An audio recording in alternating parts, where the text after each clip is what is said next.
Cleveland sports is 92.3 The Fan. Always live on the free Odyssey app. WKRK-FM and HD1 Cleveland Heights.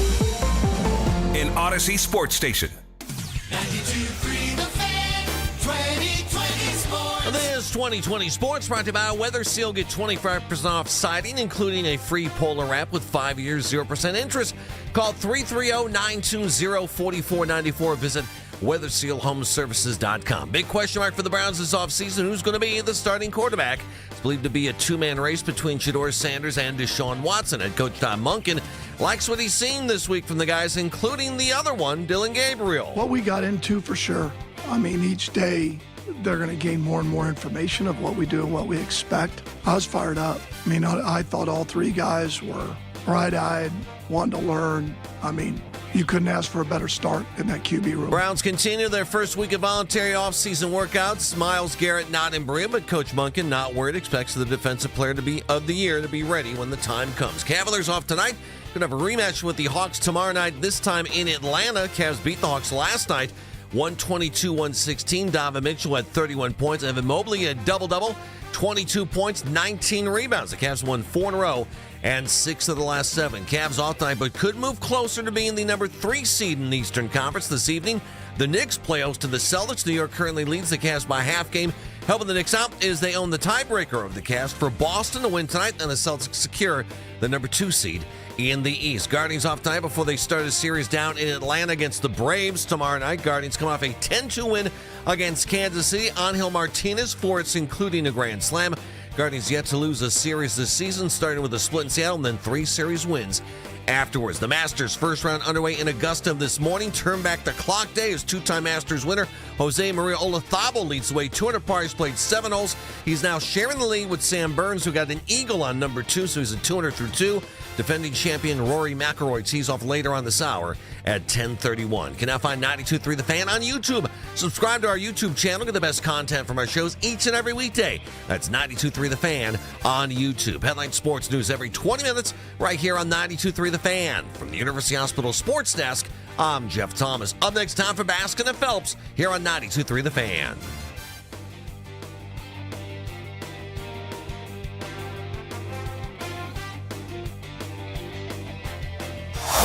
The Ken Carman Show with Anthony Lima. There we go.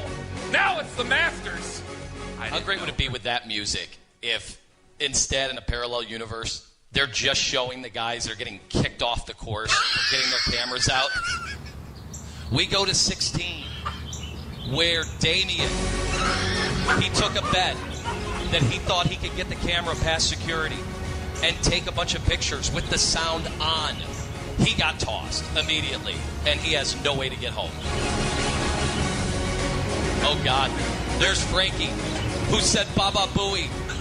See ya. And then they come back. Hello, friends. Jim Nantz here. A tradition unlike any other. The Ken Carman Show with Anthony Lima. Weekday mornings starting at 6 a.m. We are Sports Radio 92.3 The Fan. Talk sports with guys in the know. It's embarrassing. I mean, are they not embarrassed? It's time for Baskin and Phelps. Cleveland's Sports Radio 92.3 The Fan.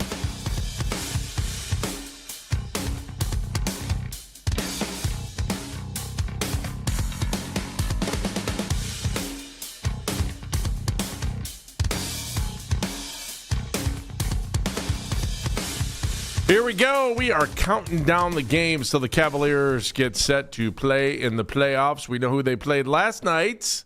Nice 122-116 win over the Hawks. Now they're just a half game behind the Knicks in the East. So where are we going with this thing as the Cavs have just 2 games left and 1 is against the Hawks. So it's an interesting drive here as we head towards the playoffs.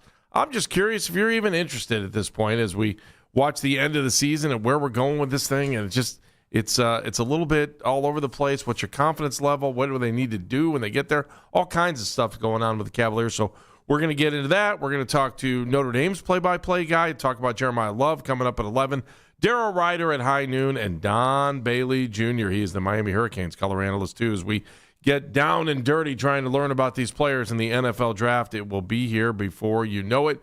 His name is Jeff Phelps. My name is Andy Baskin. Good morning, Jeff. How are you? Love our tour of big-time colleges to talk about big-time guys who could be drafted by the big-time Browns. Love that. It's big time. Way to isn't go, it? Dano. Yeah, he's killing it with that too. So That's beautiful. We're going to head out for Notre Dame, and we're going to head out to Miami. We're going to get all kinds of fun stuff as we try to just learn a little bit more and get more educated. Jeff, what did we learn about the Cavaliers last night as they pick up a 122-116 win? Is that, you sit here and you're like, do I want them to win? Do I want them to lose? I don't know where we're going with it. We learned when they don't want to play defense, they're going to give up a lot of points. And when they want to play defense, they do very well.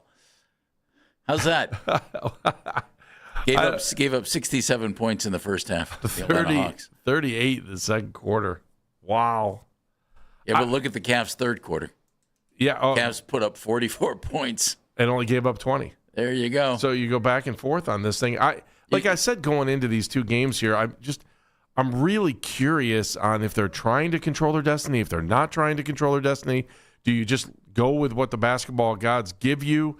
I don't know. Do you want to flip with the Knicks? You're a half game back. You got 2 games to go. You're knocking on the door. You're knocking on the door, but the Knicks hold the tiebreaker. Knicks took 2 out of 3 from the Cavs this year, so if they end up tied, the Knicks would be third. So I think the Cavs feel to me like they're almost locked into the 4th spot, and I would think that they make sure they stay there. I hope so. You say that, be careful what you wish for. But the basketball gods are saying, okay, let's see Atlanta again next week, and then we'll go from there, and hopefully not have to play ball. But either way, I mean, there's no easy route. I think Boston looks unbelievably tough right now, but in Detroit has, they've held serve the whole way through, even when we thought Boston might even make an even bigger run here towards the end of the season. And then, the Knicks are no slouches either. And so what looked like it was a wide open East, I don't know, a couple before Boston came back and was healthy. Now it feels like it's rough and anything goes, and it could be a slobber knocker going down the stretch here among those top 4 teams. But who knows? I mean, you get a hot team on the other side, and they pop in, and you're like, hey, what happened to that 4 seed? I hope that doesn't happen in the first round. That's without fact. That's the fact. I just think they're in a position right now. All right, play it out. They don't seem to be overly concerned about making sure that everybody's. They seem extremely concerned about making sure everybody's healthy. That's the priority. And Kenny Atkinson said it on the Cavs radio pregame show. Mm-hmm. Our priority is health over having continuity and everybody playing together on the same page and blah, blah, blah, blah, blah.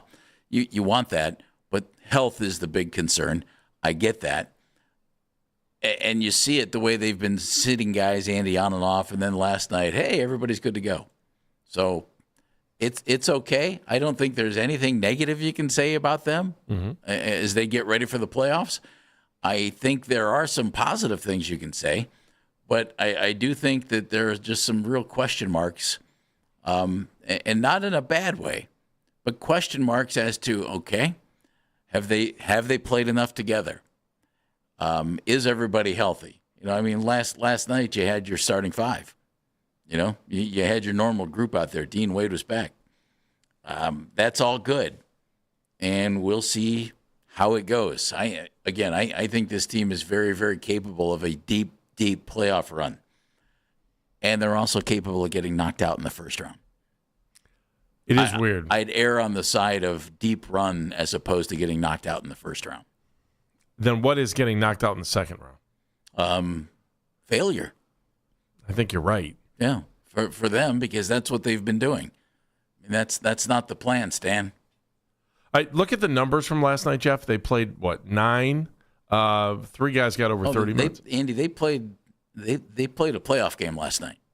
That's what they were looking at right there. And look at the minute distribution there too. So Mobley, Harden, and Mitchell all with at least 34 minutes.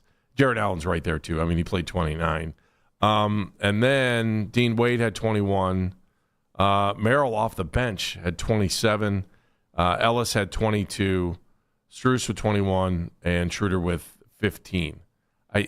kind of feel like that's the formula, unless they tweak just, maybe a little bit, or maybe gets somebody off the bench here a little bit in case they need a breather or somebody gets into some trouble. But I do feel like we watched the playoff team last night, right? Yeah. I think Thomas Bryant can help them, and I think they're going to need him. He was out with a calf strain last night. So when Thomas is and was, how bad of a calf strain, who knows, and he's been out a little bit, I think he could be a big help in the playoffs because I think they might need another body. At the very least, against the right opponent on the right night, you might need 6 more fouls. It's yeah, no, that's true. Yeah, and I do see that. And I do see that when you're trying, especially if you're playing in a tough physical game, without a doubt, you're going to need that. Mobley, as we talked about him yesterday, 36 minutes, 22 points, 19 boards, 15 of them on the defensive side of the ball, and those are the numbers that I think we yearn for, especially early on in his career. We're hoping, okay, well, let's see. When you get 19 boards in a game, you're doing something right. And that's a heck of a stat line. And then Mitchell had 31 last night, and Harden had 22. So, Spida kind of took over there too. Spida. That's all for all the cool kids. Yeah, I know that's the way you like it. So as we go, or if you're kind of cool, you can call him Don. Okay. Or we can call him Donovan. Or Donnie. Or Donovan. What if he wore purple socks and called himself Donnie? Would you be good with that? Don't care. Nothing on that? And not one simple little Osmond's retort? I was waiting for one. It was either Jackson 5 or Osmond. It's your time spent in Utah, Andy. No, it's my time as a kid, because I think the only thing we were allowed to watch were the Jackson 5. Listen, and, dude, one bad the apple Osmond won't show. spoil the whole bunch, girl. Listen, ABC. ABC. You later. So how do we feel about this team going into the playoffs? They could be great. They could be great. Their 4 key guys, Andy, are top notch. You're going to look at games like last night with Evan Mobley and earlier in the week and think, well, that's what you need every night. And if he doesn't come through with something like that, you're going to say, what's wrong with Evan Mobley? I don't mean you. No, I know. But that's what people are going to do. But, Evan can set a really high bar for himself. I don't want to see James Harden take 23 shots like he took last night and make only 6.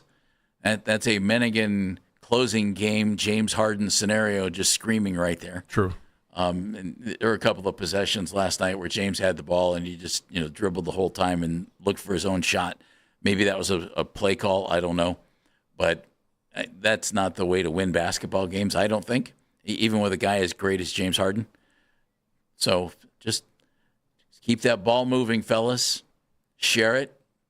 Don't be afraid to give Evan a lot of shots, and Donovan will certainly get his shots.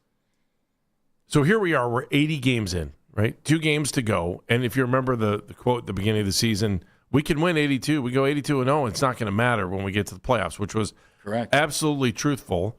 But the fans went for a ride last year with the tremendous success they had early on and then throughout the regular season, only to be disappointed when they ran into a very, very healthy Indiana team at the time.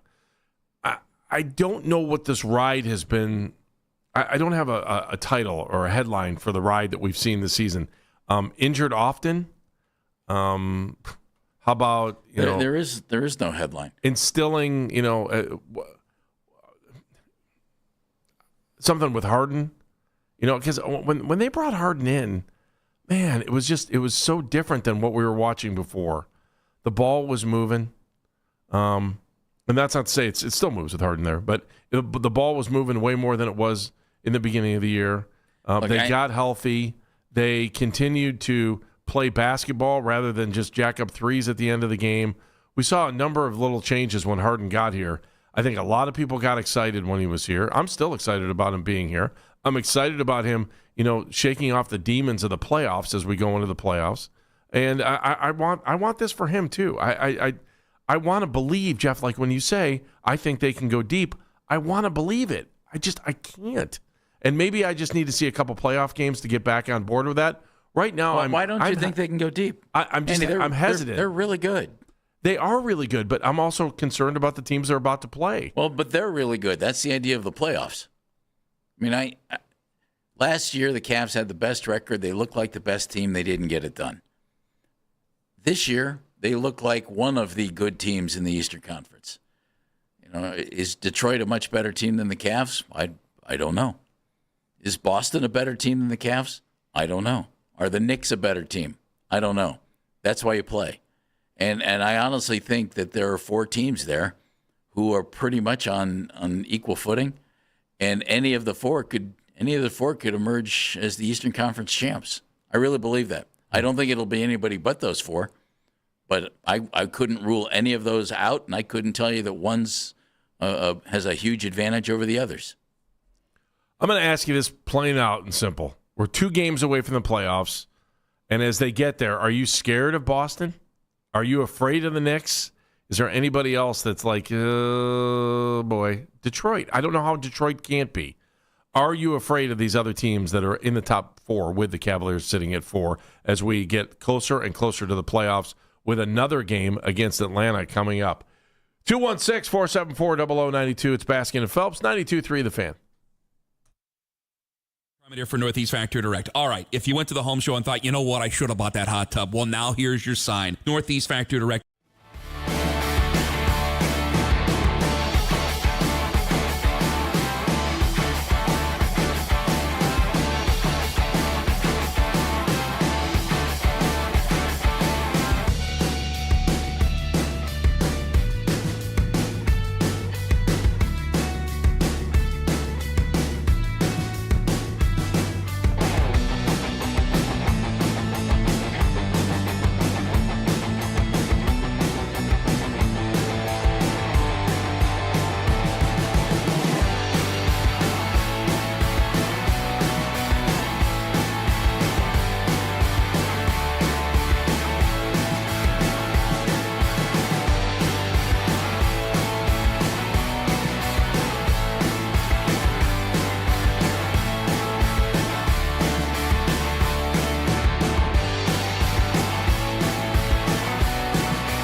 earlier today. Get over to 923thefan.com or favorite 923 The Fan on the Odyssey app for all today's headline segments. Headline sports news every 20 minutes right here on 923 The Fan. From the University Hospital Sports Desk, I'm Jeff Thomas.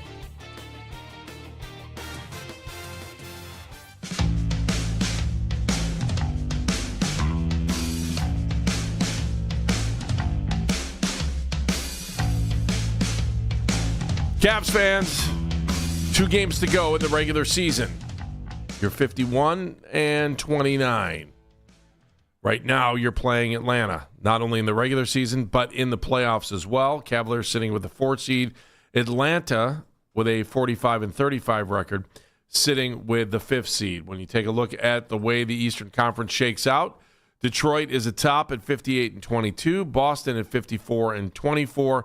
The Knicks, and in their first-round matchup right now, they're looking at Toronto. So then you get the Cavs in Atlanta, and Orlando and Philly would be looking at that 7-8 matchup. Is that right? Yeah, 7-8 matchup.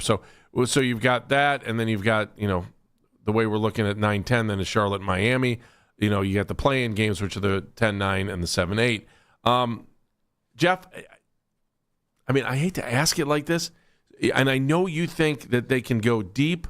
What is your gut telling you about the chemistry, and is that overrated? Because a lot, we talked the other day, so you get 7 last night. I think they have 7 full games together on the floor with the 5 that we saw starting last night. And if that's what they decide to go with when they hit the playoffs, I would, 4 of the 5 for sure. That when you start this and you get into the playoffs, is chemistry overrated, underrated? It just seems to me like here in the outside world, we're kind of like, I don't know, man. I'm a little worried that they don't have the chemistry, yet they don't seem to be worried at all. They don't seem to be. And, you saw last night when they want to do it, they can play really, really well. The third quarter was great against Atlanta. Good defense, great offense. I think chemistry is critical, Andy. I think what's more critical is talent. And I think the Cavs have the talent that they can beat any of the teams ahead of them right now in the Eastern Conference. But I don't know that they will. You know what I mean? I honestly, I think this is a 4-team shootout. And I think all 4 of those teams have a legit claim to the Eastern Conference title. I really do. I think they could all do it. Are we in the right spot, though, at 4? Doesn't matter. You don't think so? It doesn't matter? You're going to have to beat somebody anyway. It feels to me like there's that Boston, Detroit, and I'm leaning more towards Boston. They're on the top shelf, and there's room after them for Boston. And then Detroit's there, but I still don't think they're better than Boston. And then the Knicks, which is just aggravating. And they'll go in. You got to play tough if you get the opportunity to even play them at all. So I wish I felt like I had more confidence, like the confidence that I had when they brought Harden in. And maybe I just need to get to the playoffs like everybody else. We're just sitting around here waiting. It feels like we've been waiting for 3-4 weeks to get to the playoffs. Detroit's like the Cavs were last year. They've been out in front for a good portion of the season and everything else. They got Cade Cunningham back last night, and that's essential for them. So the idea that you're not going to get, you're going to get a Detroit team that's beat up and doesn't have its top player, that's gone. Right. So is Detroit capable of beating the Cavs? Sure they are. I don't think there's any question. And can Boston beat the Cavs? Sure. Can the Knicks? Yes. And the Cavs can beat all 3 of those guys. So honestly, Andy, if those teams all get to the second round of the playoffs, look out.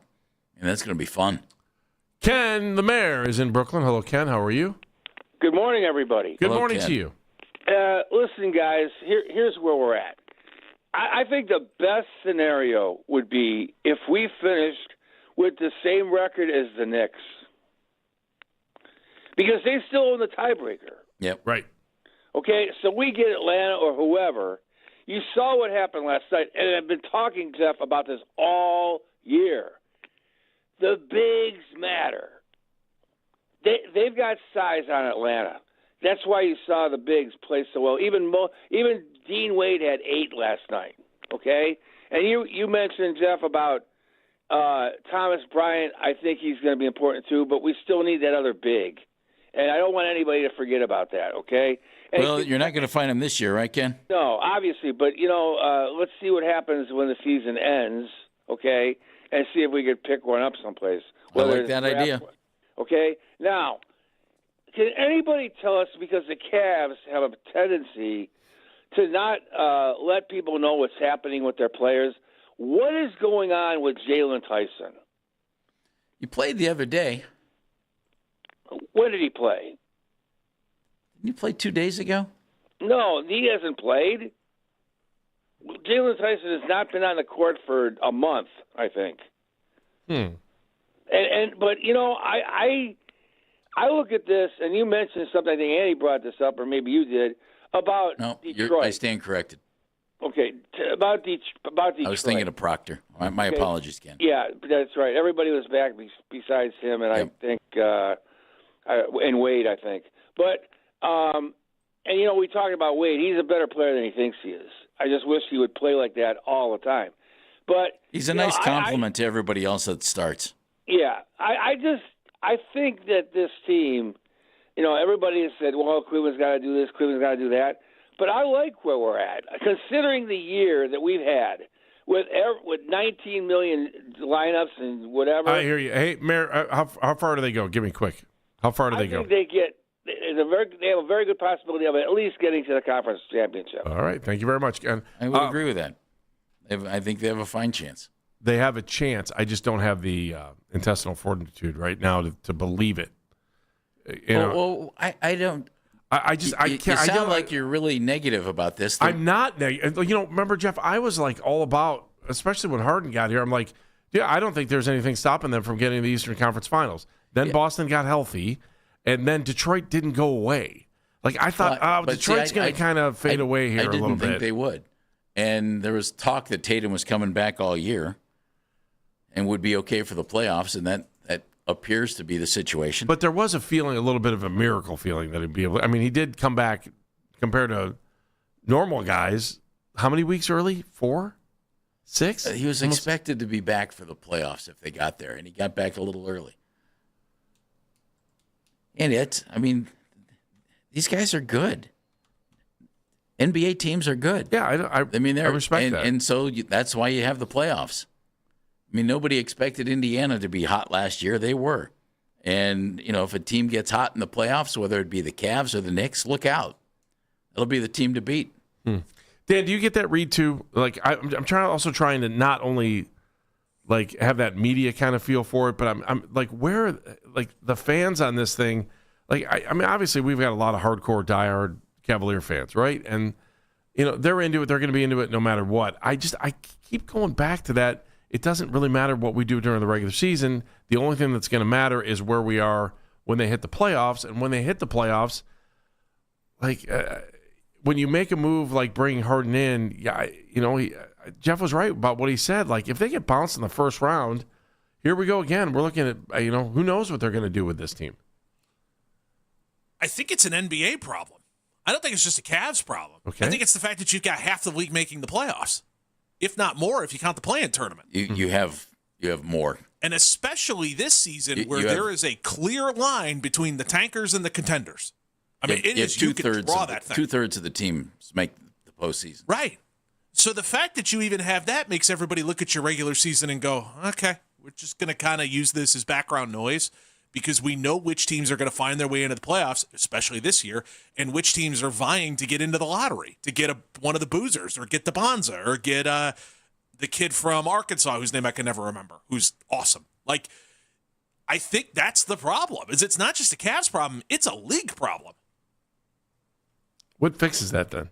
I mean, do we really like more it? More in-season tournaments, Andy. Oh, God, no. I'll give you my answer, but everybody hates it every time. Okay, what is it? Get rid of the draft. If you dump the reward that everybody is going after, no one will go after the reward anymore. It's the easiest answer. So everyone's a free agent. They'll never do it, but it's the answer. Stop trying to find ways to make this work and realize it just doesn't work. Stop rewarding incompetence. Cut the draft. Then you'll see everybody start to compete again. Are you universal on that then? Yes. So it's not just the NBA. No. It's all. Yeah, but especially the NBA because it's just turned into. I mean, baseball's got the same problem for a while. They've fixed it a little bit, but it's still pretty blatant of who's contending and who's not. I mean, just stop rewarding incompetence. But baseball teams aren't doing it to get a higher draft pick. They were for a little bit. Like the Cubbies will tell you they did it to get higher draft picks. The Astros will tell you they did it to get higher draft picks. Well, but the Astros did it will tell you. The Astros did it for a number of years. Right. And it paid off. Right. Actually. And it paid off. Same with the Cubbies. Yeah. Cubbies were the same exact way. Do you have a fear here about the Cavs in the playoffs? Yes, because you have James Harden. That's the fear. Yeah. He's the only reason you have a fear? Well, and the fact that the track record of this team tells you they get pushed around against teams that are a little more physical and when they don't get the whistles. I mean, we've just seen that enough times in between. I hope that they've gotten over that. I hope they're ready for the toughness and the athleticism that it takes when it comes to the playoffs. But Donovan Mitchell dealing with lower leg injuries. I mean, this is year 2, Jeff? Year 3 that he's dealt with lower leg injuries when we've come into the playoffs? But he always seems to go. He always seems to go, but he doesn't have the lift that he typically does. Not to mention, again, it's the Harden thing. Games 1 through 4, James Harden's really good. When it's like time for James Harden to step up and look good, he crumbles. Well, You're putting your eggs in that basket? He has in recent years. He has tons of playoff experience. He's performed well in the playoffs. We went over a couple of weeks ago how he's been in some late games in series where his team was eliminated. I'm curious to see what it looks like when he's not the main guy. Not that he's been the main guy on all of his teams, but he has Donovan Mitchell, he has Evan Mobley, he has Jarrett Allen, he has tons of help. And his key role here, I think, down the stretch and in the playoffs, has been and will be facilitator. Who can score? You don't gain that reputation out of just someone picking it out of the sky. I mean, that's not... Well, we went over it. I mean, it's a fact. It's blatant. But it's apparent. But that doesn't mean it's going to be the way... It doesn't mean that's going to happen this year. We'll see. Let's talk about Harden a little bit more when we come back. What we do know is that the team with Darius Garland wasn't going to get you out of the second round of the playoffs. It's true. I think. Is Harden been what you expected him to be? And when we hit the playoffs, is he the difference maker that accelerates this team, beyond Mitchell, beyond Mobley? That what makes this team tick to get to the Eastern Conference Finals? Is Harden everything you expected him to be? Or are we walking down that same road that Dan talks about? If they go late into a matchup in the playoffs, is he going to fade away? 216-474-0092. Basket and Phelps, 92.3, The Fan. Well, good morning, kiddo. I love that you're home from college. I've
McIlroy, the defending champ, playing his first hole. Listen to The Fan Rewind, weeknights 11 to midnight. All the best segments from all our shows can always listen on the Odyssey app. Headline sports news every 20 minutes right here on 92.3 The Fan. From the University Hospital Sports Desk, I'm Jeff Thomas.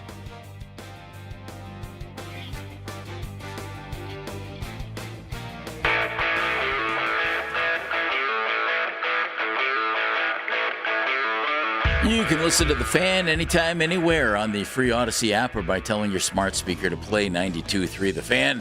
And now you can find 92.3 The Fan on YouTube. It includes the Ken Carman Show with Anthony Lima at 6 to 10 a.m. Baskin and Phelps, that'd be us, 10 to 2. An afternoon drive with the illustrious Nick Wilson and Jonathan Peterlin. They're from 2 to 7 live each and every weekday on the 92.3 The Fan YouTube channel. You can subscribe to that channel for free. You can watch all the best content from your favorite shows on The Fan live and on demand right now. Cavaliers a winner last night, 122-116 over the Atlanta Hawks. They have 2 games to go before they hit the playoffs.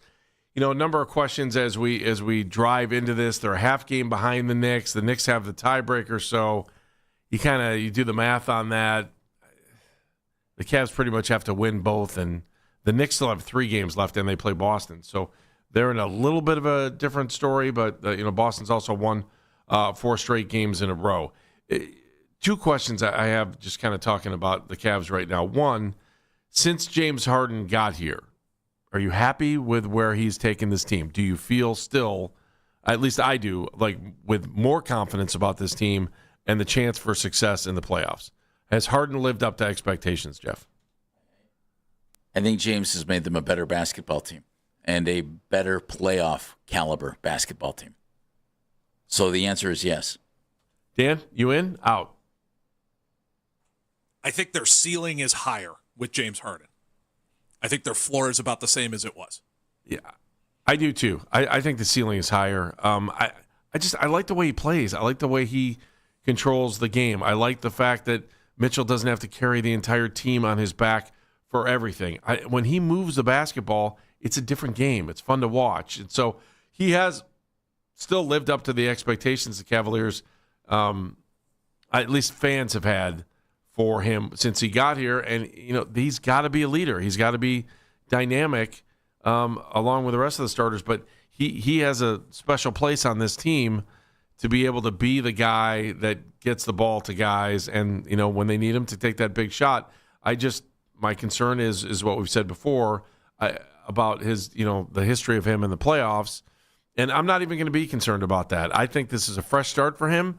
I think this is the time. I think this is his time. And if the Cavs are going to be successful, he's got to live up to that expectation. So yes, I think he has lived up to the expectations as we went into the break as we were talking about that. Do you think he did? 216-474-0092. Has he lifted this team to the higher expectations you may have had as they head into the playoffs? So we'll talk about that. Also, they talked about it in the locker room last night about that postseason feel they had and if they're ready for the playoffs. You'll hear that in a second. Steve's in Cleveland. Hi, Steve. How are you? Morning, gentlemen. Morning to you. Hi, Steve. First thing, I do think Harding's really added an element to this team to take the pressure off just one player. Yeah. I think his passing ability and his knowledge of basketball is really going to help this team in the playoffs. Now you don't have to concentrate on one person. When it's closing time, you have to concentrate on 2. So that makes it a little tougher. And plus, I also think, guys, to solve this thing with the NBA, with the tanking, you need to take the bottom 12 or 10 teams, do a tournament, and the winner wins the draft pick. So here's the problem with that, Steve. Steve, why would you play hard to bring in a replacement for you? That's the hard part with that idea. I've heard it before. I'm not going to say it's the worst idea ever, but I like, what's the motivation there? You're going to play harder so they can bring in someone to take your job? Well, a lot of them are playing. They're going to play harder just to get another good player on their team so they could win. I mean, some of the players play for wins and some of them play for money. I know they all play for money, but the number one thing is you look at Harding. He wanted to come to Cleveland or a contender, so he has a chance to win a championship. I'm with you. All right, Steve, thank you. Appreciate it. Jeff, Thank you, guys. Thanks. Have a great day. That won't work. I just don't have am I right? Like, When you're going to put all these teams that aren't in. The last thing an NBA player is going to want to do is play a tournament that doesn't help them in any way. And getting a higher draft pick that's not incentive. Do you have an answer for tanking? I don't know if we've ever really kind of dove into that. No, I don't. I don't either. I don't know how you. The only way to completely do it is to just have like a random drawing selection, yeah, or not have it at all. And I don't like that idea. Do you have an answer for tanking in the NBA? Get rid of the draft. Yeah, he said get rid of the draft. But I guess the problem you're going to run into, I mean, look, the NBA has thrown out all these different things. Okay, we could flatten the odds more. We can layer them this way. We can put them that way. You're always going to live in this world as long as you have this draft lottery where teams are going to do things like the Sacramento Kings is the perfect example. I'm not saying what the injuries are fake or anything like that. Please don't take it that way. That's not how I mean it. Right. But the fact that you shut down DeMar DeRozan, you shut down Zach LaVine, you shut down Domantas Sabonis, you basically, and it was right after the All-Star fellas, break. go ahead and have your surgeries. Exactly. Get your surgeries done for your nagging injuries and don't come back this year. Utah did something similar. Anybody who is Laurie Markkanen, perfect example. Anybody who was giving them any kind of positive minutes and positive things were basically like, hey, take care of that wrist injury that's been bugging you for the last couple of weeks. You go rest that guy. Take a month. You're always going to run into this problem. So even if you try to flatten the odds, you're still going to have teams like this year where there's 6 guys who are going to be really good in the league, if not more. You're going to have a bunch of teams going, we could contend and, get knocked out in the first round or knocked out of the play-in tournament, or we can build our way to a championship. And so many things always turn up in drafts and lotteries and everything else that always, and it's just that people are so, what's the word? Suspicious, I guess. Mm-hmm. Like Victor Wembanyama ending up in San Antonio. To this day, I'll always think, yep, time to get the Spurs a new superstar. That's a good NBA town. We freezing the envelope with Patrick Ewing? Are we down that hole too? I wouldn't be shocked. Put a little stickum on there. I wouldn't either. I wouldn't either. It was just so convenient when Wembanyama ended up in San Antonio because there's the rebirth of a franchise. More convenient than LeBron James landing in Cleveland? Add that to the list. Yeah. Cooper Flagg would be the other one. Hey, you goofed up by trading Luka. Here's the number 1 overall pick. Yep. Patrick Ewing. Yeah, the list goes on and on and on. It's convenient how some of these things work out. Again, the Cavs won last night, 122-116. Though it's interesting is the starting 5 again, and we talked about how limited these guys have had the opportunity to play together all season long. It was, 6 games, isn't that what we said, Dan, that that these guys had been on the floor together in a single game. I thought we brought that up the other day. With Mitchell and Harden and Mobley and Allen, and then Wade is also in there too. So you've got these 5 guys, and then they brought 4 off the bench last night. And Kenny Atkinson talked after the game about how there was something a little bit more special than a regular season game against the Hawks last night. That was a playoff type game, the ups and downs. We're up, and then they come back, and then you got to execute at the end. We did a lot of good things. Obviously, got to clean up some stuff. Now, will the next one be a playoff type atmosphere when they play Atlanta again? I would think no. I would think no too. I would think that one would be like, hey, Tyrese, enjoy your 38 minutes. Time for a little Larry Nance action. Larry's going to play 25. Yeah. I would think that's the case, Andy. He is stressed health. I understand it. I get it. You could forever make the argument that if they had been healthier last year, they would have had different results. But they weren't, and they didn't. So I would think that's what's going to happen here is they're going to, they're sitting pretty. They're unlikely to move up to 3. They're not moving out of 4.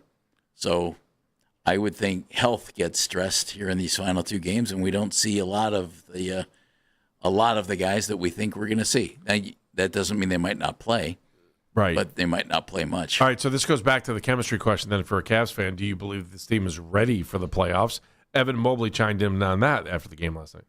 I think guys are ready, mentally, physically. We're getting there, so it's right around the corner, and we got to be as ready as possible for this run. You think they're ready? Why not? I have no evidence to prove that they're not. Were you in any way, shape, or form think that they needed more games together to be ready?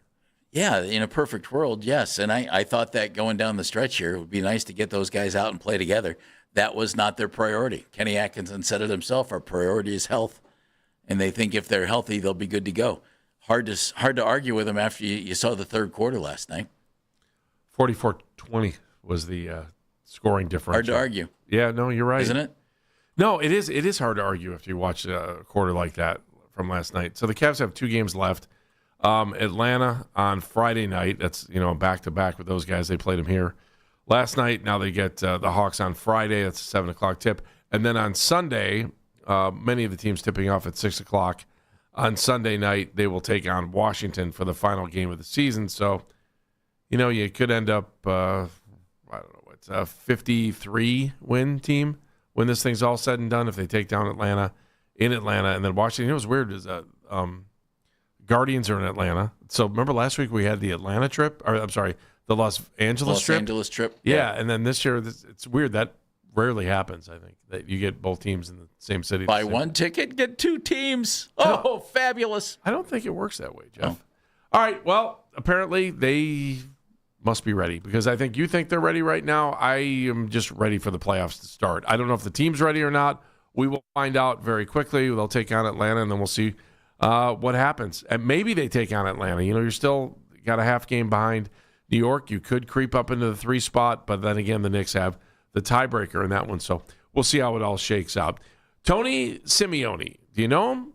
Notre Dame fans do. He's a play-by-play guy there. We are going to talk about Jeremiah Love with him. That is next on Baskin and Phelps, 92.3 The Fan, 216-474-0092. Love is in the air.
Fan. From the University Hospital Sports Desk, I'm Jeff Thomas.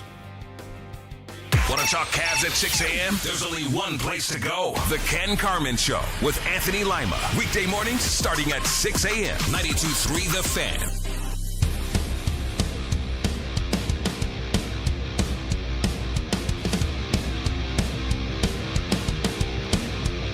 Baskin and Phelps, 92.3 The Fan. Oh, the NFL draft is coming. We've been talking to some of the greatest voices from around our fair land here, especially when it comes to the play-by-play voices. So Jeff Phelps is him. I'm Andy Baskin. Good to see you, him, over there. I'm Hi, yeah, just call me him, apparently. That's Jeff. Well, Nice. do you have another pronoun? Just Jeff. It's Just good. Jeff. Okay, we'll call him Jeff, too. All right, let's get the lowdown on Jeremiah Love, because what the Browns are sitting there at 6, Washington's right behind them. They need a running back. Could the Browns draft another running back? Let's get the lowdown on Jeremiah Love with Tony Simeone. He is the Notre Dame play-by-play voice, and right now he is on the Make It Right Call Kyle Wright hotline. Tony, thanks a million for joining us. We really do appreciate it. How you doing? Hi, Tony. Yeah, doing well. Thanks for having me, and everyone here in South Bend looking forward to finding out where Jeremiah Love's going to play his professional football here in a couple weeks. Do you have a favorite? You got a place where you want him to go? Well, I'm a Seahawks fan, so I think that's out the window. I grew up in Seattle, so I don't think that's happening. But, no, I mean, quite frankly, I've heard so many different permutations and different teams that could trade up. It feels like anybody that needs a back could certainly use him. We're obviously biased here in South Bend, but I think whoever does kind of pull the trigger on him is going to be picking up one of the best players to come out of the draft, at least from Notre Dame in a long, long time. Mm-hmm. Tony, what is it about Jeremiah that makes him what seems to be a surefire top 10 pick, if not top 5 pick? Yeah, I think it's just that he's the whole package. And I think in this day and age, it's really hard to find complete backs that, aren't specialty backs in one way or another, right? There's guys that are speedy backs. There might be physical backs. There might be great pass-catching backs. I think he ticks all the boxes at the highest level. And it really, at least in my 3 years covering him, it was hard to spot a flaw in his game. He gets a lot of praise and notoriety, especially if you look at the highlight reel from 2 years ago in their run to the playoff. He was hurdling people in the open field. There's a great spin move on tape from a game against Pittsburgh this past year, but that didn't mean that he was ever scared to put his head down and run you over. And his ability to pass protect, too. He just does everything right. And then just on top of that, and I think it's really come to light here in this whole draft process, and I had a chance to cover him, obviously, and talk to him over the years, but he's just a great guy. He's all about football, no nonsense. So I think that's really attractive, obviously, to NFL teams, and that's just an extra maybe cherry on top of the sundae that's going to make NFL executives, head coaches, teams, and eventually fans, I think, fall in love with him. At what point did you get it with him? Like to say, oh boy. Okay, did you know it right out of the gate? Or it seemed to me like that second year when he had more opportunities, it clearly made a difference for him. 17 touchdowns that his second year there. So was there a point where you're like, okay, real deal, I got it now? Yeah, it's obviously the second year, which is the year they went to the title game. His freshman year, he was backing up Audric Estime, who finished the year with the Saints. There's a lot of talk maybe the Saints would get involved, and who knows, maybe then those two might flip roles in the NFL. So we didn't really see a ton from Jeremiah Love as a freshman. He just had 71 carries. And in that title year run, they played 16 games. To me, as the year went along, it was just that he kept turning in performance after performance as the year went deeper and deeper. And that was the longest season in the history of Notre Dame. And he did get banged up in the final regular season game and wasn't 100% in the playoff. But if you go back and watch, he had a 98-yard touchdown run against Indiana in the playoff game at home. That was really a highlight for the season. But, his breakaway speed, that's where you saw it there. No one could catch him. And then in the Orange Bowl, maybe his most impressive play of his career is a 2-yard touchdown run where he runs through 3 or 4 Nittany Lions at the goal line. Abdul Carter, who was a top pick last year, is one of them who tries to bring him down, and he can't. And that's when he's coming off an injury. And he just learned a lot about the kind of competitor he is. And that showed the two kind of ends of the spectrum with him, too, right? He runs away from guys 98 yards at home and then 2 yards at the goal line when you have to pound it in. he pounds it in. So that playoff run revealed a lot about a ton of Notre Dame ton of Notre Dame players. Mm-hmm. But in his case, I think it really made you understand that he's someone you can count on kind of regardless of circumstance, whether it's on the field or in his case with his health. Tony Simeone joining us. He is the play-by-play voice of Notre Dame football. With Jeremiah's abilities, combined with, Tony, I think a slight shift, I don't think it's been full-blown yet, to good NFL teams making sure they have a terrific running game. You know, we saw that this year with your Seahawks. Obviously, Kenneth Walker was terrific, and teams seem to be leaning on the running game more than ever. I would think Arizona, Tennessee, who are picking third and fourth, could certainly put his talents to use, and especially Tennessee with Cam Ward there. And there's been some talk about the Giants because of the John Harbaugh factor. I don't see him getting past Washington at 7 if he's still on the board. Would you be stunned if he has any kind of a fall out of, say, the top 7? Yeah, I'm with you. I think it's a rare case where you have a back who almost no matter how high you take him, the reaction is going to be, that's a good pick. That's a great pick. And you guys know it. You know, running backs, at least for the longest time now, the last decade or two, the mindset is we can get them, deeper in the draft. We can get them whenever we have to. But it just feels like Jeremiah Love's one of those special talents that you can't afford to miss him if you have the chance to take him, because I think he can change your entire offense. We saw it at Notre Dame, and I think what's encouraging about his time at Notre Dame is he played, kind of 3 different seasons in 3 different roles. He was the backup, as I said, as a freshman. Then he played with a really maybe a running-heavy offense at quarterback with Riley Leonard, who ran the ball a lot as a quarterback. And this past year, in C.J. Carr's first year, they spread it out more. He was a more maybe capable passer, at least pushing the ball down the field. And they still found plenty of ways, of course, to get the ball into Jeremiah Love's hands and run it, but they found him ways to get the ball to him in space in the passing game. So because he's, I think, already experienced so much in football, that's why if you're a team picking, as you mentioned, one of those top 7 slots, I don't know if it really matters who your personnel is, because I think he's so good and he's so adaptive. He's going to fit in, and any offensive coordinator that gets their hands on him is going to love to find a way to fit him in to their offense going forward. Tony, the Browns need help at wide receiver as well, and that's why I'd love to hear what you think about Malachi Fields. Big-bodied guy at 6'4" plus, and I'm sure he wouldn't be a first-round pick for the Browns, but he might be somebody they're interested in 3 or 4. What do you think about Malachi as a pro? Yeah, he was awesome in the 1 year he spent at Notre Dame. Obviously had a great career before coming to South Bend in Charlottesville with Virginia. What impressed me most about him, you mentioned the size, the huge frame. It's definitely the biggest catch radius anybody at Notre Dame has seen on the field in 5 or 6 years since like Chase Claypool came through here. There's a highlight catch against Pittsburgh where he kind of puts it on full display, like a one-handed grab at midfield that shows you the kind of catches he can make. I think he's a great red zone target going forward. And kind of just like Jeremiah Love, my experience with Malachi was just how ahead of the curve he is emotionally. He's an experienced guy. He's a veteran. He's got his life all sorted out.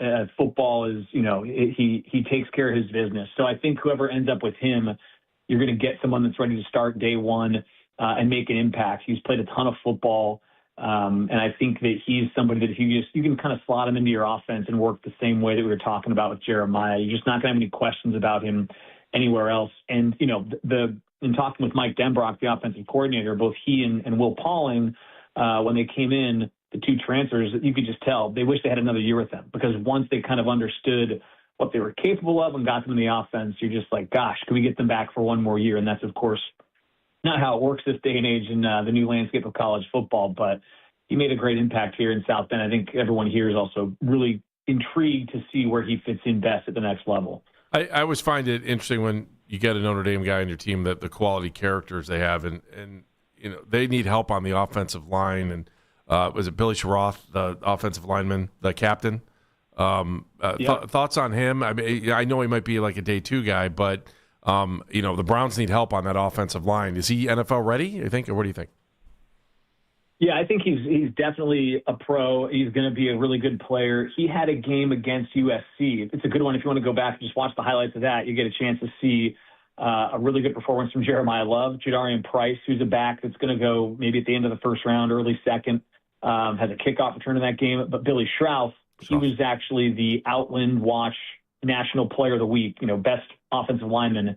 And they ran for like 300 plus yards, something along those lines. And Billy was just clearing lanes for these two backs left and right against a really good USC team. So he's got all the talent and skills. He's had some injuries in his past. But I think that when you put him in the lineup, every time Billy Strauss was in the lineup playing good ball, Notre Dame was really effective, both running it and in pass pro. He's a really solid player that I think if you end up with him, and who knows where he's going to go, but if you get Billy Strauss as one of your guys that's going to be in camp fighting for a offensive line spot, generally speaking, if you have an offensive lineman coming out of Notre Dame, you're in good shape. And they've been coached really well here at Notre Dame that at the next level, they generally flourish without a lot of exceptions. Last question for you. Just, it should be another good year for Notre Dame next season. I'm a big Marcus Freeman fan. I was when he played at Ohio State, and I was excited when he got the job there. Just kind of walk me through, kind of where he's at right now. And, obviously expectations are high every year when you're in South Bend. But I'm a big Marcus Freeman fan. I'm just curious your thoughts on where he's at and where he's taking the program. Yeah, you can count me in the club as well. I think every Notre Dame fan's in that same boat. I think we all kind of lucked out with Marcus Freeman. It's amazing. It's already going to be year 5 with him. Mm-hmm. And when Brian Kelly left and the question was who you're going to replace with the coach, I think people weren't sure about a young guy in his 30s taking the head coaching job at Notre Dame, where traditionally first-year coaches haven't had the most success.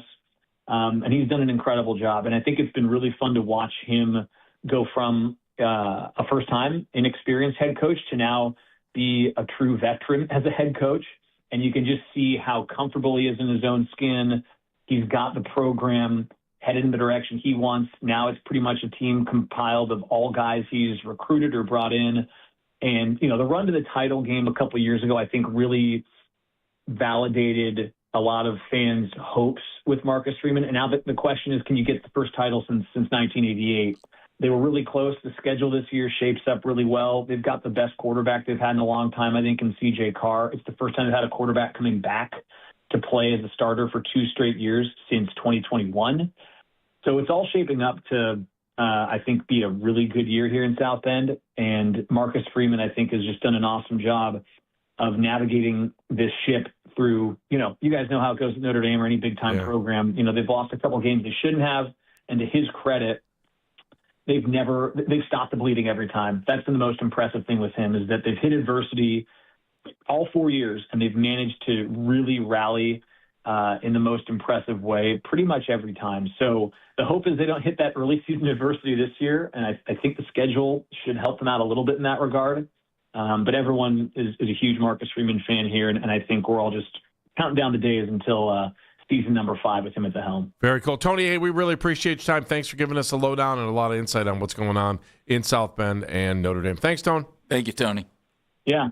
Thank you, guys. Good luck in the draft. Thank you. We'll talk to you soon. They'll need it. Tony Simeone, Notre Dame play-by-play guy, talking a little bit about Jeremiah Love. If you're sitting there and you're Andrew Berry and he is available at 6, you have 2 running backs. You drafted him last year.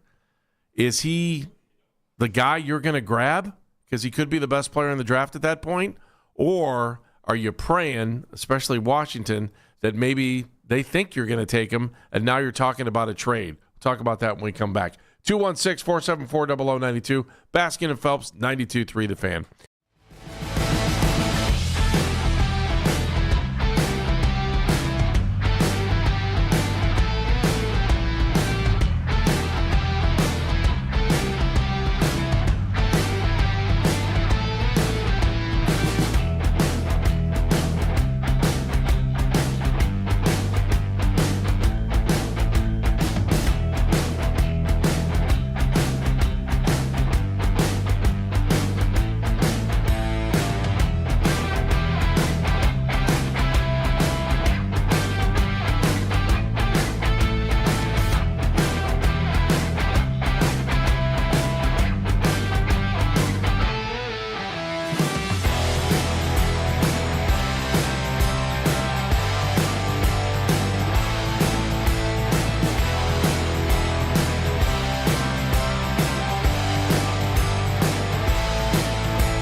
can now find 92.3 The Fan on YouTube. Subscribe to our YouTube channel. Get the best content from our shows each and every weekday. That's 92.3 The Fan on YouTube. Headline sports news every 20 minutes right here on 92.3 The Fan. From the University Hospital Sports Desk, I'm Jeff Thomas.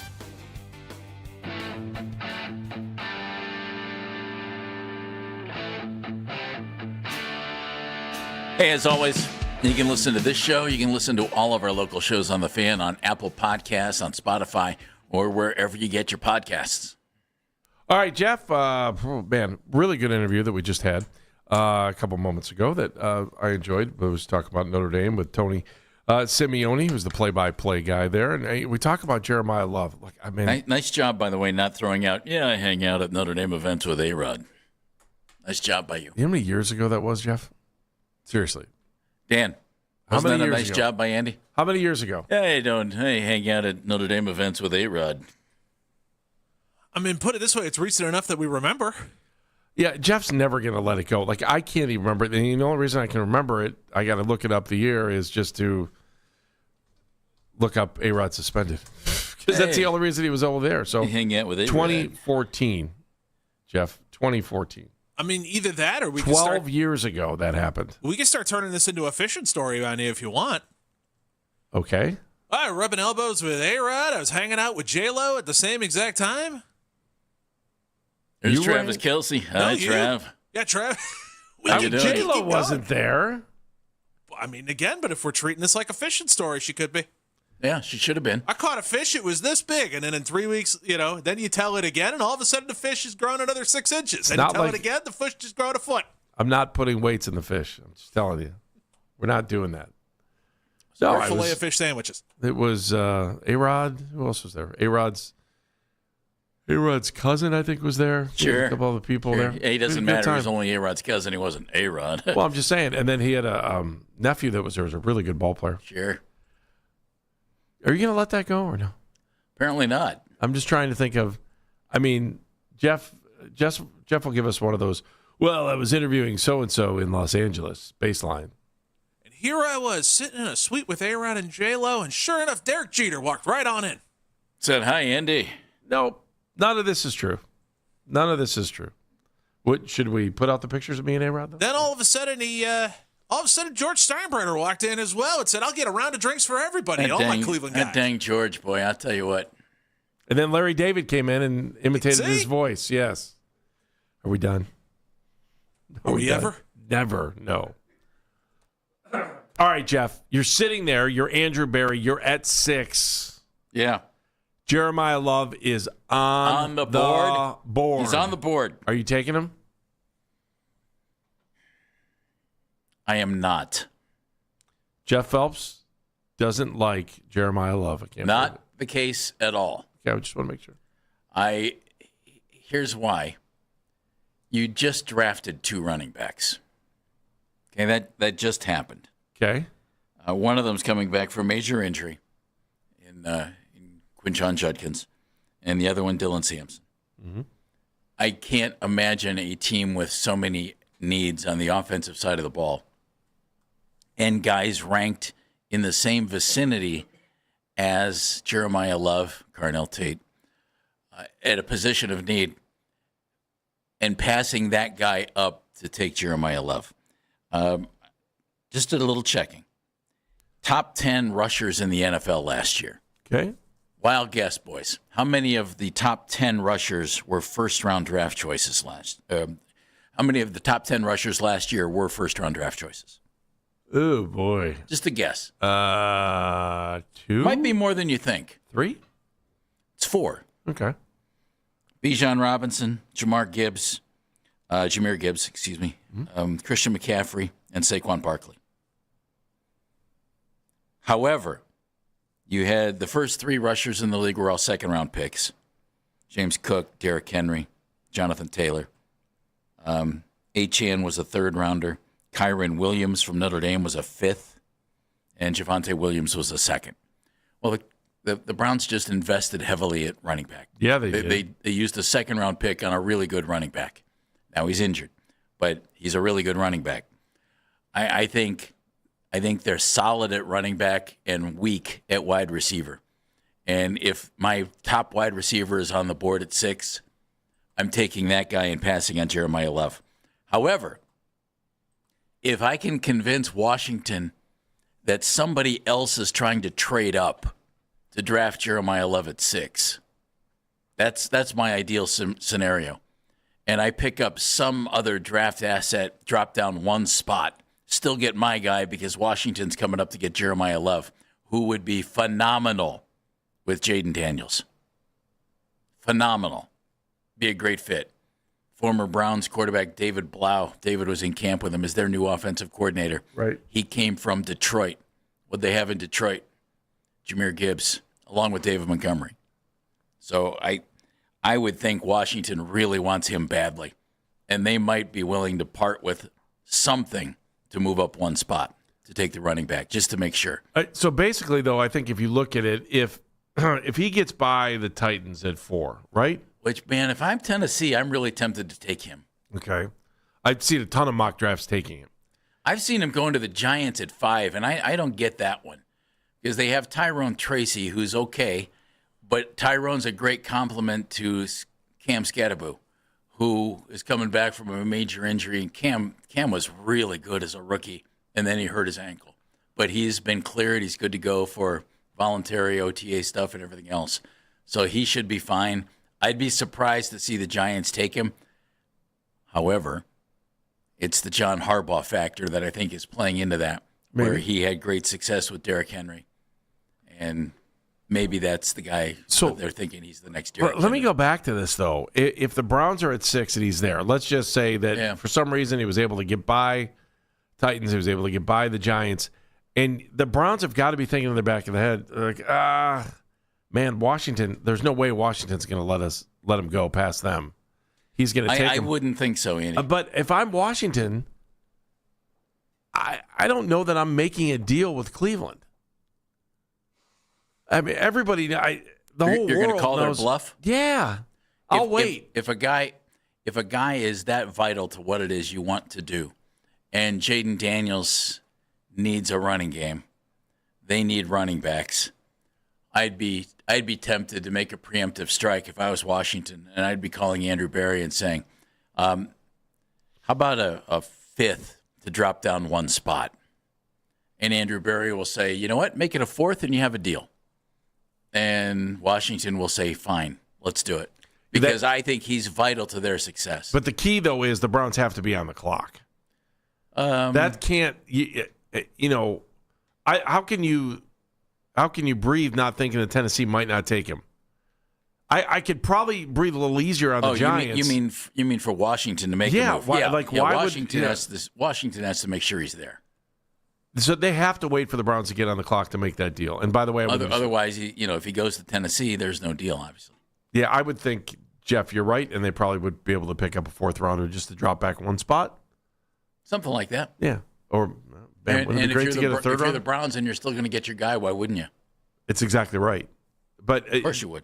You won't know that trade until the Browns actually are on the clock. Let's talk to Tom in Ohio City. Hi, Tom. Thomas. Guys, thanks so much for taking my call. I can't believe I got on. I know. It's hard to believe, isn't it? Glad you're with us. I've waited. Yeah, absolutely.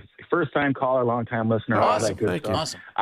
And you guys are talking about Jeremiah Love here, and I listen to you guys every day. Love the show; it's amazing. And I'm thinking, why isn't there more talk about taking him? And I totally get what you guys are saying. I totally get. We took Judkins and the other back last year, but I want to make a case for him. And yeah, I am a Notre Dame fan. Okay, I'm going to come out and say it. All right, but I'm an unbiased Notre Dame fan. I'm one of those tolerable Notre Dame fans, right?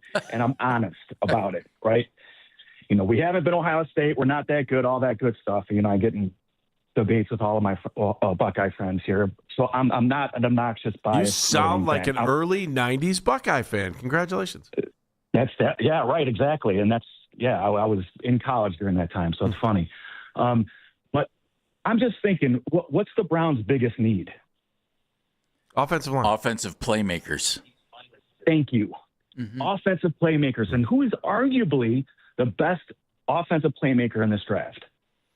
Jeremiah Love. So, Why?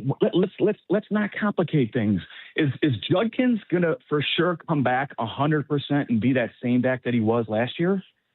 You never know about that, but you invested a 2nd-round pick, and you're hoping that he heals up and is fine.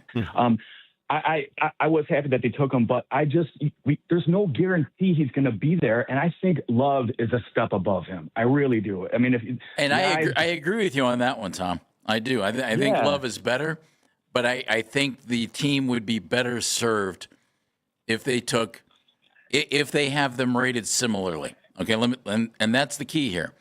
If they have a wide receiver rated similarly to what they have Jeremiah Love rated, I would take the receiver. If Love is far and away the best player on their board, Tom, you take him. Is he? Do you not? There you go. Yeah. Yep. I just do. I get it, you guys. I if there was a surefire left tackle all day. If there was a surefire stud wide receiver all day. No, and you know, again, being a huge Jeremiah Love fan, I get that, and I want that as a Browns fan. Gotcha. But there isn't, and Tom, that's why I'm like, we're up against it. Thanks for calling. We appreciate it. Call again. All right, guys. Take care, man. Thanks All right. Thank you, Tom. Guys. Good to have you. in Ohio with City. us. Nice enough to join us here on Baskin and Phelps. It'll be a dilemma, I can tell you that. And Browns fans are going to be on the edge of their seat to see what the Browns do with that pick if Love is still on the board. And you have to wonder, it is interesting to look at, like most mock drafts, there aren't a lot of other running backs, past him in that first round. Just kind of looking through. I just don't see it. A lot of wide receivers and corners and stuff like that. But it'll be interesting to see what happens if the Browns get on the clock at 6 and then all of a sudden, Jeremiah Love's there. What will they do? You know what I know they won't do? They won't pick up a cell phone on a certain golf course in the United States. Oh. Daryl Ryder also joins us at noon. Baskin and Phelps, 92.3, The Fan.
Fleetwood.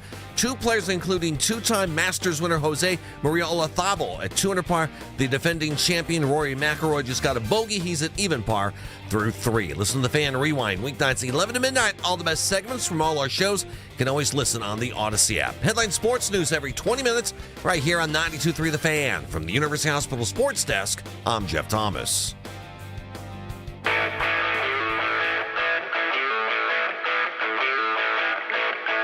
Hey, as we close in on the upcoming NFL Draft, you can check out the Fan Off-Season Special every Tuesday night. It's from 7 to 9. It features Jake Volnick, Lance Reisland, Daryl Ryder.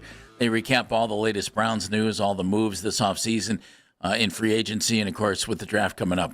You can listen right here on 92.3 The Fan. You can stream us on the Odyssey app. You can watch every episode live on YouTube. That's the Fan Off-Season Special each and every Tuesday night, 7 to 9, right here on 92.3 The Fan. He is Jeff Phelps. I'm Andy Baskin, 216-474-0092. The Masters underway. Jeff Thomas giving us updates in every 2020. Outstanding job, Jeff. Thank you. We appreciate you. One thing that happened, though, very interesting. Very, very interesting for the world's most pretentious sporting event. Mark Calcavecchia, you may remember him. Calc. From the... do people really call him Calc? Yeah. You may remember him from the 1989 British Open, where he was a champion. Well, he was removed from Augusta National, by security for using his phone at the Masters. Oh. That no phone policy applies to all patrons. All patrons. And former players, apparently. That also includes major champions. And Calcavecchia found out the hard way. Jeff, should they have let him slide? Nope. Wow. It's the rule, Andy. Here's what he had to say. I've got nothing negative to say about Augusta National Golf Club and the Masters. And this is when someone called.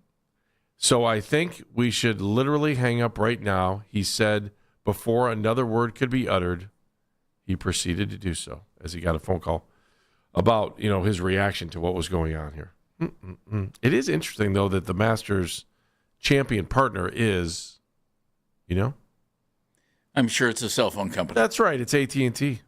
They have a top-tier sponsorship, and the communications company provides banks of phones that patrons can use on the course to make calls, but the club strictly prohibits cell phones, laptops, tablets, and two-way pagers. The policy is enforced to maintain a traditional atmosphere. Violating the rule can lead to immediate expulsion and loss of tickets, as Mark Calcavecchia found out. Jeff, was this a good move? No, it's just the rule. What do you think? Is it too much? No, the last thing these guys want are cell phones on the golf course. I get it. So you should just leave them locked up in the car. Dan, too pretentious? Nope. Private property, private rule. It's where we're living. Wow. Lock it up, leave it home. It's good for you. You need to disconnect from that thing. Put it in the car. Go out and enjoy the azaleas. Damn right. But how can you get your bet in on the course? Pick up the phone and call your bookie like we used to. You can't. Like you can't use your phone. Oh, There's phone banks right there. Oh, you got to go over to the payphones? Pull out your notebook, call your bookie, hook it up. Hey, Shorty. Exactly. You call Legs, he sets you up. Want to lay a fin? Yep. Then you meet him at the Hooters and you Rory. get your cash and some wings. That's how this works. We've done it for decades. Are they the traditional old payphones? It's very cool. There are all over the course are a bunch of phone banks that you can go at various holes, and as long as you've got numbers, you can dial out of them to whomever you would like. For free? For free. In your phone, how many numbers do you actually remember? I have my home phone, my parents' cell phones, the lady friend's cell phone, and our hotline number. Those would be the numbers that I have memorized. But you can't remember anybody else's number, right? I can't. I mean, I could, again, you could pull out a piece of paper, and on that piece of paper can be for Fat Tony, and you could pick up the phone and call Fat Tony. Jeff, on your phone, like how many numbers can you remember? Oh, probably 5, 6. I don't even know my kids' numbers. I'll be honest with you. I remember all my buddies' numbers from like elementary school. I and high do school. too. I do too. Yeah. Like I can tell you all the 932 numbers off the top of my head, and I can remember, but I can't remember the other things. Okay, so all of the who's who of golf is at Augusta this week, including the legends. Well, not Tiger and Phil. They left. They weren't. Legends. They weren't able to attend. Thanks, Jeff. There are issues in golf. We all know that, and they chimed in on them and talked about what they think about the game. And Gary Player leads us off here. So this was after the ceremonial tee shot. The gentlemen were all sitting there doing their press conference. It's Gary Player, Jack Nicklaus, and Tom Watson all sitting there. And, of course, the big conversation being the golf ball that is at the Masters. And the gentlemen all had something to say. And we'll start with what Gary Player had to say. Okay. I believe the ball should be cut back 60 yards, only for professional golf. Let's leave amateur golf as it is. They're the heart of the game. The professional golf is not. It's a tragedy. We've got away from the concept of golf when it started originally, a par 5, a par 4, and a par 3. There is no such thing as a par 5 in the world today. We saw Rory hit a 7-iron last year when he won the Masters. They hit 8 irons and 7 irons to par 5s. Now, I remember Jack, who was as long as anybody playing golf today other than DeChambeau, at the third hole is vivid in my mind. He used to hit a drive and a wedge. Now they drive over the green. So we're in our infancy. We've never had a big man play golf of note. Wait until LeBron James comes out, Michael Jordan, and they are, because incentivization is so great. There's so much money that people around the world are exercising and going to the gym, which originally I was criticized and condemned for doing that. They're lifting weights now. They'll drive the first green here very easily. Here's the crucial thing. The amount of money that we're spending around the world probably relates to $100 million, whatever the figure is, it's exorbitant. They're putting that money into making golf courses longer. We're running out of water in the world.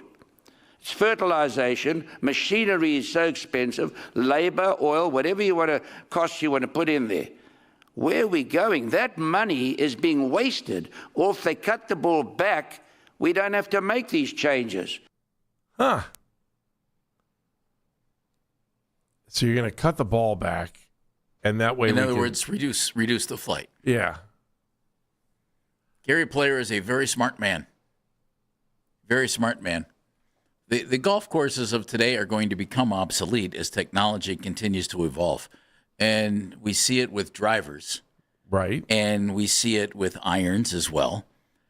So if as long as golf club technology is going to continue to go, why wouldn't you bring that and change that? They've already added so much length to Augusta. There's nowhere else to go.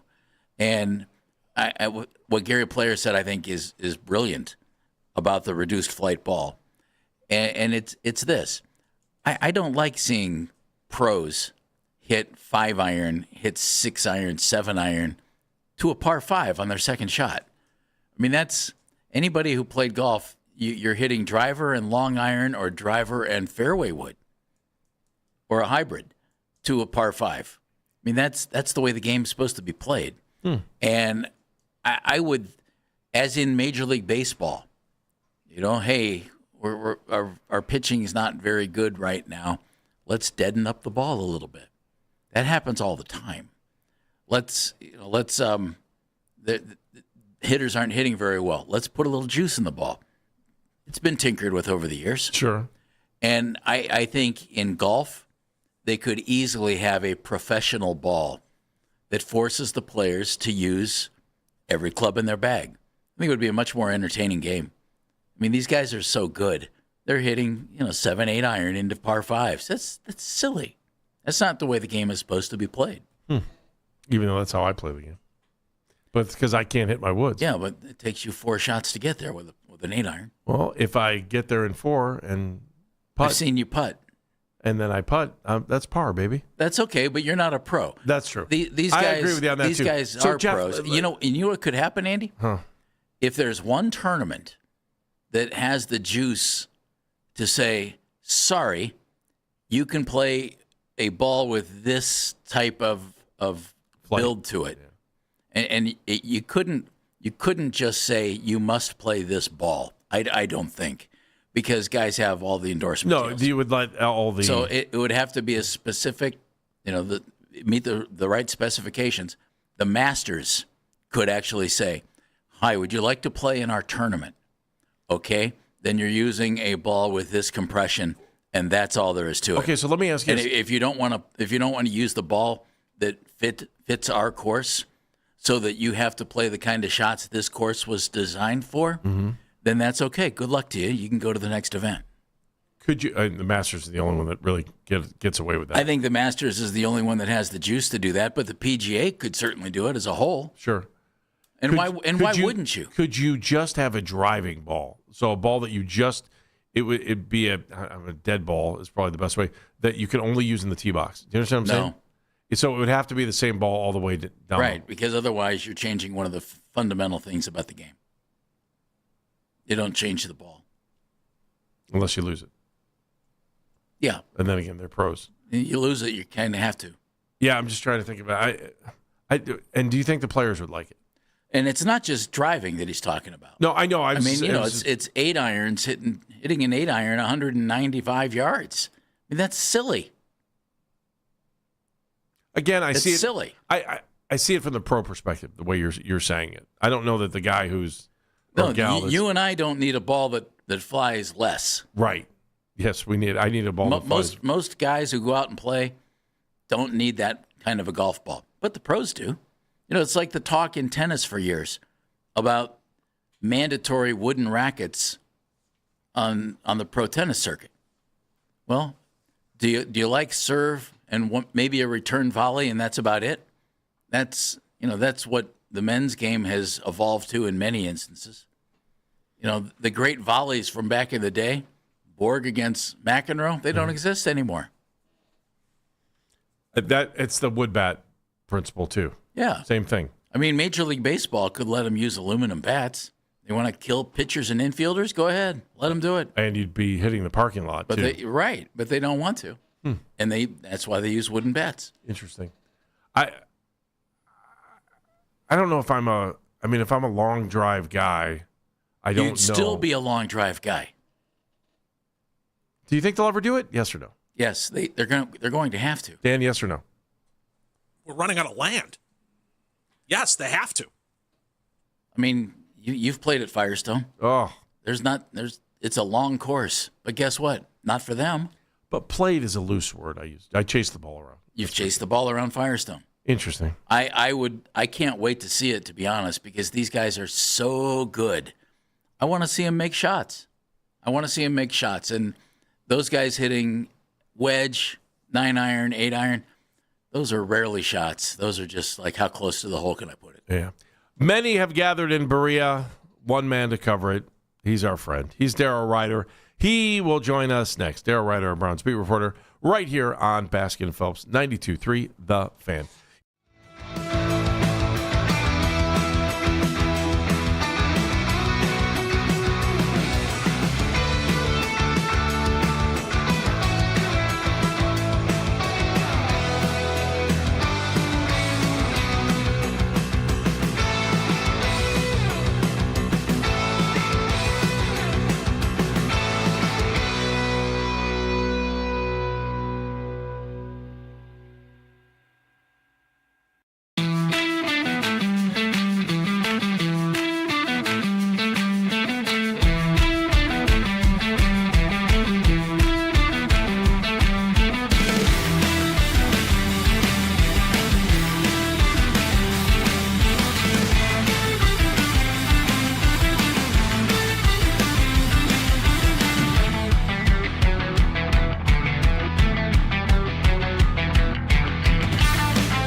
Headline sports news every 20 minutes on 92.3 The Fan. From the University Hospital Sports Desk, I'm Meredith Kane.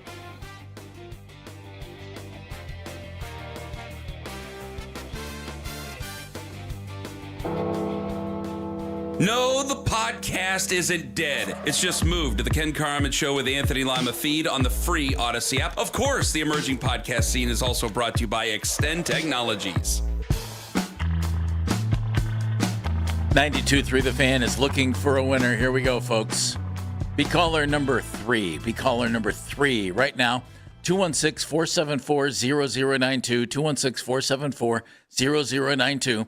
You'll be named the general manager of one of the 32 NFL first-round picks. That's coming up for our 2026 mock draft. It's April 16th, so that's 1 week from today, at Game On, located on Lorraine Road in North Olmsted. Plus, you'll get some excellent, exclusive, great Bud Light swag and a buffet dinner at the event. So caller number 3 right now, 216-474-0092. Maybe you want to try and trade up in the draft and get Jeremiah Love. Maybe you'll end up with a higher pick and you trade out, and the Washington Commanders want to come up and get your pick. Maybe that could be. Yeah, I still think Washington will look at us and say, they're not going to take him. They're not taking Love. No, but you never know when that phone's going to ring in the Browns draft room, and all of a sudden, out of nowhere, it's fill-in-the-blank team, Seattle. We'll give you next year's number 1, and we'll give you this, and we'll give you that, and we'll give you this, and because we need a running back now that Kenneth Walker left. We're coming up. So if you're Washington, you got to be careful. You got to be careful. Caller number 3, and that appears to be Walter in Medina. Walter. Hold on, Walter. Let me punch you right up here. Yo. Welcome. How are you? We are good, Walter. All right, here you go. You ready? Here we go. The bowl is in front of the camera. Everybody who's watching on YouTube can now see I have now taken a pick out, and we don't have many picks left. And I will tell you, my friend, enjoy the Bay Area. San Francisco. Oh, wow. Pick number 27. All righty. Means you get to sit there and have tons of dinner. Way to go, Walter. Thanks, guys. All right, Walter. Maybe Thank you very much. trade up? I'm going to put you on hold here, okay, so that we can get all your information. Thanks, glad bud. to be there. Thank you. All right. You know who will be there, Jeff? Yes. The commissioner. That would be Dangerous Daryl Ryder, and he's brought to us by Scheiben Jewelers, Cleveland's premier jewelry store. Hey, Daryl, how are you? Hello, boys. How was Berea yesterday? Give us the lowdown on what you learned, how you feel about this Todd Monken era in Browns football. Delightful as always. By the way, I heard there's a quarterback named Dylan Gabriel on the team. How about that? Great. Wow. I think that Todd is going to be very quotable. But also, too, if we do carry his press conferences live, Dan's going to have his finger on the dump button. 40-second delay, Daryl. Not lying to you. We got him on a 40-second delay. You might need a 2-minute delay in case there's a rapid-fire situation. Rapid-fire situation. Come on, Jeff. You know what that is. Todd's not shy. I like it. I'll be honest. I heard the afternoon guys not Jonathan. I don't think Jonathan was thrilled with the press conference. So you can hear more on his show coming up after ours. I was okay with it. I thought he laid out some real simple thoughts, and he doesn't have to perform brain surgery out there. He needs to make these guys into football players. And I don't know. I'm okay with the start from yesterday. Biggest takeaways from his press conference. Yeah, I mean, as long as it's genuine, and it seems to be, I do think the haircut exchange might have been the funniest portion of it, but also one of the more sincere portions of it too. And how do you change the narrative about the Browns being the bumbling idiots that they've been for the bulk of their expansion era? Well, you win, right? That's how you change the narrative. You write your own narrative by going out there and performing and doing your job. And as he said, they are in the development and winning business. And he said that multiple times. And that's really what this offseason program is about, guys. It's about development right now. You know, they're not even on the practice field. They're in the weight room. They're in meeting rooms, right, going over playbook, whatever. You know, they haven't even gotten to the on-the-field portion, which they will later this month. They'll have a voluntary mini camp here coming up the week of the NFL draft. They'll have their 10 OTAs in May and early June, and then in June they'll have their mandatory minicamp. And, you know, and it's all about laying the foundation for whatever newness that Monken is bringing here to the Browns. And, you know, it's going to be interesting to see what the offense looks like with Monken. I think we're all kind of guessing and you know, assuming at this point what he's going to do.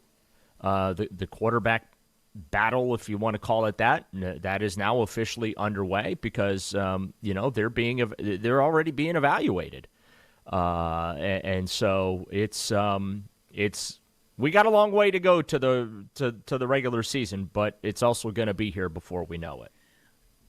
We had a talk earlier today about Jeremiah Love. We had Tony Simeone, the play-by-play guy from Notre Dame, with us, and we discussed it a little bit. If he's clearly more highly rated by the Browns than other guys, you could make the case for it, Daryl. With that said, how do you think Quinshon Judkins is healing up from everything you've been able to gather, and do you think he's going to be good to go for the season? Well, we were supposed to talk to him yesterday, right? And he wasn't available, so couldn't ask those questions. But, you know, it seems like that everything is on track, and, you know, I think that you make the pick regardless of you know, Quinshon. Like, you're in the business of adding the best football players to your team. And I would argue that Jeremiah Love is one of the two best players in this class. Caleb Downs of Ohio State, the safety, is right there as well. And both of those players are blue-chip, impact, game-changing players. Now, my gut tells me if both of those guys are there at 6, Andrew Berry's going to auction that pick off. But, you know, I would have no problem if the Browns picked either one of them. Because, again, from my standpoint, I think those are the two best players in the draft. And if you tell me you can walk away with one of the two best players in the draft with the number 6 overall pick. Because, again, newsworthy, I don't think Fernando Mendoza is the best player in the draft. I would agree with you. He's the best quarterback in the draft. Big difference. Yeah. Big difference, right? Yep.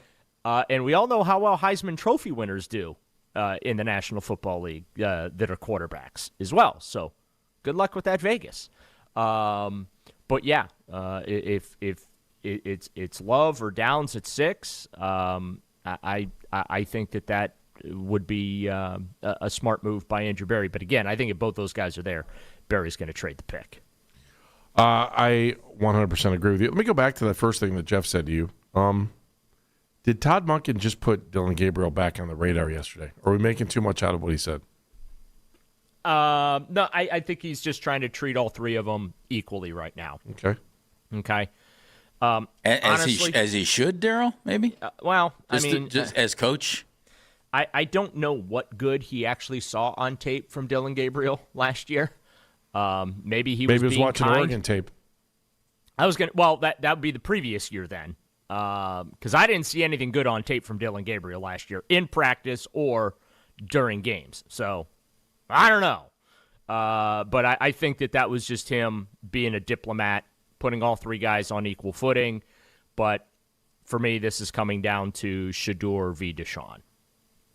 And who do you expect to win that? Deshaun. Without question. Yeah. He's got, look, he's unlike Shedeur Sanders, he's kind of done this before. Mm-hmm. I expect that he'll probably learn the playbook faster. Like, that's what last year came down to between Dillon and Shedeur. Aside from the third versus fifth round pick, it was about who learned the playbook faster. That was Dillon Gabriel. That's why you kept hearing how Dillon Gabriel was miles ahead of Shedeur Sanders. It's the playbook. So, I anticipate that also, too, Deshaun's going to look good in practice. He looks great on Instagram right now. He's physically healthy, which obviously that's a good thing for him. I expect him to be the better practice quarterback, and therefore he'll win the job. And we'll see Shedeur Sanders probably by October. Sorry. And then who do we see in 2027? All right, I got crickets for that one. That's a story for another day. Mm-hmm. You guys are all business today. I like it. Oh, it's all, but we don't mess around. How's your hair? It's the best thing I got going, Andy. Keep saying that, babe. Keep saying that. Any chance Ty Simpson is... I still have all of it. Well, most of it. It's starting to thin in some spots. Congratulations on your follicle success. Ty. Are we going to be talking about Ty? No. I mean, are you hearing, like I keep hearing people say, oh, they loved him in Berea. They loved him at the Combine. Okay, is he? Is Ty Simpson the man, or is he? Is there a chance that maybe they shock the world and take him at 6? No. Okay. No. You honestly think they're taking themselves out of the 2027 quarterback class? I gotta ask. It's my job, man. No, I know it's your job. I'm trying to apply logic to people that are getting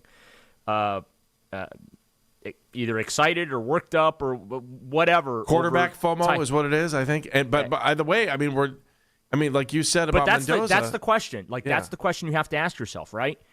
Are you willing to take? Is that guy better than anyone that's coming out next year and worth taking yourself out of the running for any of those players? And the answer is no.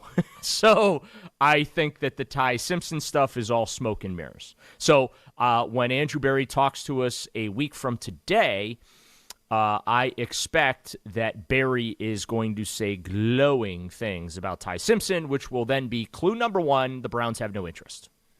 And hoping someone else does and they make a move. Yeah. Correct. It's all about, again, I am convinced that they have a for sale sign on that number 6 pick, and Andrew Berry wants to sell it.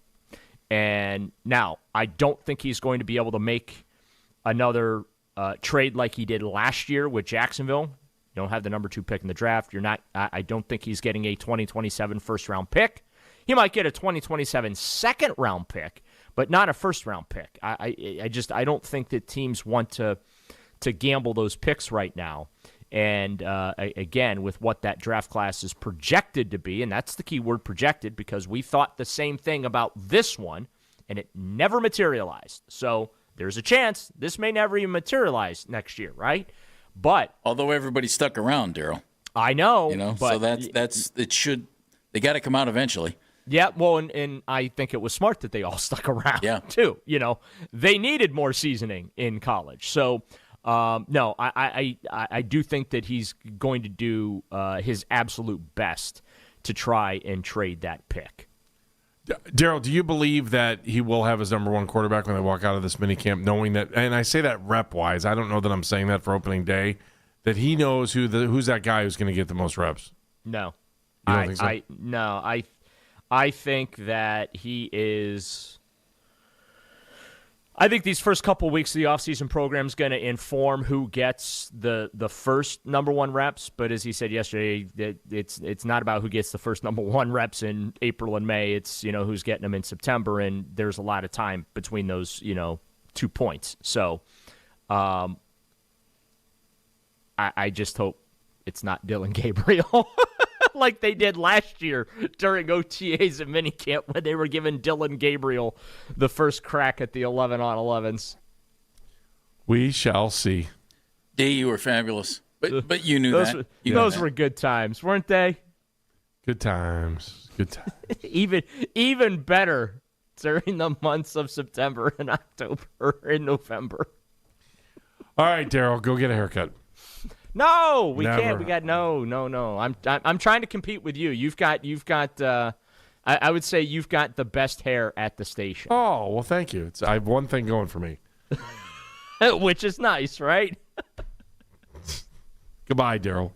See you guys. Bye, D. Daryl Ryder, our Browns beat reporter, also does a fantastic job covering the Cavaliers. Get ready for his coverage throughout the playoffs as well. That's Daryl Ryder, our Browns beat reporter. Are we for sure, like Daryl said, do you believe they're trading the 6th pick when we get there?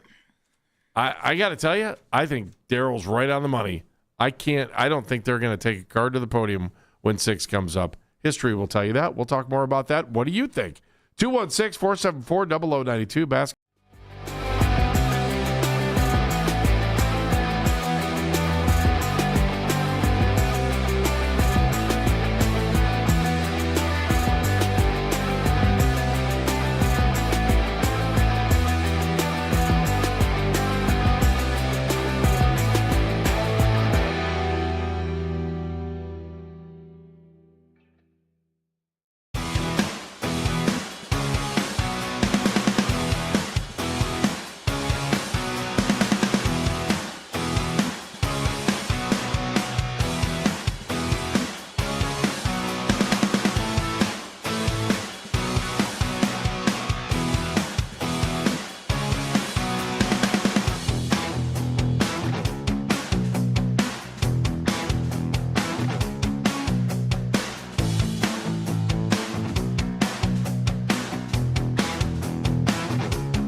through 6. Listen to the Fan Rewind weeknights from 11 p.m. to midnight. All the best segments from all our shows, and you can always listen on the Odyssey app. Headline sports news every 20 minutes on 92.3 The Fan. From the University Hospital Sports Desk, I'm Meredith Kane.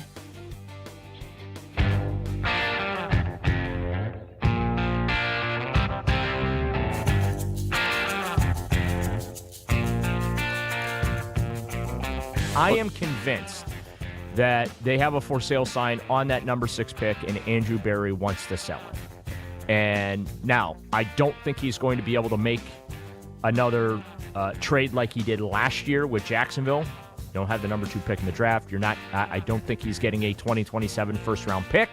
He might get a 2027 second round pick, but not a first round pick. I don't think that teams want to gamble those picks right now. Daryl Ryder, our Browns beat reporter, telling you the for sale sign is out for the number 6 pick in the draft. Are you on board with that? Let's just face it. I mean, Andrew Berry's been real good at dishing off whatever their pick is in the first round to try to obtain more picks.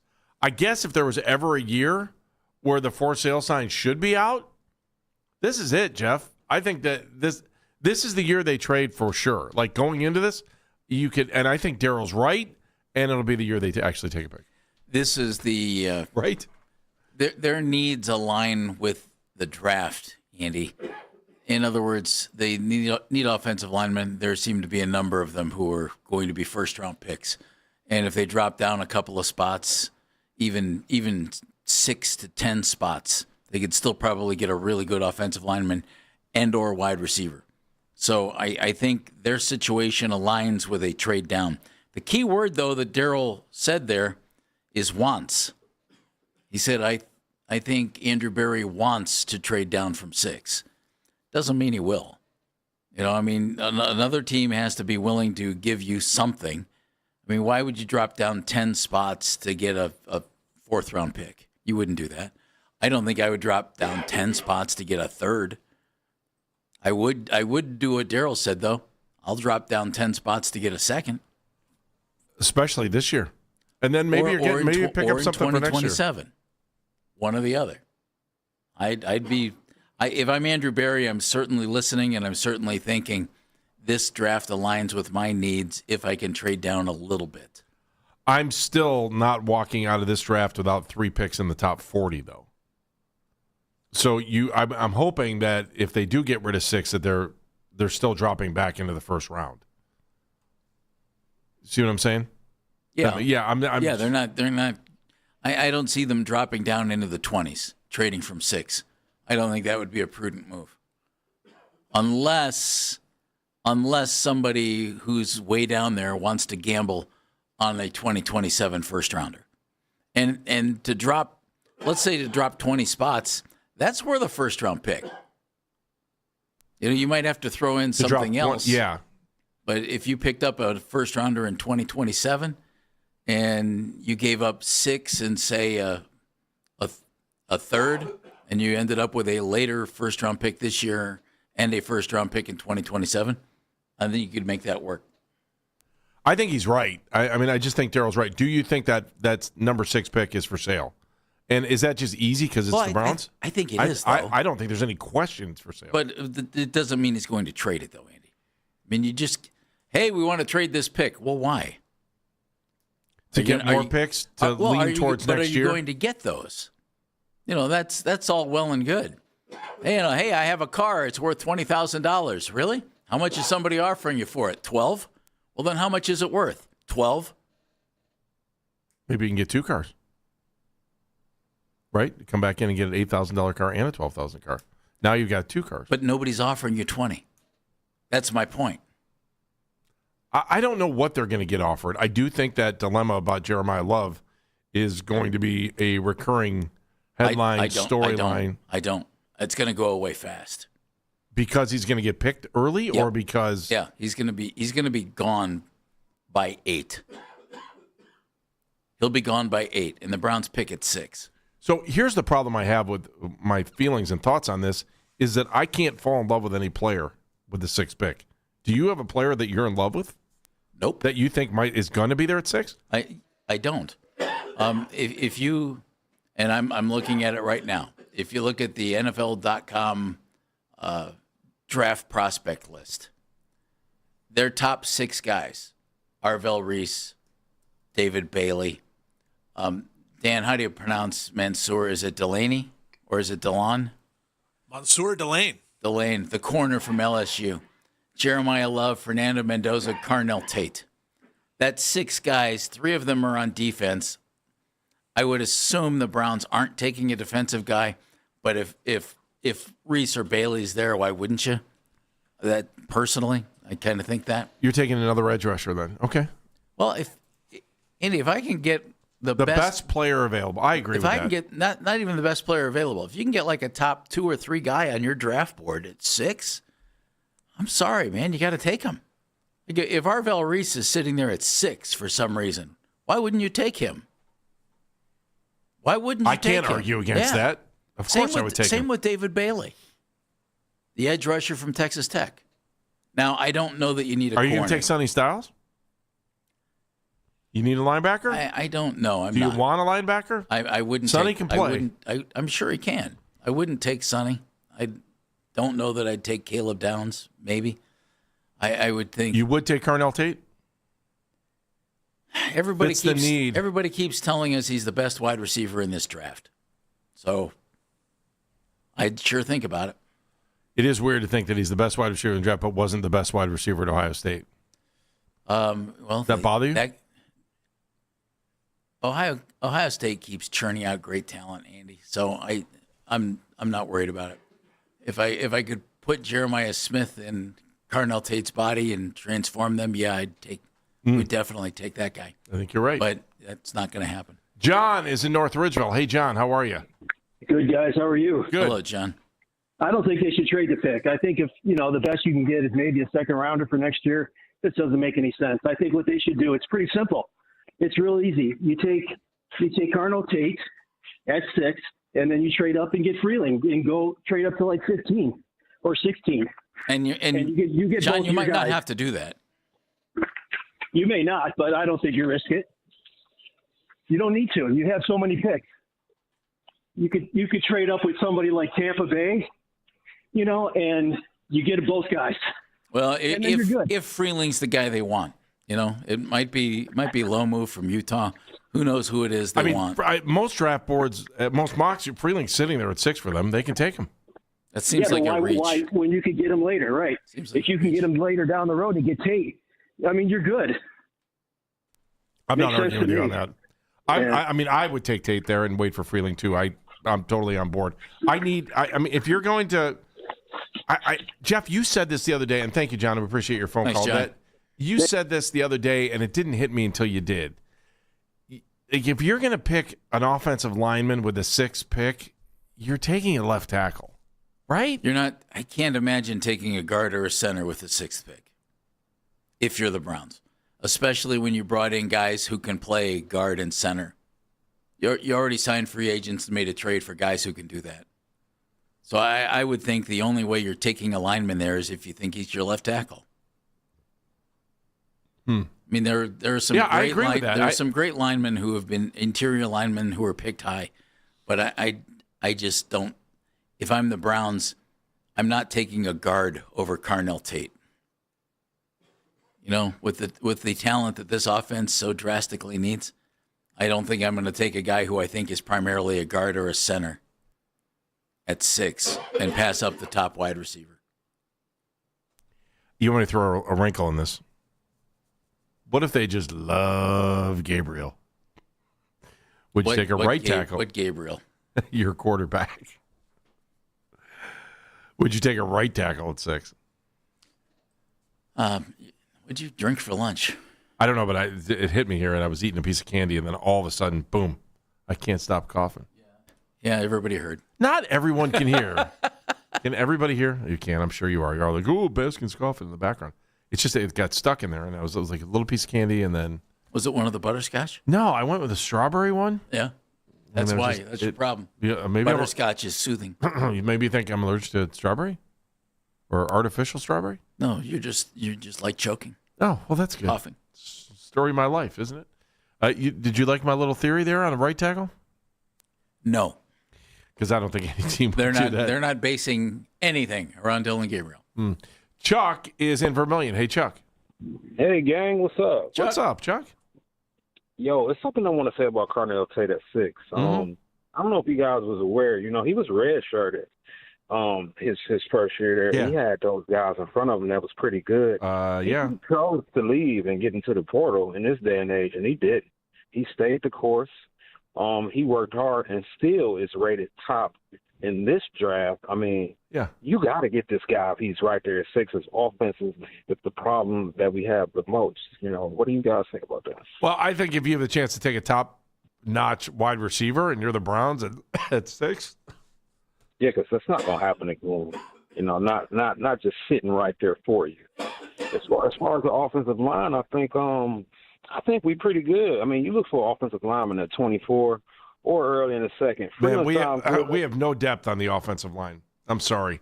I know you. We brought in all these guys. You have no idea what you're getting. Again, you got 5 guys. Who knows what DeJuan Jones is going to be this year? You got Johnson. You got 2 Jenkins now on the line. You got Howard. Every name is new for the most part there, other than DeJuan Jones. And then look at what you got if one of those guys gets hurt.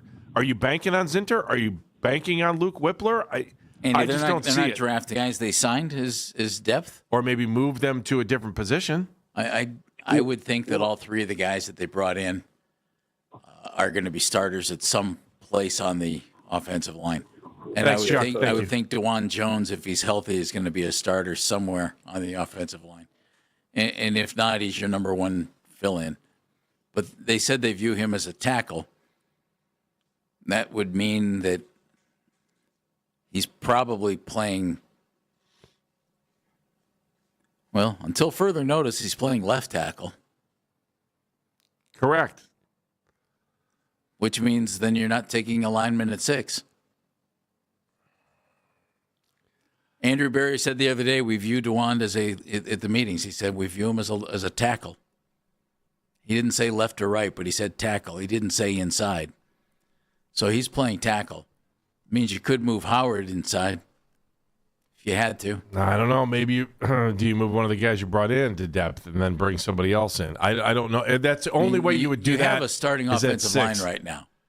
The question is it good enough, and do you want to tinker with it? What would you do? Do you think it's good enough? I would be bringing in another lineman either at 24 or the first pick in the second round. And then what are you doing at 6 positionally? If you hang on to it, it's a wide receiver. If they have Carnell Tate ranked more highly than any offensive lineman on the board,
currently 5 under through 8. Tommy Fleetwood holding on to sole possession of second place at 3 under through 8. And last year's champion, Rory McIlroy, is currently even through 6. Want to catch highlights from The Fan from throughout the day? Get over to 923thefan.com or favorite The Fan on the Odyssey app for all of today's headline segments. Headline sports news every 20 minutes on 92.3 The Fan. From the University Hospital Sports Desk, I'm Meredith Kane.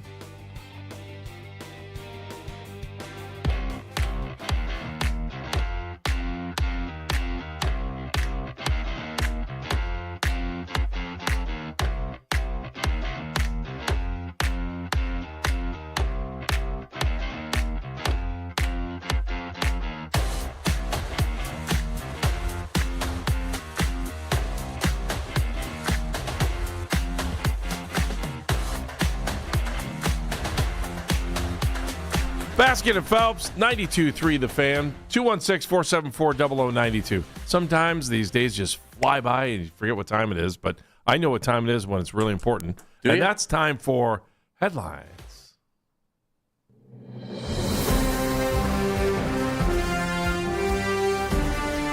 Hey kids, from the 24-hour newsroom, here's Dan Mennigan. Right. I mean, I know the times you truly care about, which, lunch, dinner, breakfast. Gym class. 2:05. Why wait that long? That. Andy does not care that way. Those are the opinions of Mr. Phelps and only Mr. I'll Phelps. sit here till 5 o'clock if you need me to. If the afternoon What a show guy. said they needed Company somebody, man. I'd It's a stick around, trooper right man. there. We are company men if we are anything. Anything for the man. All right, gentlemen. So there are rumblings out there that Ty Simpson might be dropping out of the first round. What? Jeremy Fowler has that as a part of it, saying that he could be an early day 2 pick. Our buddy Jason Lockett Forrest saying such things as well. Probability, or are we just bored? We're just bored. And he's the number 2 quarterback on everybody's board. I see what you did there. Thank you very much. Yeah. Sorry. I don't even know if that's worth this. If I'm the Browns, I'm doing this when it comes to quarterback. You ready? Yeah. Not taking Ty Simpson, and I'm picking up the phone and I'm calling the Indianapolis Colts, and I'm seeing how cheaply I could get Anthony Richardson. And if I can get him cheaply enough, I'm making that trade. What is cheaply? If I could get him for a 6th or 7th round pick, you kidding? I'd do that in a heartbeat. And are you throwing Gabriel in there too, or no? I don't need I think they tell you to go kick rocks barefoot on that one. You might be right, Dan, except I think they're done with him. They seem to be done with him. Right, but you got to remember, he's cheap. Well, he is cheap. They have no incentive to get rid of him with how cheap he is. You've got to make the incentive. They do have incentive to get rid of him. What's the incentive? They just signed Daniel Jones to be their star quarterback of the future, even though he's injured, and they'll find somebody else they can play quarterback for a while. Where's the incentive in what you just laid out, though? To move on from a mistake in their mind. Okay, how is that an incentive, though, especially when he's cheap? Maybe they like doing Gabriel. What good is cheap if the guy doesn't play and you don't think he has a future in your organization? Because 2 quarterbacks play for every team every year. Yeah. So you would probably feel better with that guy as your second quarterback than whomever you're going to get in the draft or whomever you're going to get in free agency. What about Riley Leonard still there? I would kind of agree with you, except for the fact that they've already said you can look for a trade. I mean, they've given him permission to find a deal. So they're probably calling, and I bet you somebody's already made the 6th or 7th round pick, and I'm pretty sure they've gotten. Hello? Wow. Hello? Dan Mennigan. Are the Browns there? Hello? Andrew? Hey, Chris Ballard, how are you? We'll give you a 7th round pick. How's the family? Hello? Could you get him for a 5th? Hello? 5th? Get him for a 5th? Dan didn't hit the dial tone on that one. I don't think you get a 5th either. I bet you it's like a 4th or a 3rd for him. I don't know. They need a second quarterback. If I'm the Browns, I'd be real tempted to do it because he could end up being your quarterback of the future. I got and enough then lottery tickets. then you suddenly don't need one. In So the you're saying draft. the Colts are going to try to grab Ty Simpson? They're going to grab somebody? No, the Colts have nothing to do with it. They have a quarterback they don't want. Yeah, but they've already given the dude permission to go make a trade. Get a trade.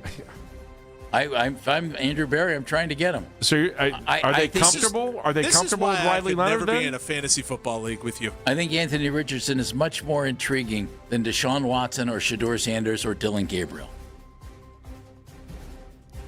All right, I want to make fun of give you. It a chance. Listen, I seriously, Jeff, I just want to sit here and make fun of you and say, come on, turn the page You've on done this it thing. for 15 years. Yeah, but the problem is that like we're going to get 2 weeks into the season, and wherever he is, if he's not starting, he's going to have like a 5-touchdown game. He's going to throw for 400 yards. And you're going to say it again. And I'm going to sit here and go, Phelps was right. There it is. Just stay tuned. We'll see. Hey, I noticed for some reason you didn't start Justin Herbert this week. Here's a pocket full of lint. Do you want to trade him to me? Hello?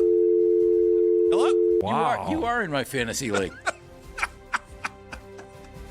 Wait, do All you right, draft gentlemen. college guys just in case? In the fantasy league, we do not. Okay, but baseball you do, right? We can draft minor leaguers.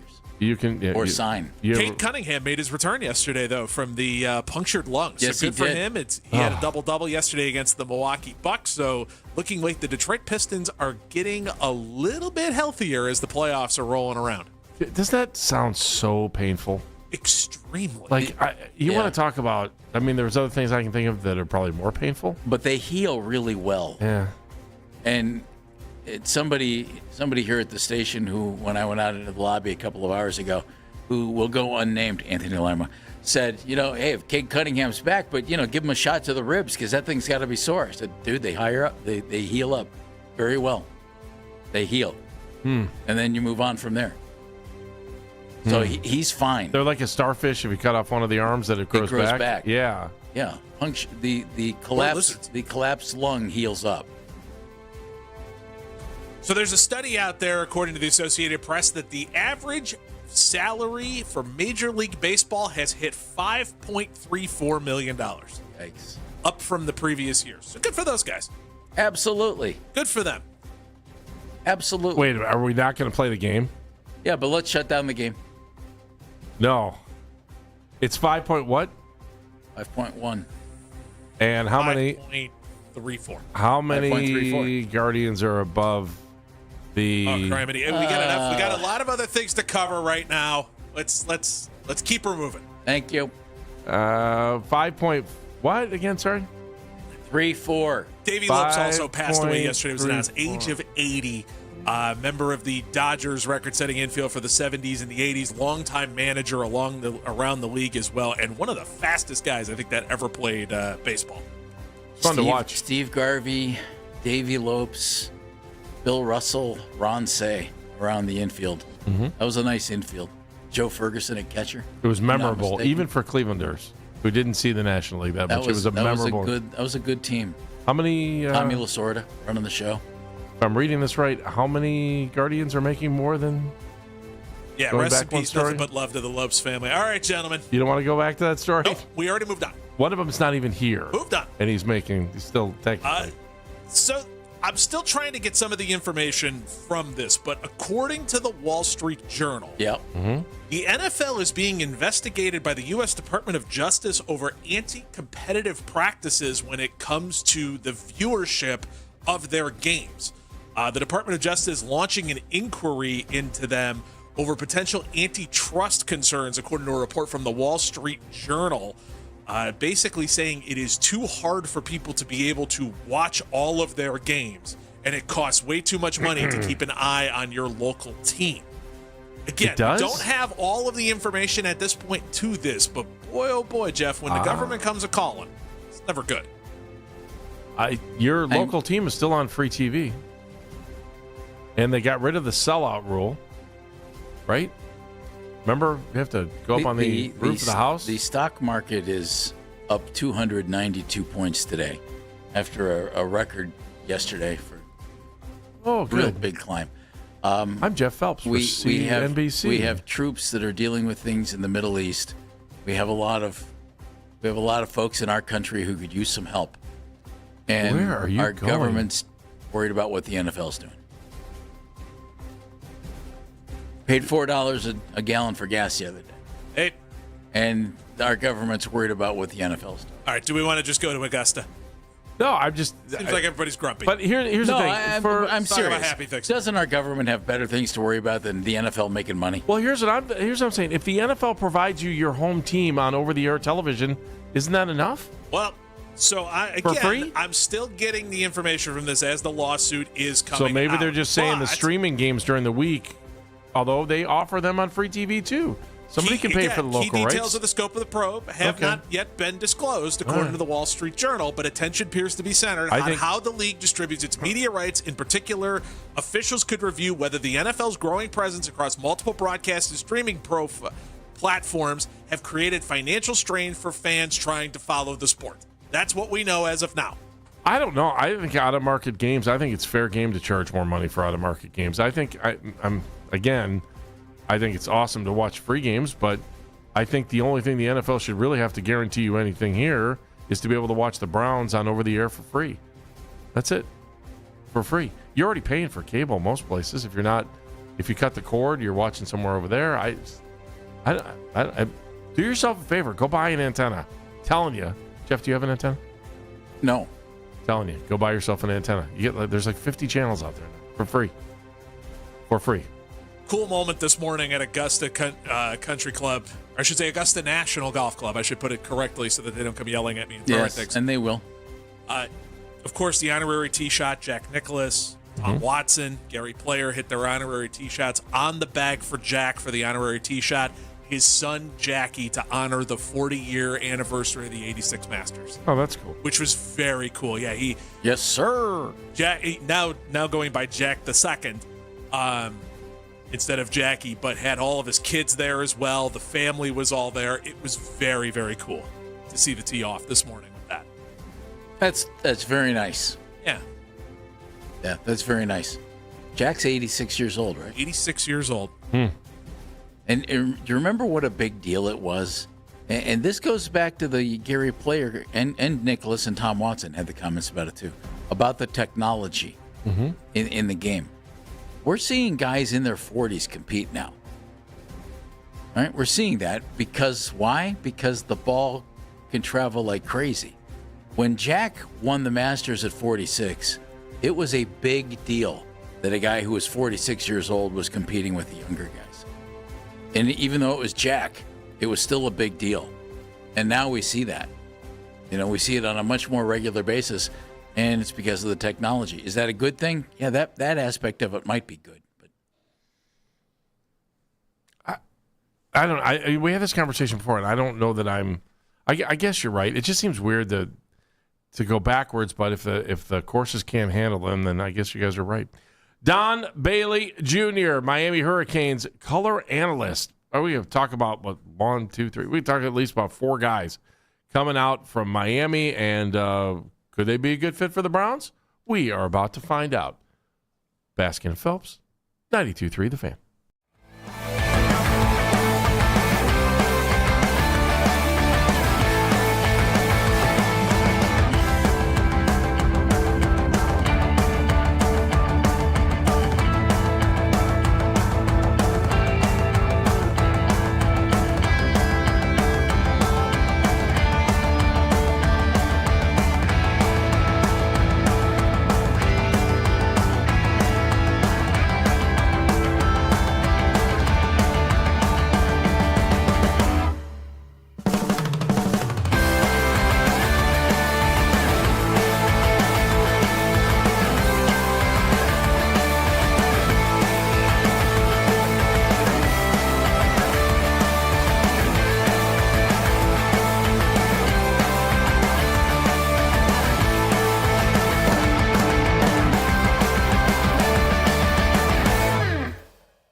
weekday. That's 92.3 The Fan on YouTube.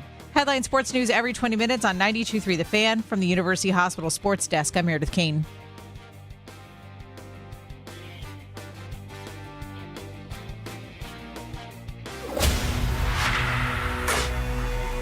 Headline Sports News every 20 minutes from the University Hospital's Sports Desk. We are Sports Radio 92.3 The Fan.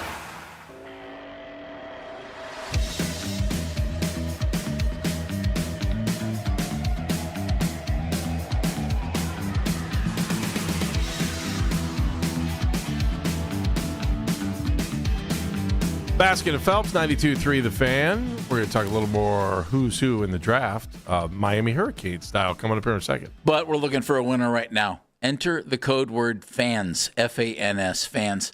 Enter that word at 923thefan.com before 2 o'clock for your chance to win a pair of tickets to the Great Lakes Collector Convention and Strongsville Sports Collectors Convention, April 10th through the 12th at the Independence Fieldhouse. Plus, you'll be qualified for the grand prize. It's an autographed meet and greet with former Browns Pro Bowler Joe Hayden. Get tickets at greeniesportscards.com, greeniesportscards.com.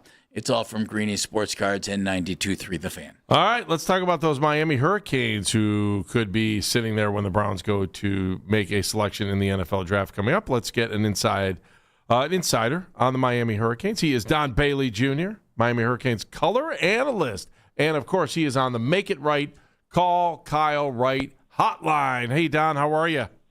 I'm doing great. How are you guys? Hi, Don. We're good. We're getting ready for a little bit of a draft here. I don't know. The Browns have a couple needs. I feel like we say this every year. The Browns have a couple needs. Well, I listen. Some Hurricanes have done good for those Brownies. My man Bernie Kosar sure did good by you guys. Yes, he did. Problem is he's the last quarterback we talk about still. So. Well, and then another teammate of mine was Scott Nicholas, who played up there for a bunch of years too at linebacker. So Hurricanes like it there. All right, well, you're going to take care of us this year. Who should we be picking then? Of all of your guys, give me the one you think can help the Browns the most. I think listen. It's hard for me to go away from an offensive lineman. So CeCe Mauigoa is a fantastic football player, and I mean he came in day one. I mean right out of IMG and came in spring practice, and they planted him at right tackle, and he never missed a start and never missed a game, and I don't think he missed a play. So he's a guy that I think is very, very special. Don, by all accounts, he came in as a right tackle. NFL teams say right tackle or perhaps move him inside. Do you think he should be moved inside? Is he a right tackle? Could he be a left tackle at the NFL level? Well, here's how I see him, and they really haven't publicized it much in Miami or really about his career, but Coach Cristobal and Coach Mirabal are both offensive line guys, and what they do, and they're doing it right now at spring practice, is they cross-train all of those guys. So CeCe, when he came in, he played tackle. I mean, that was the initial starting point, but he took reps at guard, and he took reps at center, and I will tell you, I think without question, he is a 5-position guy. You could start him at all 5 positions, and it might take him a day or two to get the center thing down. But I think overall, he's as versatile offensive lineman that I've seen come through the doors, and he could start anywhere and be productive immediately. One of the issues we have up here is quarterback. Still trying to figure that out. When I watched Carson Beck, and I was like, okay. And now we sit here, and Carson's like a day 2, day 3 guy. What happened? Like, tell me why do they look at him that way? And originally, at the beginning of the season, I was like, man, this guy's going early, and now we're sitting there as day 2, day 3. Well, I don't get it either. I mean, you go back to Georgia, and 24, he had a first-round tight end and a second-round wide receiver, and if he'd have come out then, he'd have been a first-day pick and everything that went with it. And then he comes back the second year at Georgia, and they don't have as good a defense, and he doesn't have the receivers or the tight ends, and his numbers.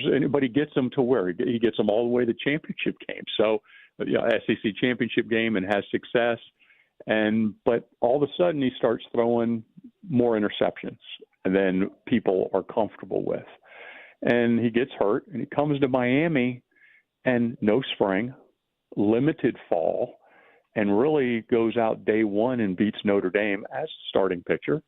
and beats the University of Florida and has a couple games where he throws multiple picks. And in one of those games, specifically the Louisville game, I think he threw 3 interceptions, and I would tag him with 1. And then same thing happened at SMU. One of the interceptions was a bobbled catch or a bobbled interception, and he gets tagged with that. So I think the interception bug is, he was bit by that, and that's something that he brought in from Georgia.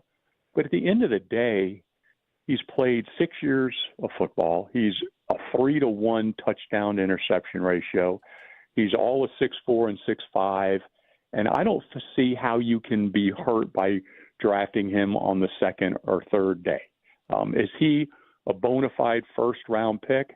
I can't tell you that because I played with one. I played with Jim Kelly, and I know what that looks like, and I played with Bernie Kosar, and I know what that kind of guy is.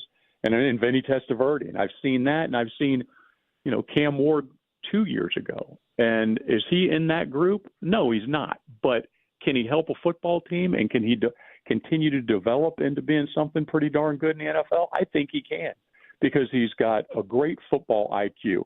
And he helped Miami win more games than they've ever won in the history of the program. And he did it by a lot of it was his mental approach and the trust that they had with him checking in and out of plays and coming up with how to handle any defense he's faced. So I'm not an anti-Beck guy by any means, but to say, is he a franchise quarterback, first round, we're drafting him and we're set for the next decade? I don't see that either.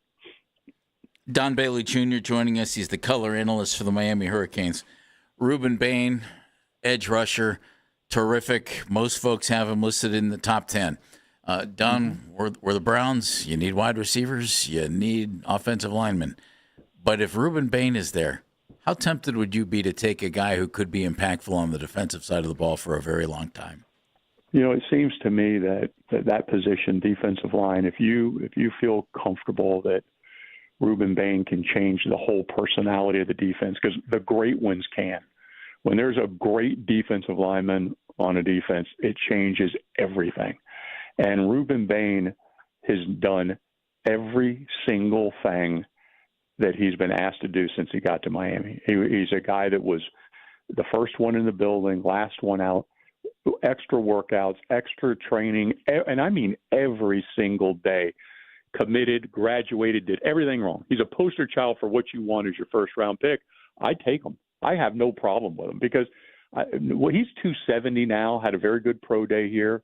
But in reality, he's a guy over time that if he gets, tired of being on a diet, he can get up to 305 pounds and help you inside as well. So I think there's a lot of versatility that comes with him. He's an intelligent player. He's a technician, but he will be productive in the National Football League. Is he going to the Hall of Fame? I can't answer that. But will he be productive? You're darn right. And there are no issues whatsoever with him on or off the field. I got to tell you, as we sit here in Cleveland, so close to Columbus, it seems, and you look at the draft, you've got probably 5 Buckeyes going in the first round, and I just can't get over the loss. I'm sorry, I need to get over it, but I just can you just take me back to that game for a second and just how Miami was able to beat Ohio State? Well, don't feel bad because I still can't get over the loss from 2002 when Miami lost to Ohio State. That's okay. So Miami was supposed to kill. Those will stay with you. Miami was supposed to kill the Buckeyes that game. You know what was crazy about that game was just how Arizona was just inundated by Ohio State fans. I was lucky enough to go as a fan, and that game was one of the most bizarre games ever. You're sitting here thousands of miles away from home, and then all of a sudden you're like, I feel like I'm in Columbus. That was a road game truly a road game for Miami that first time for Coach Tressel. It really was. It was, I go back to that game. We talk about it down here anytime it looks like Miami's going to play Ohio State, but that was a great football game. And I'll tell you, the Fiesta Bowl was, we just got out of, I guess it was the Fiesta, wasn't it? When we played Ohio State, was it the Fiesta or the Cotton? Cotton. Yeah. It was the Cotton. And that still game stings. I remembered what it was. Sorry. The Cotton Bowl that we just played, that was, let's face it. my belief is that turnovers dictate every single football game at some point. If you're in that category where you're throwing pick sixes or you're getting punts blocked and they're, return for points and all those things can happen to you, that's going to turn a game. And I think that's really what it is, because I've done my homework on the NFL draft. And I do, by the way, gauge how good a football team is talent-wise by how many players they have drafted. It's in Ohio State probably is the best football team in America if you follow that guideline like I do. Sure. And they were off the bus, they're as good looking as anybody there is in the country, and they can all run and they can all play. And you got a couple South Florida guys on that football team that are pretty darn good as well. So it was a great football game to call. I enjoyed it, and it was exciting. I got to Don, thank you so much for joining us, and hopefully we'll talk to you somewhere down the road. Maybe the Browns will take one of the members of the U, and we'll get to talk to you again, and we'll do a little bit more. How's that sound? Sounds good to me. Have a great day. You too, Don. Thank you very much. Thank you, Don. Appreciate it. Don Bailey, the color analyst for the Miami Hurricanes, friend of Bernie, friend of Vinny, friend of Kelly, all of those great quarterback run they had at Miami as well. All right, he said some stuff about especially one player in particular. I want to bring that up. We come back, plus we need to talk about the Guardians too. 216-474-0092. It's Baskin and Phelps, 92.3 The Fan. Hey, everybody.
the Odyssey app. Headline Sports News every 20 minutes on 92.3 The Fan. From the University Hospital Sports Desk, I'm Meredith Kane.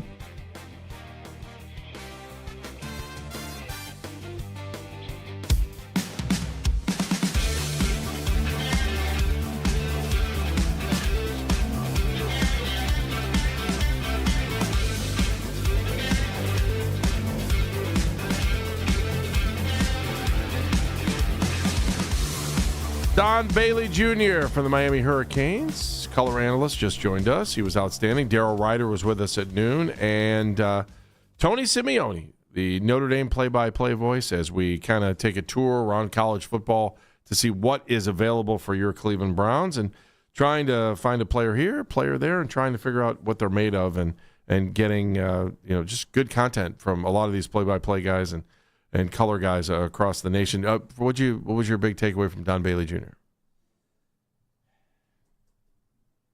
Made me think about Reuben Bain a little bit. Mm-hmm.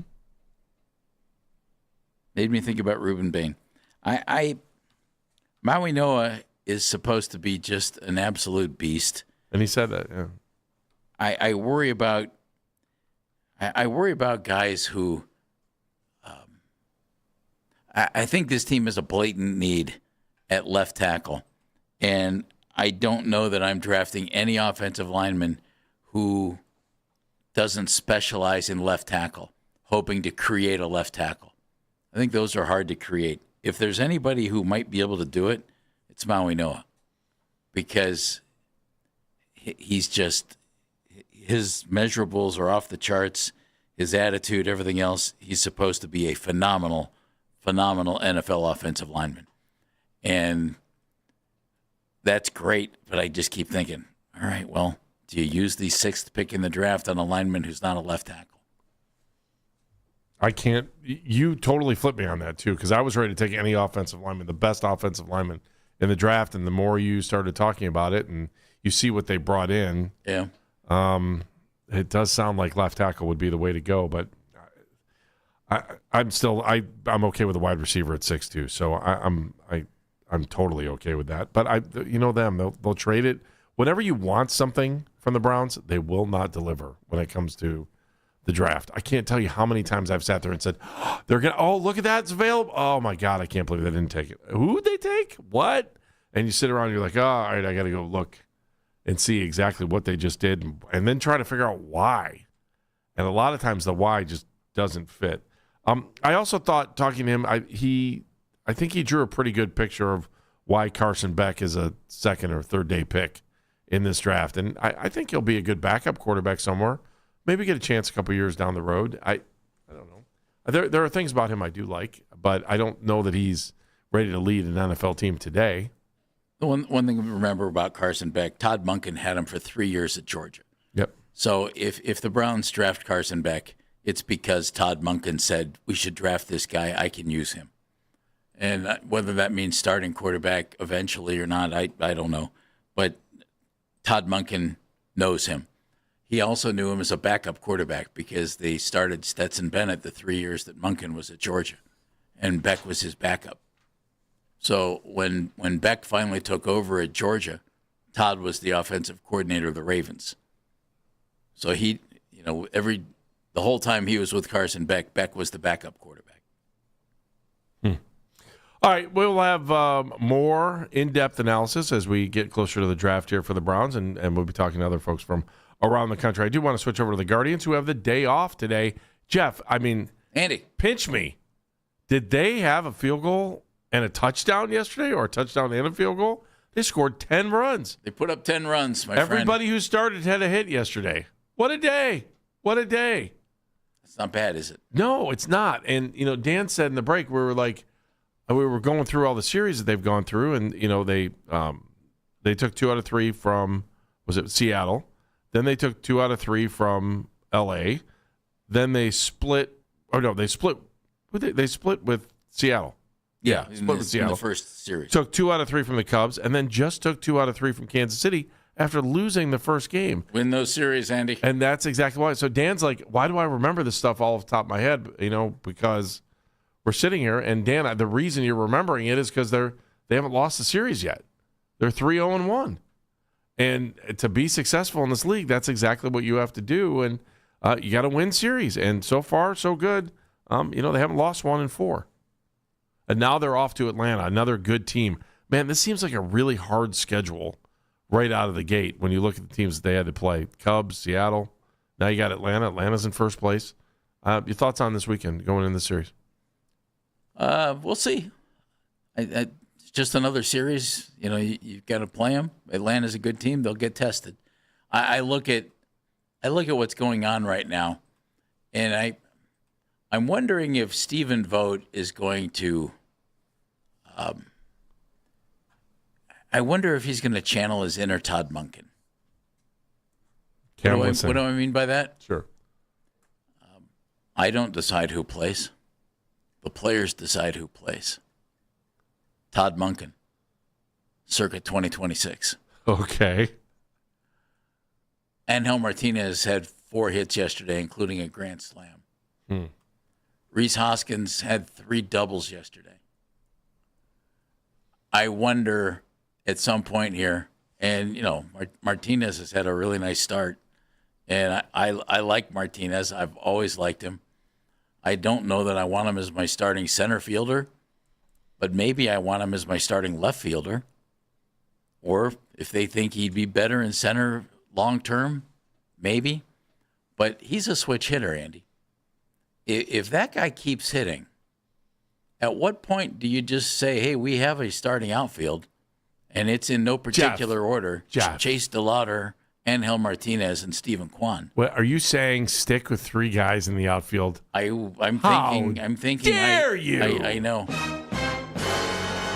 I'm thinking I have 3 guys, and they're playing 150 games each, if they're up to it. And I don't need to see Daniel Schneemann in the outfield, and I don't need to see C.J. Kafis in the outfield. And I'm just going to play these guys. Seriously.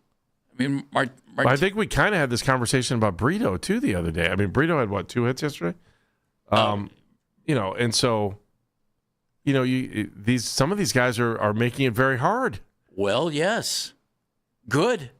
I concur. I mean, Rhys Hoskins has a track record, Andy. And, though he's not been lights out, but he's hitting .259, which puts him at the top of the favorite pledge class. Kyle Manzardo's hitting .086. You want to see Kyle get his bat together, okay? There's no question about that, and you're not going to do that by sitting on the bench. But Rhys Hoskins shouldn't be sitting on the bench. He's hitting over 250. I'll take it, especially for this team. He's been fairly productive. Fry did not have it yesterday. Sorry, Fry had a walk, but everybody got on base yesterday. I wonder if Stephen Vogt will tweak the way he does things based on performance of some of his players. I don't know. Do you think he will? I think the front office kind of dictates some of this stuff. I think the front office is saying, this guy needs to be here. Let's go. Wouldn't you want to see more of Martinez? Yeah, especially the way he's hitting right now. I think he's. I'm sorry. Let me check guys. I think he's a good player. Have a few at bats that are hitting over 300. Oh, Martinez. It's hard to watch. And then I remember here's the defining moment of the season for him. Gets blasted in the back leg twice, right? And in the knee. Yeah, it was twice. Down. You could in consecutive days feel the pain soothing and oozing out of him as he went down and walked down to first base and was like, "Don't take me out of this game. I'm not going out of this game. Leave me in the game." He's a gamer, man. Competitive. See, now based on position, okay, he has fewer at-bats than Gabe Arias and Brian Rocchio and Kyle Manzardo. But he's producing. I just wonder if he keeps going, especially as a switch hitter, how do you keep that guy out of the lineup? You don't. I don't think so. I don't think you do either, Andy. And I like C.J. Kafis. I think C.J. is a good young player. Can I throw this one out at you? Mm-hmm. C.J.'s a left-handed hitting first baseman. Perfect world. Yes. They're trying to make him an outfielder. He hasn't looked real good out there. Kyle Manzardo's a left-handed hitting first baseman.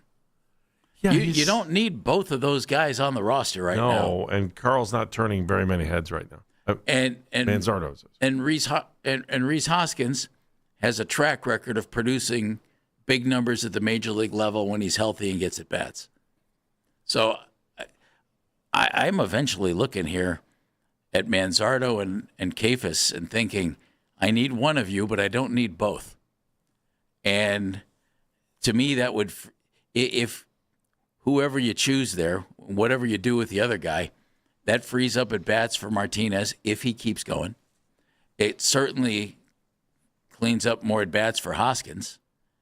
And, you don't have to platoon if you have starters who are producing. I'm still, the last couple of days, because I checked to see what Bazzana's been doing and what he's up to. It's like at 209. Yeah, he's still figuring out a way to get on base every game, whether he's hitting 209 or not. No, but that's not going to play at the major league level. Not right now. It's not. No, I agree. No. I agree. But he is getting on base. I mean, he's doing that. But, it goes against what you were saying about sticking with the three-man outfield. Who the last guy cut was Stuart Fairchild, wasn't it? I think he was. Well, that was the thought, and he's tearing it up at AAA. He is absolutely killing it. Yeah. He's hitting .389, 10 games, 36 at bats. Yeah, but you don't. Indy, you have three guys here who are playing the outfield and doing a pretty good job.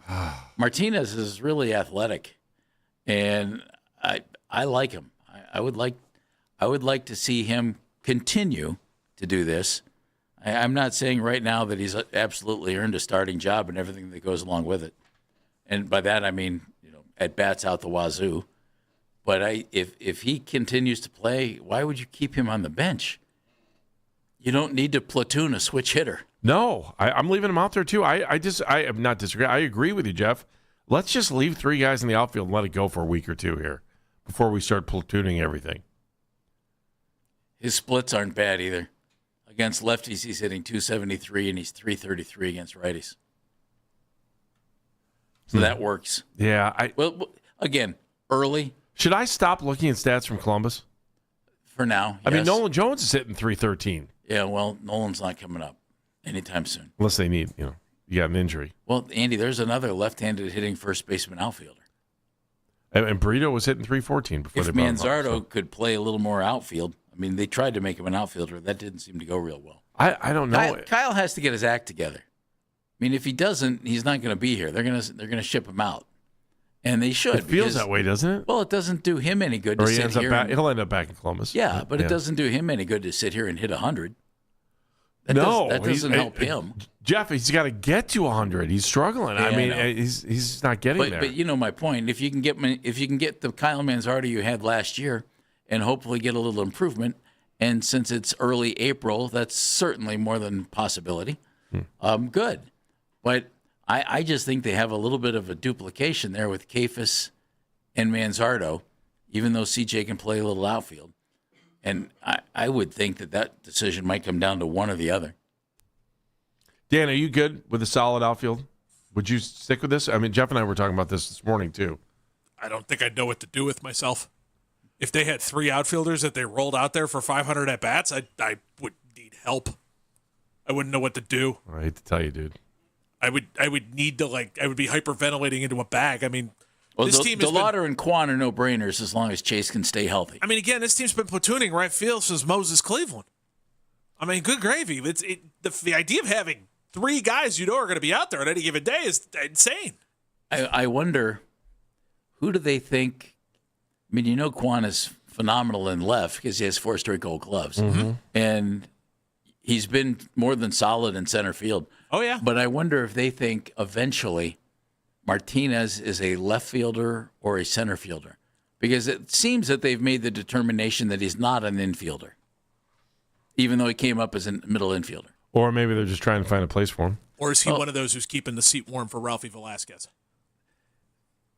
But if that name is everywhere. Yeah, but if he's hitting, Danny, Oh, I'm with you. And forgive me, I'm excited about the prospects of Ralphie Velasquez getting up here. Big, strong, left-handed power hitter. Love it. Mm-hmm. Love it. Put him in left field and call it a day. Most stuff. However, he has to get here. Yes. And until a young guy gets here and produces and shows that he deserves at bats, he's not going to get them. So in the meantime, what are you going to do? I would get as many at bats as I could for Martinez. If he's hot, staying hot, leave him alone. Agree completely. Yep. If he's not hitting the ball well, okay, well then you can rethink things. But if I'm Stephen Vogt, I'm not sitting that guy. Agree completely. I think we're all on the same page. We come back. We're going to go back to the Cavs here for a second when we come back. But, we had a great show today. And we're going to have more of a great show. Yeah, we're going to have more of a great show when we come back here in a second. Missed that. Baskin and Phelps, 92.3 The Fan, 216-474-0092. I'm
Rory McIlroy slowly climbing up the board himself. He's currently in a share of fourth place at 2 under, and he has finished 9 holes. Want to catch highlights from the Fan from throughout the day?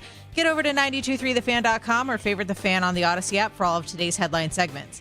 Headline sports news every 20 minutes on 92.3 The Fan. From the University Hospital Sports Desk, I'm Meredith Kane.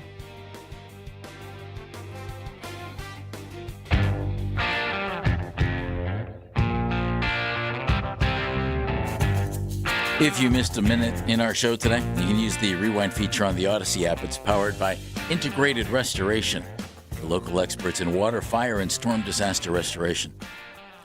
Baskin and Phelps, 92.3 The Fan. Just kind of taking in the sights and sounds of Augusta. It's good. Do we have to act pretentious when we talk about the Masters? I prefer when people don't act pretentious when they talk about the Masters, because there's enough of that just at the Masters. Yes, there is. If we can view it just as a sporting event, I think the greatness of it is even more appreciated. Yeah, but it's still kind of pompous. Sorry. I hate to say that. Well, yeah, but that's why we don't even have to deal with it. We know it is, so there. Mr. Burns. By the way, in first place. I discovered something yesterday I didn't top know the leaderboard. about the Masters. Yes. You know the Champions Dinner? Yeah. You know who pays for it? Who? The champion? The champion. The Really? champion has to pick up the tab for that. What? So Augusta can't pay for it? That's what I thought. That's ridiculous. So That's apparently ridiculous. they said that the Rory McIlroy dinner from when was it? 2 nights ago? It was Tuesday night. Yeah, it's on Tuesday nights. Apparently they said that would cost somewhere between 10 and 20 grand. Now, it's not like these guys can't afford it because they win 7 figures.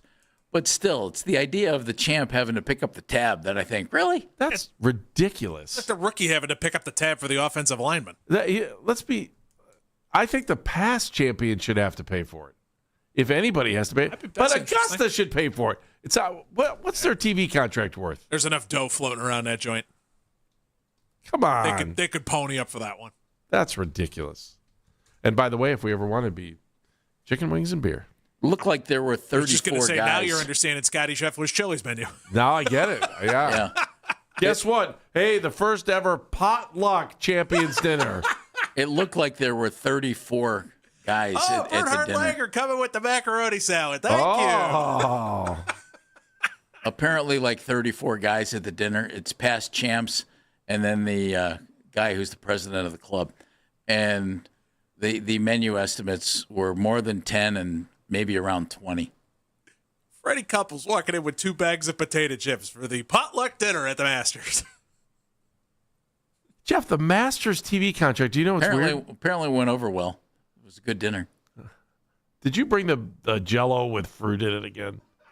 God. Who did that? Who put the marshmallows in there? Yeah, like what were you thinking? Although that's Marshall, I can live with Marshall. Did you know the Masters TV contract is year to year, where Augusta charges no rights fees to CBS and ESPN? It's brilliant. Well, that's how they have complete control. That's crazy. They don't accept any money for TV rights. It's brilliant. That's insane. It's why the whole Amazon thing will forever make me laugh, how they're simulcasting it. Yeah. Even though you could just watch the same feed for free on the Masters app, but yet somehow the Masters got Amazon decided to buy into it, which I still can't figure out. Because it's like, well, you just go to masters.com. It's right there. And then they're restricted to 4 to 5 minutes of commercials per hour. Mm-hmm. And all of these sponsors have to be approved by Augusta National. Wow. It's beautiful. Mm-hmm. I still, if they didn't charge a rights fee, why couldn't the other networks jump? Well, I guess you have to have the exclusive Still have to have the rights. Non-right fee. Yeah. Yeah, I get it. Okay, all right. It's like the 1 cent lease that you'll see every so often for like sports teams where you would. Speaking it's of a year. pretension on this thing, we only have a minute here.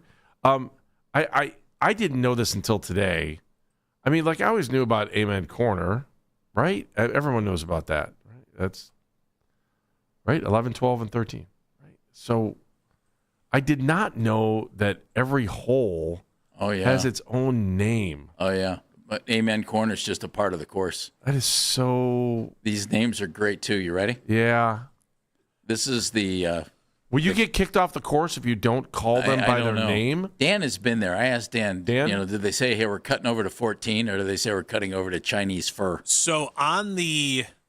And I'm doing this from memory, so hopefully I'm right on this. If I'm wrong, I apologize. Okay. But on the directional... signs? Yeah, that's the word. They're signs. Yeah. They'll say Golden Bell right, Withering Flower left, whatever else. Flowering crab apple. There you go.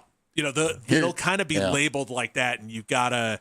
And I think they might put the number in front of them, but for sure the name comes with it. Here's the first 9, and Dan said they call it first 9, second 9, not front and back. Oh no.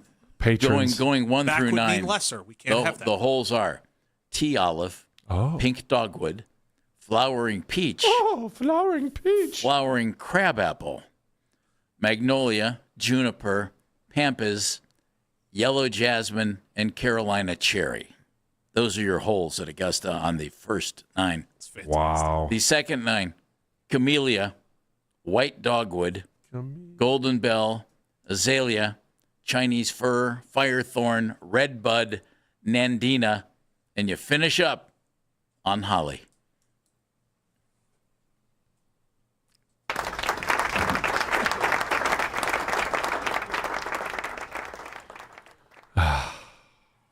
I love it. Too much. I love it. Too much. Can you imagine spending about 20 G's on dinner for you and 34 of your closest pals? I would not be happy about that. I'm telling you, it'd be. You won. You don't care. Why can't the club pay for it? That's ridiculous. I did think it was weird. Meredith, moment of the show. And how did we not know that? I don't Here know. comes Tom Watson holding 3 2-liters of soda. That would be funny. Who wants Mountain With Dew? Solo cups? For the potluck. Anybody want Mountain Dew? Or I have Orange Crush. Who's got a dart? Said John Daly. Get the red Solo cup over here. Mayor, you back there? I am. I was just waiting for you guys to finish. Okay. I'm going to be going to the $1.25 tree to get supplies to create to cook the Masters dinner for you all. Because that's all I can good. afford. Yeah, we should do our own Masters lunch one day. Great idea. We invite in a listener. You're the champ, Andy. You're the champion. You're paying, Andy. No. Even better yet, we'll invite in a listener and make them pay for lunch. Now you're on to something. Now that's the Masters way. Yeah. As long as Cool Ray brings dessert. Fair enough. That, my friend, is you're playing chess over there. All right. I feel better. Mayor? Find a listener that's willing to pay for your food. Anyway, moment of the show, Daryl Ryder, he was talking about the value of the Browns' number 6 pick. I am convinced that they have a for sale sign on that number 6 pick, and Andrew Berry wants to sell it. And now, I don't think he's going to be able to make another trade like he did last year with Jacksonville. You don't have the number 2 pick in the draft. I don't think he's getting a 2027 first-round pick. He might get a 2027 second-round pick, but not a first-round pick. I don't think that teams want to gamble those picks right now. There you have it. Daryl Ryder. The for sale sign is out for that 6th pick. Sometimes your pick stays on the market a long time, though, Andy. Yeah. You have to reduce your price. Why Am I Smarter? Brought to you by QC Kinetics, the leader in regenerative medicine. In pain, give QC Kinetics a call at 216-770-5488. Dan Manigan. Our social media mentions are powered by Scheiben Jewelers, Cleveland's premier jewelry store. Smarter Today, courtesy of Don Bailey. A lot of good information in there about all those Miami guys who are going to be available. A lot of names to keep an eye out for the Browns when they look to draft in the first and second rounds. 92thefan.com, wherever you get your podcast. Let's go over to Flowering Peach on that's hole number 3 of par 4. And Meredith Kane standing by. Meredith, what do you have for us? I had a really good topic from Tony Simeone, who was talking about Jeremiah Love and Notre Dame, but I cannot get over the idea that the winner pays for their Augusta meal. I'm going to be thinking about that for several days, and the fact that Rory's dinner cost what was that, 20 grand? 10 to 20 5 figures anyway is what they said, Meredith. Yeah, that I'm not going to be able to get over that for a while. Peasants pay. Let's go over to 12 and Golden Bell. Here's Jeff Phelps. Thank you, Andy. I'm smarter because of, in getting ready to talk to Don Bailey from the Miami Hurricanes, we learned officially how to pronounce their tackle's name. And it's Francis Mauigoa, despite the fact that his name is spelled Mauigoa, Mauigoa. So there is no W, no E, or no N in his name. But it's Mauigoa. That's why I'm smarter. Thank you. I'm Andy Baskin. Mauigoa. I'm Andy Baskin. I'm standing here on Holly, par 4. You better get off of her because it hurts. I will tell you this, that I am smarter today because of Tony Simeone, the Notre Dame play-by-play guy, talking about Jeremiah Love. And just, he's ready to go. He might be the most, he's not going to be the first pick in the draft, but he might be the most pivotal pick in the NFL draft. That's accurate. Thank you. Yeah. He's Jeff. I'm Andy. Thanks for being here today. We do appreciate you. We are back again tomorrow at 10. Until then, be a hero. Be a real hero. Be an organ donor. Lifebank.org. See ya, Cleveland. See ya. You know what's next. The Afternoon Drive. And that's the show.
your plan is. I'd like to see what your roadmap to winning actually is. Maybe Monken understands 2026 is just going to be a lost year, and 2026, unless he can fix Shedeur, is going to be some sort of problematic season, and it just is what it is. The reality is, you can't give me that nonsense and then tell me that you think 2026 is going to be something.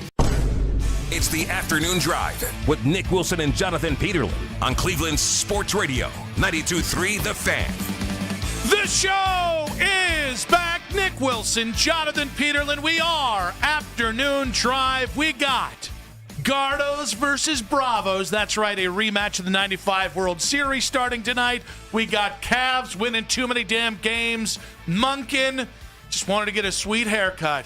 I'm all in, baby. I am all in. I guess the Masters is going on too. That Open, courtesy of FanDuel Sports Network Ohio.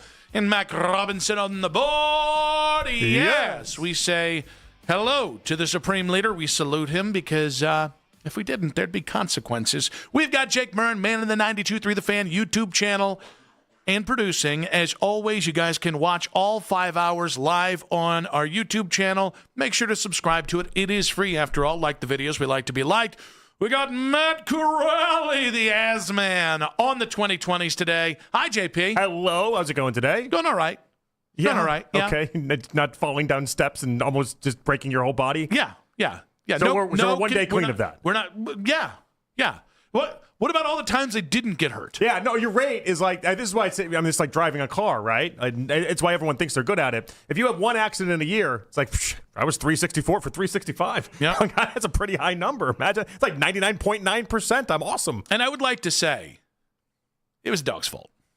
Well, you can't blame Mongo. I have to. He stepped in front, and then I put my foot, and it was a hurt foot, and then bing, bing, bang, bang. I think the bang, responsibility falls on you to get out of Mongo's way. No. That's Mongo's house. You're just living in it. That actually is fair. The funniest thing is, so I go through the whole rigmarole, got x-rays, got my head scanned, all that kind of stuff. Totally fine. I'm envisioning of like, you remember the video of Randy Johnson trying to eke out a double, and then he falls in between first and second base, and then the next day they put out that big chalk line of Randy Johnson falling down. I'm imagining like a big chalk line in your house where you just went right into the wall. Actually, arguably the most athletic thing I've ever done, because I didn't fall all the way down, and I caught myself. But what part of the stairs did you start to fall? The top. Yeah. So if we were going for a long Wait, so how does this work? I'm imagining like a pinball situation where you just, at some point you hit up against the wall and then you're falling down. So stepped on the lame foot, then started to go, hit the back of my dome on the stupid paneling on the walls. Okay. Ass bumping up and down. Yeah. And then about halfway down, caught myself with my left foot. Yeah. And the problem is that left foot was already sprained. Spin. The weight then probably saved you. Yeah, you mean my weight? Yeah. Tell that to the double sprained foot. Well, no, but it could have been a lot worse. I think most people would have hit off and you would have sprung up against the wall, and then you wouldn't have been able to catch yourself because you're going so fast. I feel like you hit after because I was going slow. Because you're going slower. Yeah, so you got a chance to then kind of like save yourself. I don't know if you know this about weight rolling down hills, but the more weight at the top of the hill, the quicker that's going to roll off the mount. Yeah, but here's where you went up against the wall. The wall really saved it? And the wall saved it. The real secret. The real wall MVP let the weight here. regather itself, and so it was able to just kind of, and by weight I mean your body, regather itself, and so then you were able to be glove stick and a save. Nice to meet you. It could have been worse is what I'm saying. It could have been worse. Yeah, no, that we agree on. The funniest thing is Vanessa always gets upset because I am antithetical to apparently every other man out there. I don't like to be babied. And so when I'm sick, it's usually leave me alone and just let me get better. So yesterday, not wanting to walk on the foot, after all the everything yesterday, yeah, I was like, hey, can you grab me this? Can you grab me that? And she at one point sighed, and I was like, wait, what's going on here? And she's like, well, because I'm not used to it, now I'm a little annoyed by it. And I was like, fine, I'll walk on the foot. I'll do that just to show you. And then I tried to, and I yelped in pain and said, just give me the remote, please. Pity me, please. Yeah, okay. I don't believe you never asked to be babied. No, I don't like to be babied. No, baby me more. No, I just don't believe that's it. on air, and you can. Vanessa will absolutely attest to the fact. I'm not going to call her up and ask her. I don't know if I buy that 100%. Is this your way of telling us you like to be babied a lot? No, I never get babied. So that's why you're saying that guys like to be babied. That's not how I ever think about it. I never thought that was a thing with guys. Oh, I feel like that's all I hear about from women is that guys like to be babied. No, I never get babied. I'm the antithesis. Like I am the baby of the family. My dad used to call me the chosen one with my mom, and I would just be like, okay, did I take the extra food she gave me to college? Yes, I did. But when she'd try and baby me, it would really annoy me. I remember one of the first times I got sick around Elise. Elise was like, you want me to go run to the store and get you some Gatorade? Maybe it'll help you out a little bit. And I was like, that's insane. Somebody would do that for me when I'm sick. Like, just going and getting Gatorade. I was like, this has never happened in my life. No, I'll go get my own Gatorade if I want Gatorade. Thank you very much. By the way, you're the middle child, right? I'm 3 out of 4, yeah. Okay, yeah. No, very ignored. The farther down the pecking order you get. Yeah. It's not what they do. No. It's just more of the rub some dirt on it and take care of yourself. Yeah, no, I'm in that sweet spot of I'm not the last one born that gets like a bunch of love. I'm not the first one that was born to get a bunch of love. I'm third. You're right there in the middle. It's why we have to dance for our dollar, essentially, in life. We have to constantly turn into Not me. We have to constantly, yeah, right? Like you, so what are you? You're three. You're 3 as well, or what are you? Yeah, I'm the third from my mom, and then my dad's side, I'm the middle child. Yeah, which makes, again, complete sense, because you had to constantly make jokes. You had to constantly do things to get attention. That's how you get attention as the third or the middle child. Yeah, I mean, it's either that or, break your foot. Yeah, those are really the only two things. Yeah. Are you okay today? Are you like? Yeah, I feel fine. Are you starting the show? I just want to make sure you're not like incredibly angry. No, why would I be? Well, I mean, the Cavs won last night, and I know now they're a half game back off the Knicks. Yeah. Your nightmare scenario. I just want to make sure that today you're just not going to do a full meltdown. No. Everything is still in play. Everything we've asked them to do, which they have not listened to, by the way, but everything we've asked them to do. Good going, boys. Is still in play. Please, those basketball gods. Well, think about it. So tomorrow night, depending what happens between what happens between the Knicks and the Celtics, we could have ourselves a nice little situation on our hands on Friday night. The actual losing has to take place on Friday night. They've pushed this to the absolute furthest they can. I think they expect the Knicks to bail them out because there's no Brown tonight playing for Boston, and I think they think that the Knicks are going to really try to get this game. And if the Knicks win, then great. Then you don't have to worry about any of it. But Friday night is now what becomes the most important night of the Cavs season as far as seeding is concerned. And in terms of losing is what you're saying. Well, yeah, I mean, it's going to be obvious they have to lose on Friday night. If the Knicks do their part tonight and do what they've been trying to do, I believe, in losing, then yes, Friday night it becomes imperative. But like the Cavs have not been pushed yet to go down that road. I've been asking them for weeks, and they've ignored all of it. They've won 10 out of their last 12. They seem like they're playing incredible basketball. Atkinson did you hear the comments Atkinson gave before the pregame yesterday? I thought it was very telling. So Atkinson went down this whole entire roundabout way of saying, we're not pissing off the basketball gods tonight, but if we need to on Friday, well, we haven't crossed that bridge yet. Mm-hmm. It's a delicate balance of making sure that Donovan understands we're not going to do this until we absolutely have to. But it was telling me that if they absolutely have to, Atkinson's ready to pull that trigger. So does that mean you're just not playing Donovan on Friday? I would imagine. Because I'll tell you right now, you're not telling Donovan, go 70%. He's not going to treat that game. That dude is not wired to do 70% or to treat it like a preseason I think game. What they're hoping for is that the Knicks win tonight, and if the Knicks win tonight, then it doesn't matter. Then Friday you can do whatever. You can play as hard as you want. You can never give off the impression that you try to do anything for seeding in the slightest bit, because as of right now, they really haven't. Do you go full Memphis? Do you only put like the final 8 guys in the rotation? Like you even call up your G League guys? It matters to what happens tonight. If Boston wins tonight and then the Cavs are in a spot where they actually have to lose that game, then yeah, you got to go as far as you need to go. I don't believe in losing on purpose. I hate it. Sports are meant to be won, and I'd like you to try and win. If you're going to do this on Friday, again, I don't sanction it. It's tomfoolery. You're sticking the double birds up. I actually did it. Hopefully I didn't catch on camera. But you're sticking the double birds up to the basketball gods. Don't care for it. If you're doing it, you can't put Donovan out there. You can't put Jared out there with the gimpy knee. You can't put James out there. I don't even want to see you put Mobley out there. I want it to be Thomas Bryant as a starting center if he's good to go. I know Luke Travis. Who's the new guy we got, the new two-way player?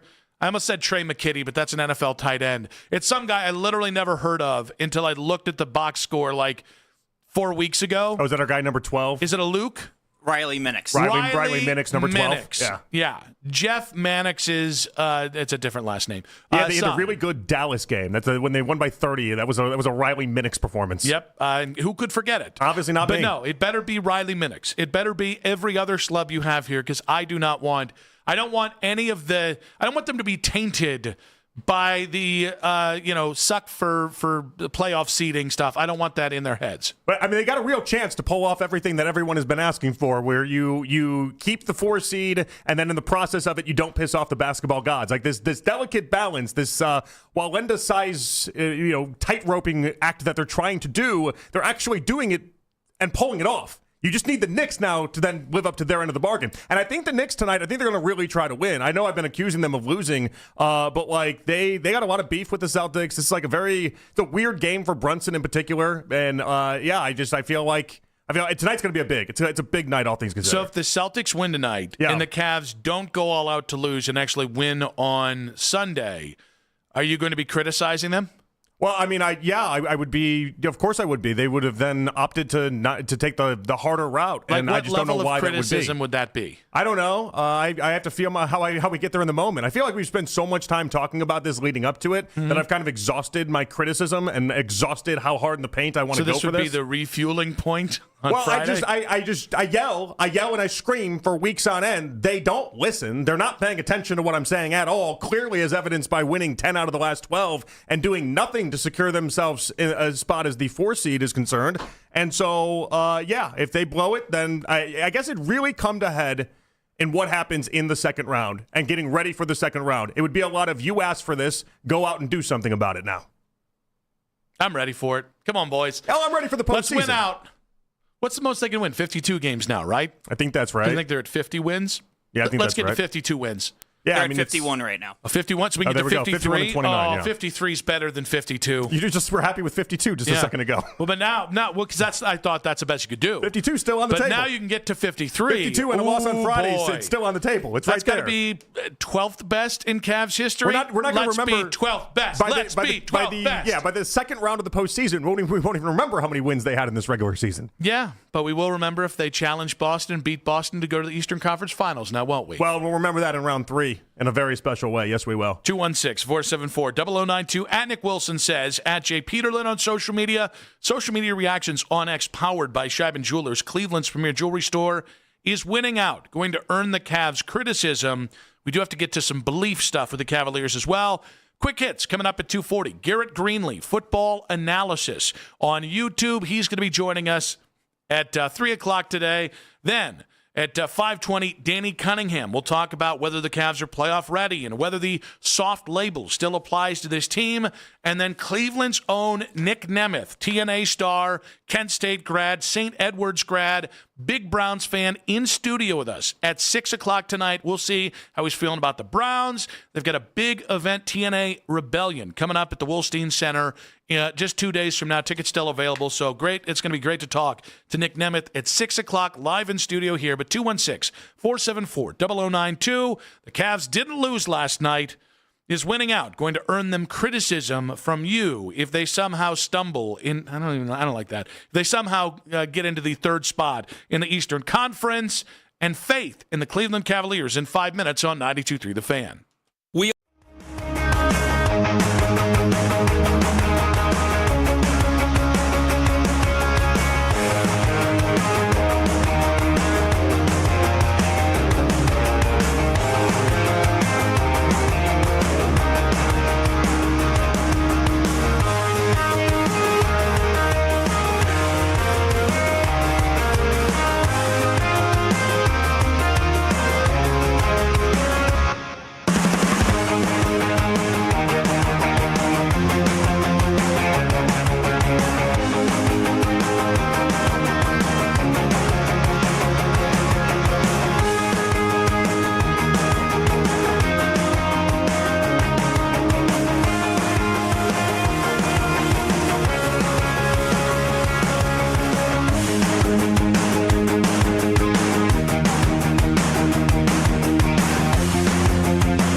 In 2018 champ Patrick Reed has sole possession of second at 4 under through 14. Headline Sports News every 20 minutes right here on 92.3 The Fan. From the University Hospital Sports Desk, I'm Matt Corrali. Sign up to be a part of the fan club. Download the free Odyssey app and follow 92.3 The Fan to get all of the best audio and best stories sent straight to your inbox. 923thefan.com.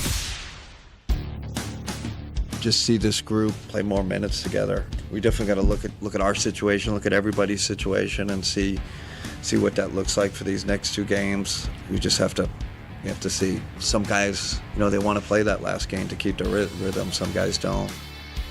That was Kenny Atkinson talking about the approach for the final two games after last night's win over Atlanta. We also had Evan Mobley talking about the Cavs sending a message with the Hawks win there, which would make it even funnier if the Cavs won on Friday and somehow ended up as the 3 seed. Yeah, don't want that.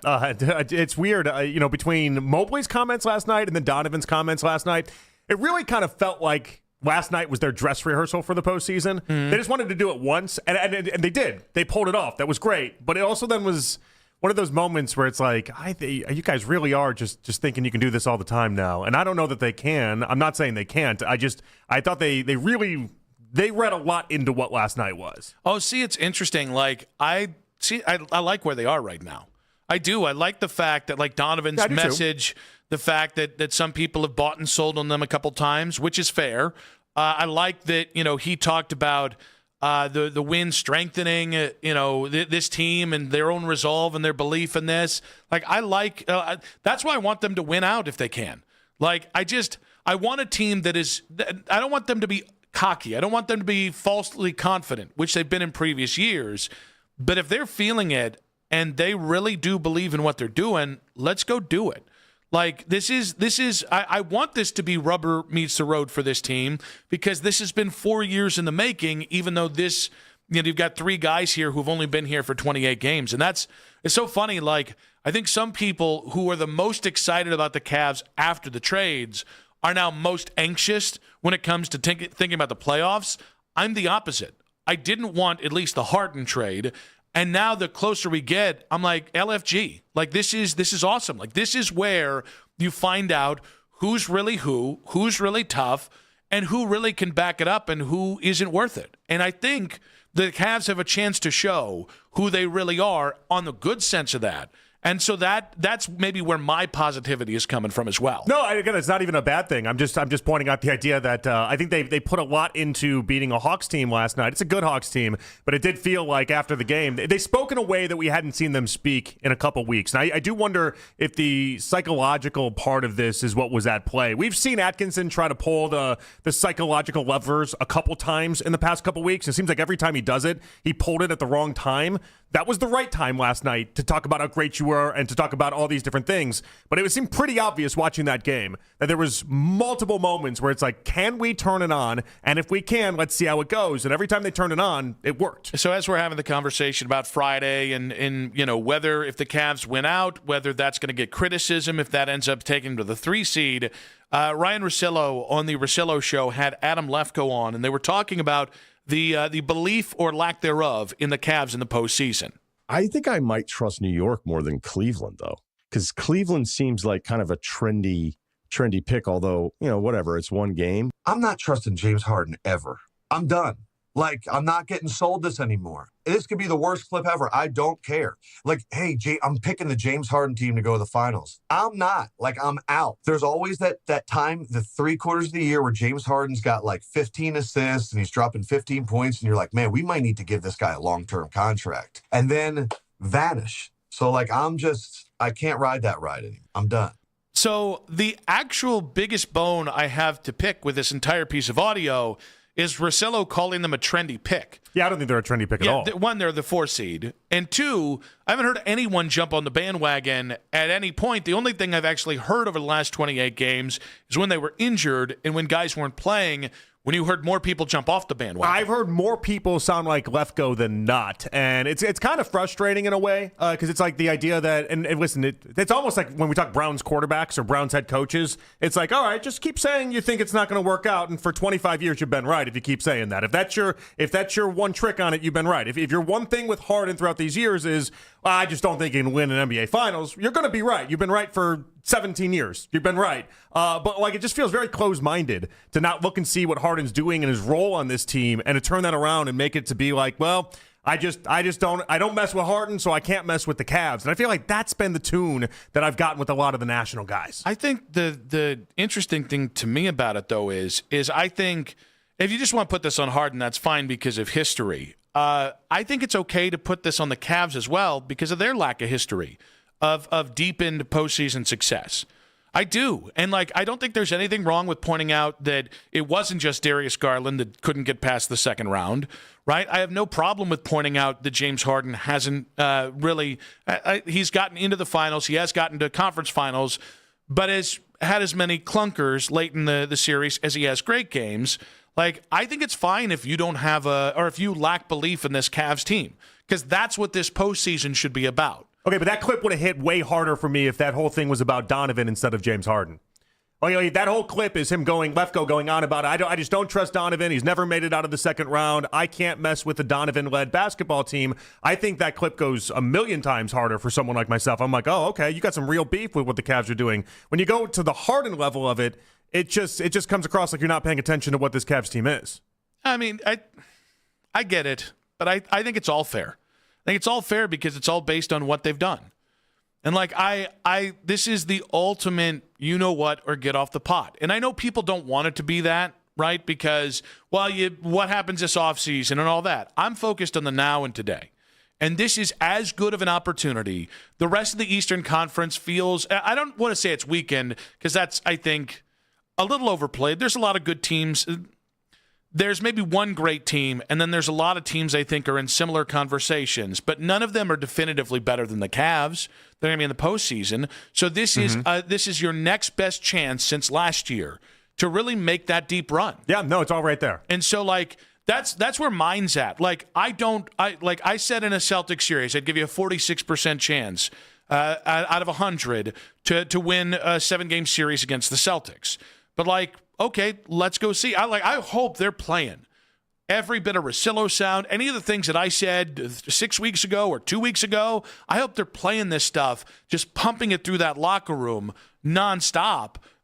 Because I think I want them to understand, not only do you have as much pressure in these playoffs as anyone else in the entire NBA, but also a lot of people don't believe in you yet. I'm trying to think of pressure because the teams that we talk about, when we talk about it with the same length of odds, OKC's not changing their team at all. The Spurs aren't changing their team at all. Boston's not changing their team at all. If we look at the top 4 teams with the best odds, the one team that could have a massive shakeup if they don't deliver would be the Cavs. Mm-hmm. Now, I could see Denver shaking some things up. But I say that about them every offseason, and they never do any of that. And so, Lakers, they could use a little lightly used James Harden. Lakers will probably shake things up just because LeBron probably won't be there next year. But the Reeves Doncic side of things isn't going to go anywhere.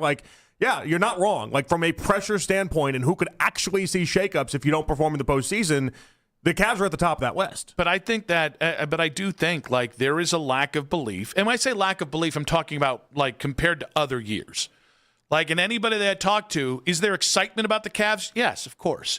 Is there hope for the Cavs? Yes. But nobody trusts the Cavs in the postseason yet. And that's the way this is supposed to be. We've gone into, and I'll say it for myself as well, we've gone into the playoffs of the 3 previous years going, this is different. Right? That first year with Donovan, we didn't have Donovan last year in the play-in, right? And you went and you got waxed by the Knicks. And then you went the next year, and you got through that first round. You go right in the second round, and there were injuries and other things, but then you got waxed by the Celtics. And then last year, it's you just had one of the best regular season from the Cavs without LeBron ever, right? It's got to be different. And then it went the way against the Pacers that it had each of the previous times it had been eliminated. Well, I think the Heat series gave people confidence, too, because the Heat series was just so one-sided, and then you got injuries. Injuries piled up, and then before you could blink, all of a sudden the series was over. And so, that's And listen, I think it's okay if the Cavs are a little salty about the lack of belief. I get it if they feel like they've been a victim of circumstance from injuries I know, but the or from this hard other part for me stuff. in this convo is that it doesn't feel like it's a lack of belief in the Cavs, even though we are doing that here, and I get that, and I think you're fair to point that out. I think a lot more people are just left go on it, where it's a lack of belief in Harden, and there's. But isn't that fair? For sure it is. Harden hasn't defeated those accusations. Of course it's fair. But I don't think people look at it as this big lack of belief in the Cavs and their postseason woes. They're just attaching everything they know about Harden and saying this is all I need to do. 216-474-0092. Do you as a fan still lack belief in this Cavs team? And the funny thing is, like, I know I've seen some debate about 4-5 matchup in the regular or in the first round and how close that's going to be. Guys, if that's a close series, you're going to see some panic from other Cavs fans. If they do end up getting Detroit in the second round and it's a fiercely contested 6 or 7 game, 6-7 matchup, yes, I think you're going to see people panic from this. Like, I think because I think that speaks to the truth, which is whether it's Donovan and the Cavs, whether it's from the Harden side of stuff, even Keon Ellis, who doesn't have a lot of postseason experience, like this postseason experience is about proving you are different than the 3 previous times. And I want to point it out, that's not just about the end result. That's not just about being hyper competitive against Boston in the Eastern Conference Finals. It's also about beating teams you should beat. Well, yeah. And that includes Detroit, by the way. I don't care that they're the 1 seed. So they're a bit of a paper tiger. Yeah, but that was the part of the case that I was making the other day about the idea that like we haven't seen them get past 2 rounds in the postseason, and part of that is taking not even what are layups, but taking easier matchups and doing what you're supposed to do. Like, good teams don't falter against the Pistons. Good teams don't falter against the Hawks if it's round 1. They get in there and they take care of business. And so like doing that and accomplishing that would show some growth for the Cavs for me. So I have said I lack some belief in the Cavs because of what this postseason is. And that's what gets me excited about this. Do you lack any belief? It depends what we're talking about. Like, what is the belief about them going to the NBA Finals? Because then, yes, I would lack some belief. Is the belief about them going to the Eastern Conference Finals? I don't really lack much belief there. Do I think this is a different Cavs team? Yes, I do. Do I think they're going to do better than I've ever seen a Cavs team in the Donovan Mitchell era do? Yes, I believe in that 100%. I think each round, prospectively, offers you a chance to take down a narrative on you. The Hawks is just, are you going to play down to your competition, which happened with the Magic? And I feel like in some ways happened in that Indiana series as well, even though they went to the NBA Finals.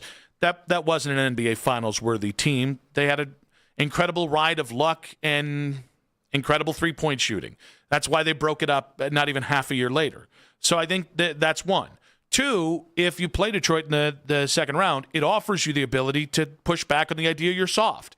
And then 3, sure, it offers you to push back on the idea that you might be a really great regular season team, but you're not one of the 4 best teams in the NBA at any point. Like, you couldn't, in terms of narrative busting, the road is there. For sure. Now you just got to ride that road, and you got to get as far as you can. Oh, it's all right in front of them. That's the cool thing that they have offered up, is it's all right in front of them to knock down these little roadblocks one by one and really change people's perceptions. And you're right as a Cavs fan to sit there and say, like, I'm questioning what this team is. We watched it too many times in the postseason in recent years to give them the benefit of the doubt. Like, the burden of proof is on them to showcase that they're different. I think they are different, but maybe I'm just that idiot in the corner that has believed this one too many times. We look at the latest take on Myles Garrett skipping voluntary OTAs in 5 minutes in Quick Hits on 92.3 The Fan.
3-0. So I think anybody that doesn't show up is really going to be remiss and behind the 8 ball and having a lot of catching up to do. I can't imagine anybody just deciding not to come to these voluntary workouts, especially on the offensive side of the ball. Listen for Mary Kay Cabot from the Plain Dealer in Cleveland.com. Tuesday mornings at 11 on Cleveland's Sports Radio 92.3 The Fan. Back on Afternoon Drive, we've got our guy, Garrett Greenlee from YouTube Football Guy, coming up in about 20 minutes here. I do want to ask about Spencer Fano, who has been talked a lot about with the Browns at 6. I want to ask him about a couple wide receivers or a couple pass catchers that have problems, catching passes. That's not great for me. But I will also talk with him about the best offensive lineman available in about 20 minutes. But let's go ahead and get to Quick Hits. From the latest news and rumors around the sports world Go Angel! to the sound bites you need to hear. Hurry! It's Quick Hits. Well, I'm not sure if you've heard about this or seen about this or heard about this, but Myles Garrett skipped voluntary OTAs, and that continues to be a talking point around the NFL. Former NFL corner Dominique Foxworth gave his stance on the matter while on the Bomani Jones podcast. Thing is, obviously, he has a team and off-season plan and whatever that he does all the time. So, he doesn't need this workout program. The only reason why you show up at this point if you're Lamar Jackson with the new coach is let's throw him a bone. It's essentially, I want them to know that I'm all in. I want all the players to know. I want all the fans to know, the coaches, front office. I'm all in. I'm going to give everything I got this year. No hard feelings. Or maybe this is your opportunity to come in and make sure the head coach know who really in charge, right? Yeah. So what I think is interesting about this is I feel like the people who just wanted Myles to be there for the reasons that Dominique said, I think we've been pretty open listening to, well, he's never done it. This is not who Myles, all the counter. Yeah. I think the people defending Myles seem to be the ones that are the most defensive about this and almost unapologetically it's not a homerism thing, but it's almost just unwilling to hear the logic behind why Myles showing up for the OTAs would have been a big deal. I think they know because this year there's actual merit to it. I think in years past there hasn't been. When it's Stefanski for the 4th straight year, it's all right, you don't really need to be here, but this year it does matter. And so I think the idea that the voluntary workouts have actually started to mean something and what it actually reflects as far as the relationship between Garrett and Monken, I think that's what's hitting people. And did you see the report from Florio, by the way, about an hour ago on this? By skipping the offseason program, Myles Garrett is, and there's some qualifiers here, but he says he's going to lose $1 million workout bonus. But isn't it only And so he's got to hit 84% of these. And so I don't know what number of this is. If you miss the next, 10 days long that this is, does that take you out of 84%? Fleury is so annoying. He obtained the contract of Myles Garrett, a copy of it which was reviewed. Must participate in 84.375% of the off-season workout sessions, participate in all mini camps, and participate in all OTA days, and timely report to training camp to get the $1 million. I'm going to tell you that I'm going to say that Myles knows this, and again, definitely. But God, Florio is just so annoying with this. He's using it to suggest that trading Myles is still open, which I think trading Myles is still open, but not because of this. But you know what, though? That is something I thought about with the Foxworth sound and with all the other talk about this. If Myles wanted, much like Andrew Berry did last week in Arizona, if he wanted to slam the trade discussion door closed, him showing up to OTAs, voluntary OTAs would have done that too. Well, you can say it's not sending a message, but this is costing him $1 million to send this message. And I mean, we've gone back and forth previously about what $1 million is to people that have made $200 or $300 million in their career. I tend to think it's more of a drop in the bucket than it is anything. You're more inclined to think that they want to show up for the money. But if you're one of those people that think it's everything in life is about money, you think 10 days in Cleveland would be worth $1 million to you. Something tells me Myles is going to get that money. I think it's going to be safe. He's running out of days. I got to look at 84% is 84% of these days. He's running out of days. All right, staying with NBC Sports. They came out with their head coach rankings, and this was not Florio. This is somebody else. This is their fantasy football. Timmy. I think his name is Roto Pat. I think is actually his name. But anyway, seems like a real person. Well, so is that their name for ChatGPT? I don't know. I don't think so. Does he walk around saying, hey, I'm Roto Pat, or does he? It says Roto Pat's 2026 NFL head coaching rankings, and then it gives you analysis for all 32 teams. It might be ChatGPT for all I know. I've been more of a fan of Roto Vince. Yeah, is that right? And then of course, his brother, Roto Rooter. Can we do the story or no? Yes, please. Okay.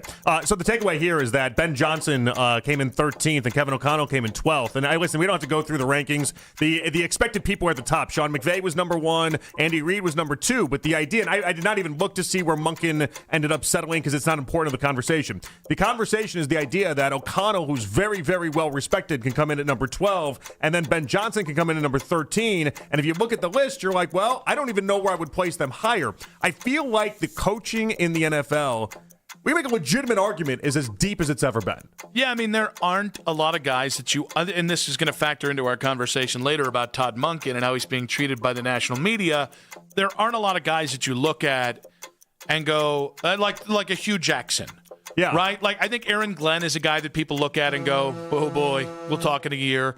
I can't really think of anybody else off the top of my head that's in that same vein right now. Yeah, there's not just like the laughably bad head coach out there. There's unproven guys. There's guys that are first-year guys like a Jeff Hafley type and people like that and like Todd Monken. But the laughably bad, maybe Aaron Glenn falls in there, maybe, but like it doesn't really exist right now. I think Robert Saleh, about 6 games into this year, will be.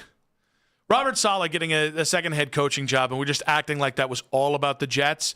Again, that's how Kevin Stefanski got his job. That's how this is what happens. It still does vex me. I mean, I think Schottenheimer might be on that list, but he had a good year last year with Dallas. And so, like, there's not that many. Nobody really believed in Brian Schottenheimer when he got the Dallas job. It wasn't miserable last year. That went much better than people thought it was going to. Mac? So I pulled up the same article that you were referencing there, JP. You found RotoPat? I did find RotoPat. But they didn't list any of the new coaches in the rankings. They had Aaron Glenn as last place at 22. And then Brian Schottenheimer was just above him at 21, with Dan Quinn coming at 20. Dan Quinn at 20 is wild. But I'm looking at some of these names, and I'm like, well, 4 is at 10, and like Dan Campbell's at 8, and like all these guys that we think about, Vrabel's at 7, and again, Ben Johnson being where he was, it's like there's a lot of really good head coaches right now in the NFL. Draymond Green was recently a victim of Anthony Davis's new prank show called Foul Play, this courtesy of TBS. I was never going to send y'all $100 million. Why not? Yeah, you don't have $100 million. And that's okay, but just be honest. $100 million cash? Yeah. Absolutely not. That's who we deal with. Okay, hey, number one, y'all should stop yelling. I'm a grown-ass man. Why should we stop yelling? All right, I'm going to leave here because I will you up.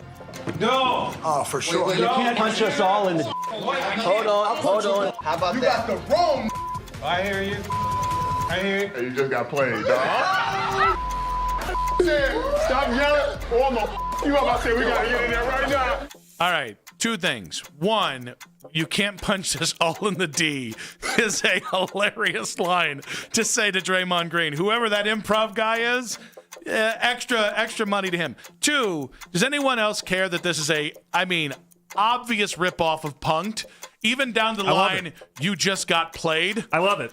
But gosh, you just got punked. Wasn't that the expression? So I loved Punk'd. Mm-hmm. Punk'd was great. Did you have a trucker cap? No, that was an Ashton Kutcher. Wow, why am I saying that funny? Ashton Kutcher exclusive. People also go Kutcher, which is very funny.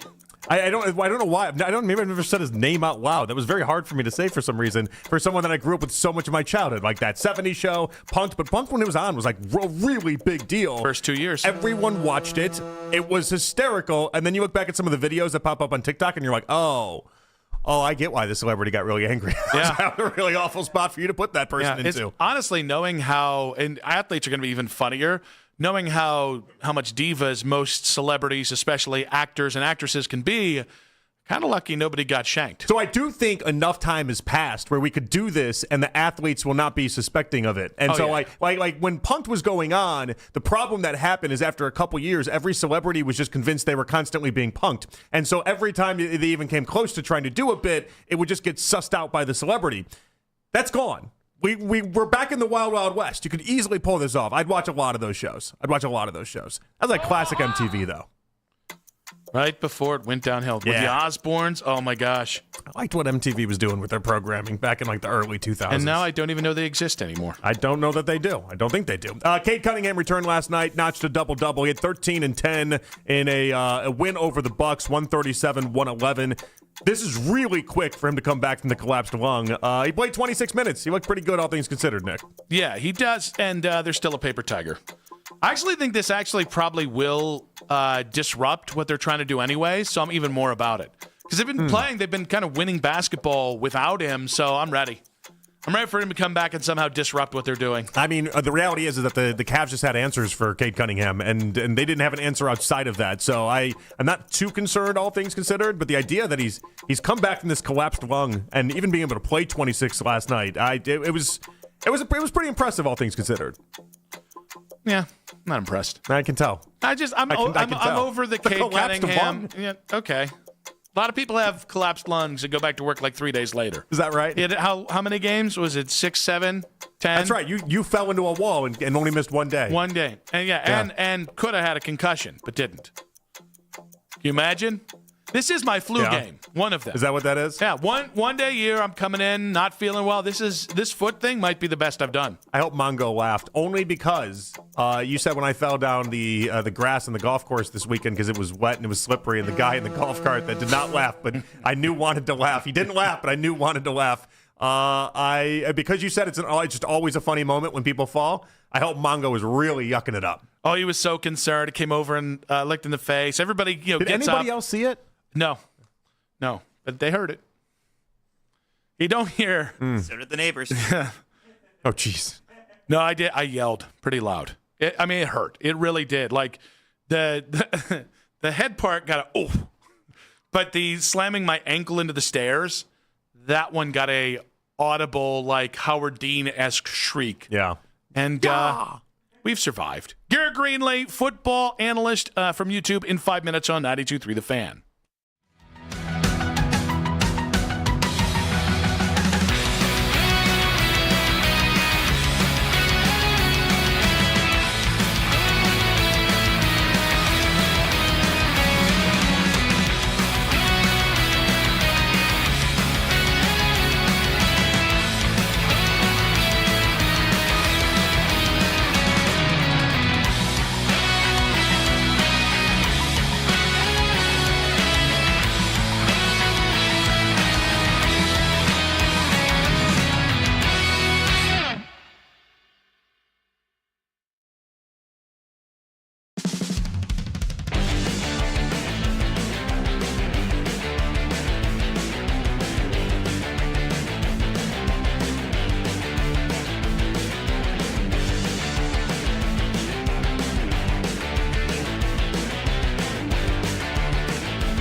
Big changes are coming to mornings at 92.3 The Fan.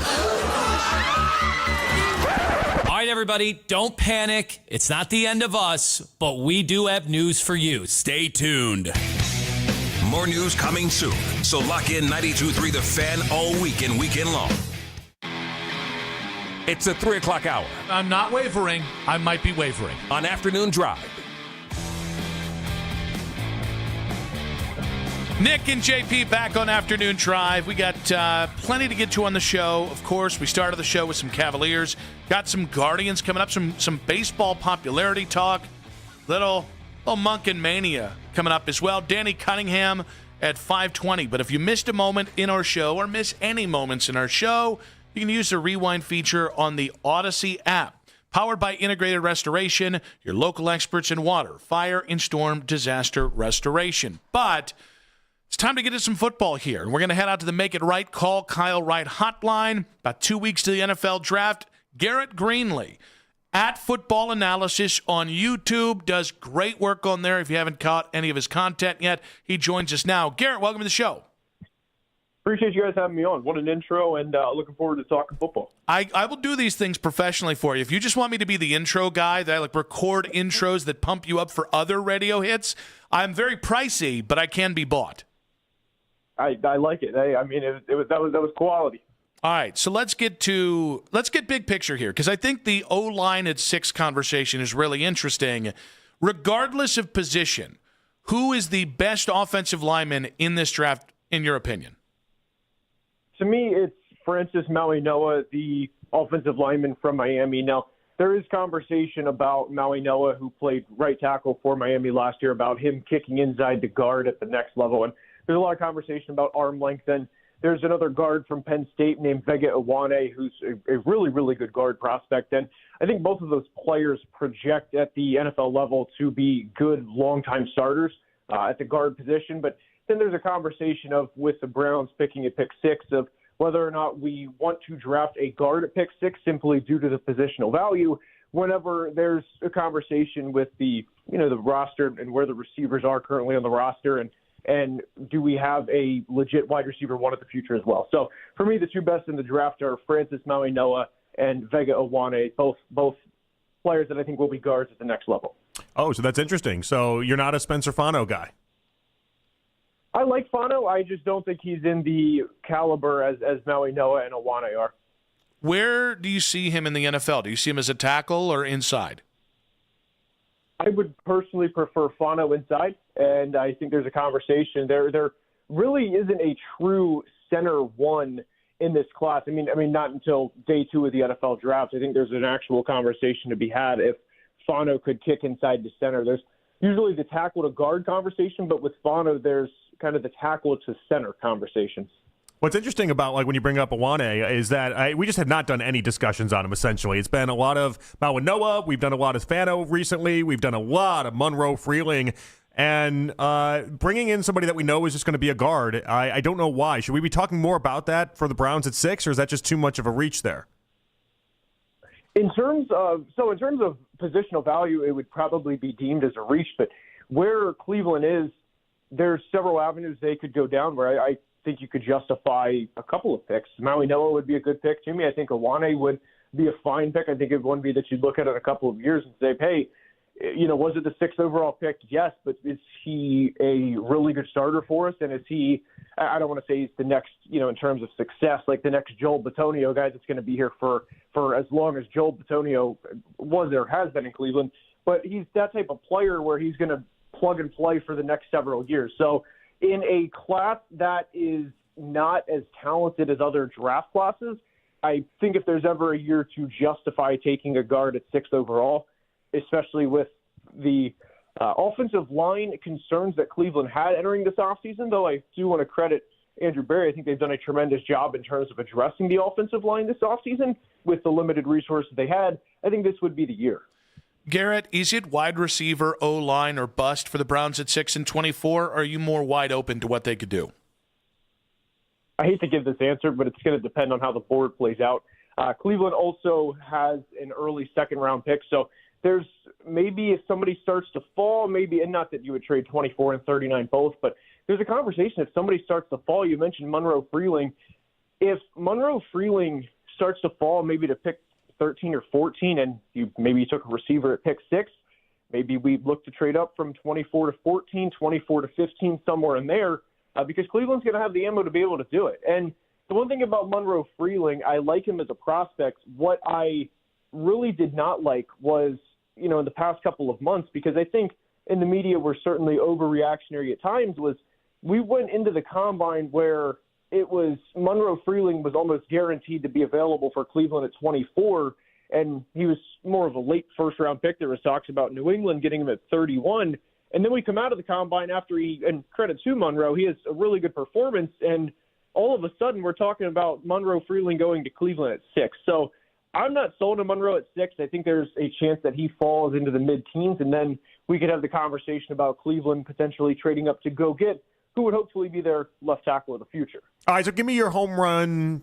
back-to-back 6 and 24, and you can include the trades into the teens if you'd like as well, and mention how on draft night after round 1 you're like, wow, Andrew Berry really knocked that out of the park. Carnell Tate's my wide receiver 1 in this class. I think he compares pretty favorably to George Pickens. He does all of the little things right. He's a really good route runner. He's a tremendous player. I would love for Cleveland to take him at pick 6. I would love for the Browns to be able to somehow acquire one of Monroe Freeling, Olive Avega-Awane. If Maui Noah Fano, one of them starts to slip, or Monroe, I'm not sure if I mentioned it, but one of those 4, if we can somehow get one of those 4 along with Carnell Tate, then we're looking at 2 good players on the Browns roster for the next several years for a team that, I don't want to slam the Browns offense here, but for an offense that desperately needs it, I would say. All right, so I really like Jordan Tyson, and I'm always a little flabbergasted when people are like, well, he's not worth the 6th pick, but you get him to the 12, that's real value there, all because of injuries. How much should injury history ding Jordan Tyson in this draft? Well, the thing is, it has to be brought up, and in terms of draft pick, I wouldn't feel comfortable, or in terms of where to draft him, I certainly wouldn't feel comfortable drafting Tyson at pick 6. But if he were there at 24, then I would feel comfortable taking him at 24. He's a really, really talented player. The flashes are absolutely there. And the reality with Jordan Tyson is he still had to play football over the past couple of years, and he's still been a really productive receiver. So, I know what the media kind of makes it out to be, but contrary to what is talked about, he has actually played football in the past couple of years. So if he's there in the late teens, with all the capital Cleveland has, I think they are a prime team to be in a position to trade up. So if Tate ends up going 4 or 5 somewhere before the Browns at 6, then is your suggestion for the Browns is just don't go wide receiver and then wait until 24 to get Mekhi Lemon or a Tyson or a Cooper or someone else? I would prefer Carnell Tate or Maui Noah at 6, one of the 2. All right, so let's look at 24. 2 guys that have been linked to the Browns at 24. Casey Concepcion at Texas A&M and Kenyon Sadiq, the tight end out of Oregon. I am allergic to receivers or to people that catch the ball for a living who might have issues catching the ball. Who do you like more at 24 for the Browns, Sadiq or Concepcion? I'm going to be honest. I would actually prefer neither. I would almost rather look elsewhere. But between the 2 specifically, though, I'd rather go Concepcion, and I know the drop concerns are there with KC.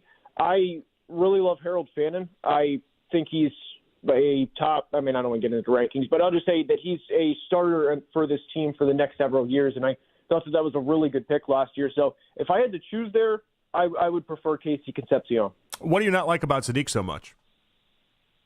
It's not that I don't like Sadiq. It's more of him going to Cleveland with Harold Fannin already there. I would rather draft – there's several positions I would rather draft rather than – Kenyon Sadiq with a first-round pick, specifically to the Browns. I think that adding another corner would certainly be fine there. This is a good corner class. And honestly, if the value's there, I wouldn't put an edge rusher opposite of Myles Garrett. I don't think that would be the worst thing. I just don't like Kenyon Sadiq specifically going to Cleveland. All right, I'm having a massive brain fart here. If I asked this already, I could have a concussion. Nick did fall down the stairs yesterday, that is fair. so we just don't know what we're playing with today. So, but my question is, who is your wide receiver one? My personal wide receiver one is Carnell Tate. I feel like he did ask that, like he answered that one already. I thought it was part of the Jordan Tyson thing. Like emphatically, it was so like now, Carnell Tate, and if it's not, I think you said Tate or Maui Noah is the only two guys you take at number 6 overall. We did say that I did fall down the stairs. I think that's what that was. With that being said, why? Why? I think Carnell Tate he has not only NFL physicality and size, but I think there's a conversation whenever receivers get taller that there's kind of this synchronization that because they're a taller receiver that they're not as crisp route runners. But I think Carnell Tate is a really good intermediate route runner 15 yards down the field, and I also think he does a really good job of tracking the football 25-plus yards down the field. I also think he's a tremendous contested catch player as well. And when you talk about a player that has a high floor at the NFL level, a guy that, I mean, if Shedeur Sanders is going to be the quarterback in 2027, that he has a safety blanket in Carnell Tate at every level of the field. I think that this is a player that if he goes to a good situation and, we're talking about a dome in a couple of years in Cleveland, that this could very easily be a multiple-time 1,000-yard receiver. How comfortable should Browns fans be about the idea of potentially taking someone like Jeremiah Love? Is it even realistic at 6 overall for him to even be there to begin with? I would say realistic for him to be there. I would be kind of surprised if they did. I know Quinshawn had a nasty injury at the end of last year, and they also drafted a running back from Tennessee and Dylan Sampson, a player that I liked a lot last year. I would put the probability of the Browns drafting Jeremiah Love probably less than 10%. All right, let's get to – I always love to do this because, 3 years from now, there are going to be players who make everyone look laughably wrong on both sides of the aisle. But 3 years from now, who are a few guys that we're all going to say were underdrafted in this draft? There's a tight end from Stanford named Sam Roush. He is 6'6", 265. He has short arms. That's one of the concerns, but he's a player that I don't know why he is being as undervalued as he is. He's right now a mid to late third-round prospect, and that's actually a player I would prefer the Browns to draft later in the draft than Kenyon Sadiq, just specifically for the Browns roster and where their outlook is. Sam Roush is one of them. I also like another Buckeye, Davison Igbinosun. I think he's a fun day 2 corner prospect. I think he can be a solid CB2 at the next level. And I'll throw in here, I really like Seth McGowan, a running back from Kentucky as well. He's kind of a day 3 guy, a day 3 sleeper. I think he can be a running back too at the next level. If Shedeur Sanders was on the field with Ty Simpson and you could only choose one quarterback tomorrow to win a game for the fate of the universe, who are you choosing? This is a loaded question here. I would, with the NFL experience underneath his belt, I'm going to go Shedeur Sanders. You said loaded question. What do you got on Ty Simpson?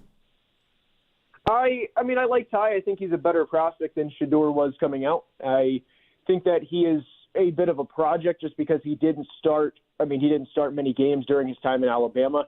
But I think that he's a player that certainly needs a year to develop. And I do think in terms of setting quarterbacks up for success that he would need a year to sit behind somebody and really learn. And I think we kind of went from back in the early to mid 2000s where it was cool and it was acceptable to have quarterbacks develop. And then we kind of went in the 2010s where it wasn't acceptable and we needed to play guys right now. And now we're kind of leaning back to it being acceptable to let guys develop. So I'd like Ty Simpson to sit a year. But right now, I would probably say Shedeur Sanders is the better player. Garrett, great stuff, man. We'll make sure people follow you there at Football Analysis on YouTube. And I'm sure we'll bug you throughout the rest of the draft process and into the regular season as well. We appreciate you. Appreciate you guys having me on. Thank you so much. Garrett Greenlee there at Football Analysis on YouTube. Make sure to subscribe to that channel, especially if you're on 92.3 The Fans YouTube channel, where you can subscribe to our channel as well. Really good stuff with him. We'll react to what he had to say and talk about the lack of position for one of the best offensive linemen in this draft and how much it matters. That's in 5 minutes on 92.3 The Fan.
Fan on YouTube. Subscribe to our YouTube channel and get the best content from our shows each and every weekday. That's 92.3 The Fan on YouTube. Headline sports news every 20 minutes right here on 92.3 The Fan. From the University Hospital Sports Desk, I'm Matt Corrali.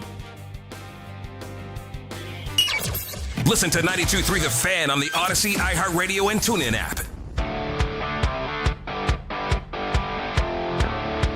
To me, it's Francis Mauigoa, the offensive lineman from Miami. Now, there is conversation about Mauigoa, who played right tackle for Miami last year, about him kicking inside the guard at the next level. And there's a lot of conversation about arm length. And there's another guard from Penn State named Vega Iwane, who's a really, really good guard prospect. And I think both of those players project at the NFL level to be good long-time starters. Then there's a conversation with the Browns picking at pick 6 of whether or not we want to draft a guard at pick 6 simply due to the positional value. Whenever there's a conversation with the roster and where the receivers are currently on the roster, and do we have a legit wide receiver one of the future as well? So for me, the two best in the draft are Francis Mauigoa and Vega Iwane. I like Fano. I just don't think he's in the caliber as Mauigoa and Iwane are. That is Garrett Greenlee at Football Analysis on YouTube. If you missed any of that, really great stuff with him.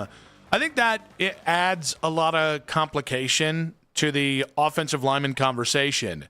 Is it's not just that there isn't a left tackle potentially worthy of the 6th pick, but even when you get into the guys who we've been pretty consistently talking about as the best of the best, no one can really agree on Mauigoa over Fano or Iwane. We have heard a lot of kind of being like, well, if this wasn't really about position, he would certainly be a higher pick too. I mean, we have not spent much time talking about him, but like the other two, I find it really fascinating because you are trying to offset what you already have or what you think you have mixed with what could potentially just be, I don't know, somebody that plays for 10 years, a plug-and-play starter. And so the conversation's fascinating. We had Dane on yesterday, Dane Brugler, and Nick, I mean, what'd you say, Mac? Like 50% of that convo was him talking about Fano? Like he couldn't stop salivating about him. And then between the Schrager audio, like there's just been a lot this week about Spencer Fano. And so I find that to be incredibly interesting. What I like about Fano and what I like about Mauigoa both, is they both are ass kickers. Like the knock on Caleb Lomu is he needs to learn a little bit more of that NFL grit, maybe get a little bit more vicious. The knock on Monroe Freeling, and not just the raw stuff, but again, he can be more physical. If you're taking an offensive line with a top 10 pick, I want a guy who's going to beat the crap out of whoever he's across from. But I think what's interesting with the difference between Mauigoa and Fano is everyone's pretty much settled in. They think Mauigoa is a guard, whereas with Fano, there are some people who still think he's a left tackle, which I don't think he passes the arm test, the arm length test. Okay. But then there are even more people saying, no, he's a right tackle. Then there are people saying, I think he's a center. He was in the three percentile as far as arm length is concerned. Yeah. So and this is why, and I brought it up for Mauigoa yesterday, but it applies for Fano as well. The Joe Bitonio side of this, whereas if you could end up being Joe Bitonio, Bitonio played right tackle in college and then obviously kicked inside, and that was an awesome career. If that's what you're looking at right here, I don't think that's a bad thing, especially not in this draft class, and especially not at 6. I'm glad you said in this draft class. Here's 3 years from now when I look back at this draft. I just need you to have found 3 or 4 more ball players. At this point, because Elton Jenkins, he's still a short-term play, very likely. I think he's got a 2-year contract. Be lucky if he gets here 3 years from now. And I can't let Tevin Jenkins stand in the way of any sort of plans. 100%. Listen, I think they've got a couple guys who are going to surprise people. But Titus Howard is 30. Zion Johnson is a younger guy, but that could be a guy 2 years from now they're looking to replace. So I guess my point is, long term, I'm not sold any of the guys they signed are still going to be here. Short term, there's very few guys that I'm really locking into any specific spot. So, I think the Fano thing that's so interesting to me is that people are like, well, he lacks a position, and that scares me. In this draft, I don't want to reach for guys who might not be worthy of the draft position or who might not be impact players, because then that's just another long-term question mark. It fills a need now until it doesn't fill the need. So if Fano ends up being your starting center for the next 10 years, that's more important to me than if Monroe Freeling ends up a couple spotty years here and doesn't ever end up being the player people wanted to be at left tackle. Yeah, no question about it.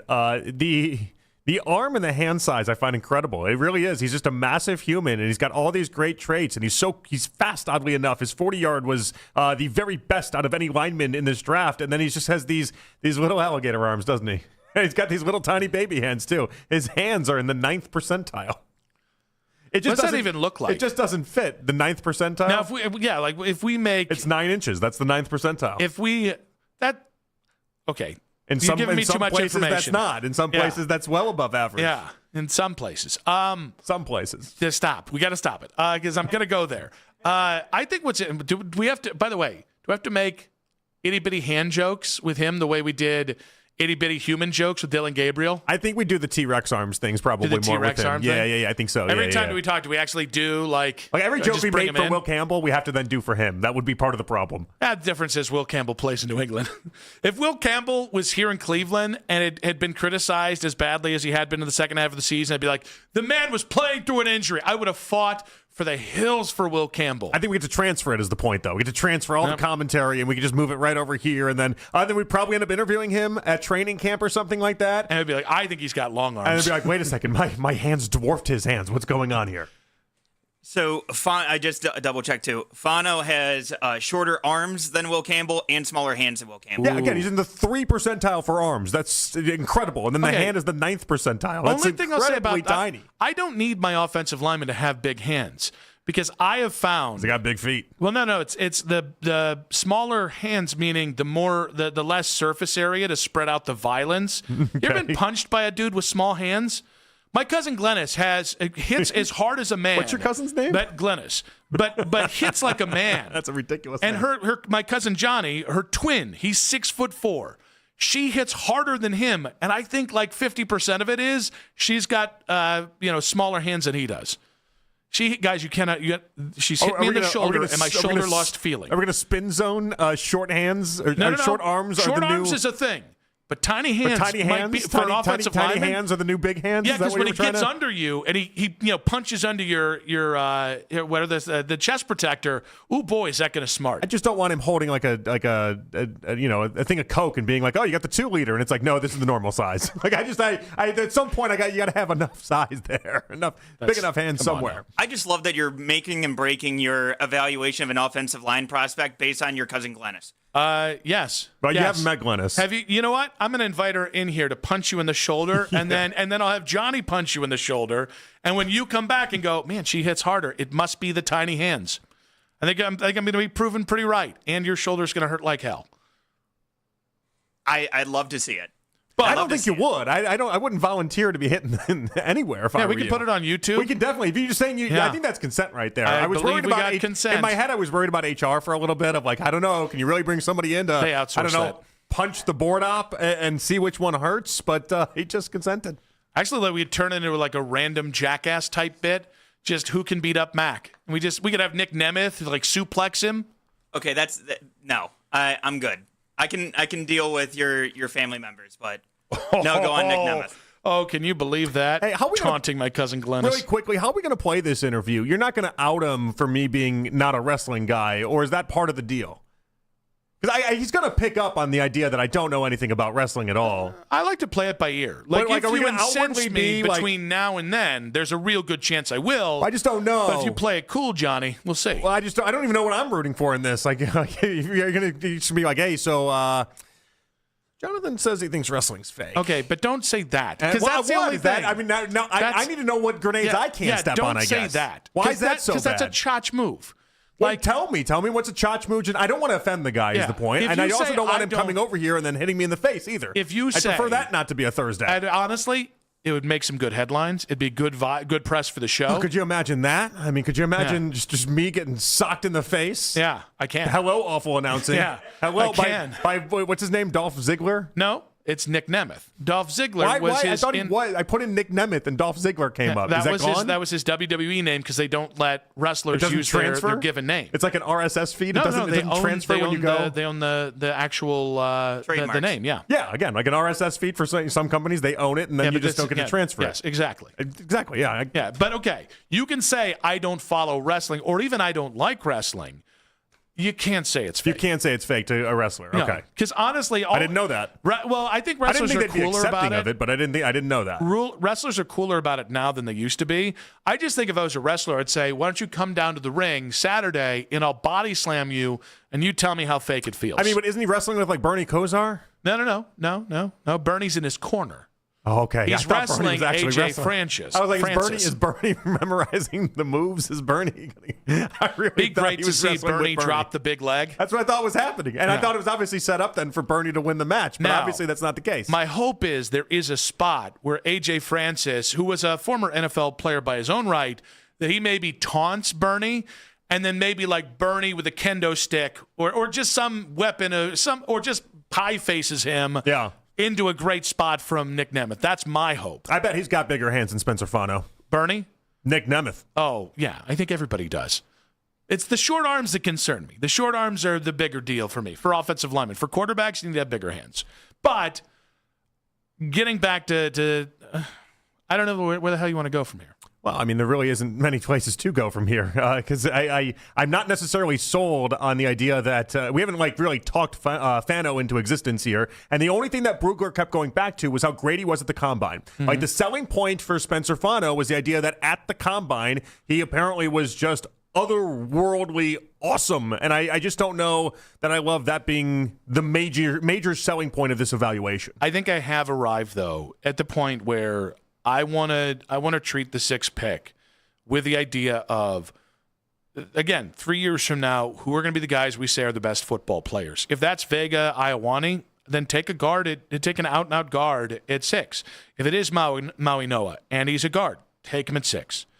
Because I do think, I really believe, like if you consistently take for need over a best player available or best player available within a subset of needs, I think you're going to be a bad franchise. I also think it's different. I think it matters what you're trying to do and what you're trying to accomplish. And for the Browns right now, they really do have the luxury of sitting back and saying, who's going to make our team best for the next 5 years, not necessarily just for next season. Well, and I think there's been some talk about Howard being being able to move over to left tackle. Obviously, you have DeJuan there as well, and Elton Jenkins has experience too.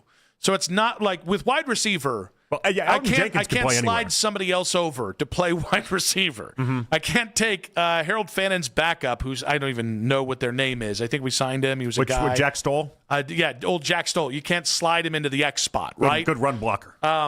But although Coach tried making an argument for Jack Stoll yesterday as a reason for why they're going to be awesome this year, and I was like, you can't bring Jack Stoll into the equation. By the way, the thing I really agreed with Greenlee was Sam Roush, the tight end out of Stanford. Okay. That man is a gigantic human being. 6'6", Yeah, massive, like worst case scenario, just turns into a really good blocking tight end that occasionally catches the football.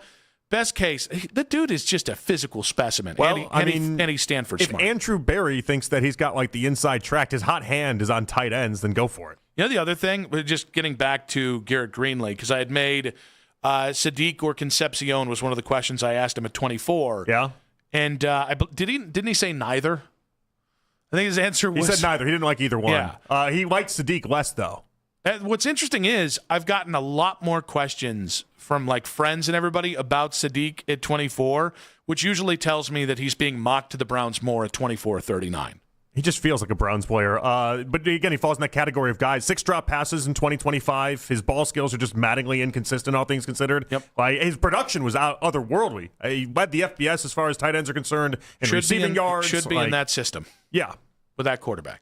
Yeah, I'm anti, and I'm just going to say this because somebody has to stand on it. Somebody has to stand on the guy to go out on a limb here. I'm the guy that's going to say it. Yeah. If you get paid on catching the football, and you do not catch the football consistently, I'm out on you. I mean, he is by far the best tight end in this class, but he would have been behind Warren, behind Loveland last year. Like it's not the same class as what it was last season. And if Carnell Tate does go at 6. can I talk everyone else into Jordan Tyson at 24?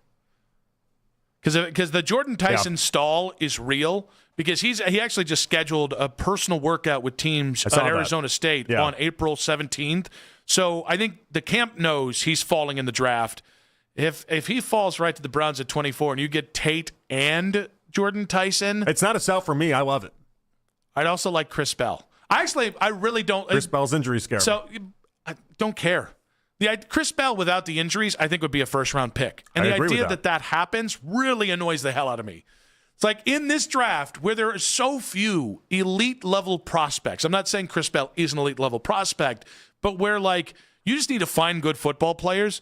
Chris Bell will be one of those dudes 3 years from now. We're like, how the hell did he, much like A.J. Brown going 49 to Tennessee, a player he's been compared to, by the way, Chris Bell's going to be a guy 3 years from now, like, how the hell was he only the 39th pick? Yeah, I mean, it's all about the torn ACL he's still recovering from. And I don't think he's going to be ready for the start of the 2026 season. But That's again, fine. For the Browns, that doesn't matter. Like, you get value out of that. Also, out of Bell, 93 percentile for hand size. How about that? How about that? We know you like those hands big. I do like the hands big. 93 percentile.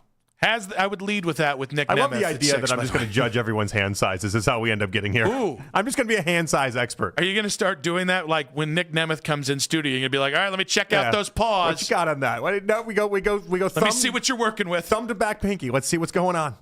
Has the NBA been overtaken? That's in 5 minutes on 92.3 The Fan.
may vary. Online health questions required. Todd Monken. This is voluntary for our players to be here, and it is our job to make it to where the guys want to be here. I mean, not just by the job, but by their development, by the camaraderie, being part of the team. I wouldn't miss it because that's me. That's how I'm wired. But it is voluntary. Miles will be ready. I'm not worried about Miles. When breaking Browns news happens, it happens here first. This is the radio home of the Cleveland Browns. 92.3 The Fan. Back on Afternoon Drive, Nick Wilson, Jonathan Peterlin. I will say, with the Masters going on, reminds me of maybe my favorite golf tournament story ever. Okay. So we used to broadcast, when I was at WFNZ in Charlotte, we used to broadcast at Quill Hollow. Yeah. And honestly, one of my favorite on-site things I've ever done. One, because it's so beautiful. Two, they always set us up really well there. But I think it's only like my second it must have been my second year there because it was before COVID. And there had been a female, about 24, 25-year-old female that I had witnessed be one of the worst human beings you could see. I saw her push a kid out of the way to try and talk to a golfer. How else was she going to talk to the golfer? I saw her berate like a staff official at their tents that they have. Yeah. And I was coming out of the bathroom like an hour or two after seeing her do all this within like a 15-minute span. I was surprised she was still there. But I was coming out of the bathrooms, and they were just basically porta-johns under a tent. And she even like turned back and said something really vicious to her friend. Like she called her a bee or something like that. And then I watched her fall flat on her face. She tripped over something. Yeah. And while her friend, who seemed like just the godliest person I've ever seen, because she was like immediately concerned. There were a couple people on the crew that were like, oh my gosh. I started belly laughing because it was like karma in real time. The problem is, no one else knew. Yeah, so then you're just laughing at somebody falling. It's like 24-year-old girl. And one of the one older guy at the tour said, you shouldn't laugh at this. And I was like, but there's context. You missed the whole everything. And then, here's the best part. He went to help her, and she called him the R word. She's like, leave me alone. So then he probably came back to your side? And then I looked at him, and I wanted to say it like, you on my side now? And he just kind of walked away deflated. Wow. But I told that story every year on air until I left because I just thought it was the funniest thing in the world. Just how payoff, she acted. She walked like her you-know-what didn't stink. She was trying to do like this bougie girl thing. Was she with any of the players, or was she just kind of like just hanging out trying to make something happen? I think that's it. Yeah, okay. Because there is like, you can tell. Well, there's tour floozies, the way that there's at any like NBA stop, for instance. It happens in every professional thing. I think it's just where trust fund babies go because they don't have jobs. Like the people that go to these events. Okay. Like, no, it is. Have you been to? Yes, I've been to events. Yeah, PGA events. Isn't it like the most? It's like Walmart for rich people in terms of people watching. If you the people watching often tends to be better than the golf. Well, all right. I mean, I went to when I lived in Houston, I'd go to the Shell Open every single year, and so that was always fun. And then John Daly would come in for a stop, and I'd go to watch John Daly, and the crowd following John Daly was, of course, the crowd you think would be following John Daly. Yeah. Like there's no other way to really talk about that. Like it was good for people watching, but I never. The funniest thing about golf events is that everyone dresses up as if they're going to go play. Yes. As if, like, you're going to be asked to go ahead. And I get we do that with, like, you go to a baseball game, kids wear jerseys and stuff like that. But nobody's wearing the jersey, the pants, the stirrups, the everything. But in golf, everyone it's just kind of the dress, and it is what it is. My personal favorite is the sweater over the popped collar shirt. Is that right? That is then tied in front. That feels That's like you got a Happy Gilmore thing going on there. I was thinking like Trading Places. I was thinking very Ivy League because every time I've seen specifically like a guy a little bit younger than this, like in his 30s, wear it, I've just had the inclination to just pull that shirt and just do hockey style fighting with him. You feel like I could pull it off or no? Yes. Yeah, I think so too. You know what? We talk about this all the time. I've never done it, but I feel like I could. We talk about this all the time. I am radio station tough, meaning like manly. Meaning, like, put me up against most guys that work here, and I look manly by proximity because I know how to do some things, right? By the way, you know who's shockingly radio station manly and then more so? Daryl. Because he's basically Daryl knows Bob how to do Phelan. a lot of things, yeah. I felt so... When he helped us with our dining room, I felt emasculated in some ways. Because he was just like, well, let's just go ahead and we're just going to round this off over here. I was like, all right, just hand you my... I was going to say he's very handsy, but that doesn't sound great. That doesn't sound great either, nor is it true. But he is. He's good with his hands. But I think you are golf event tough.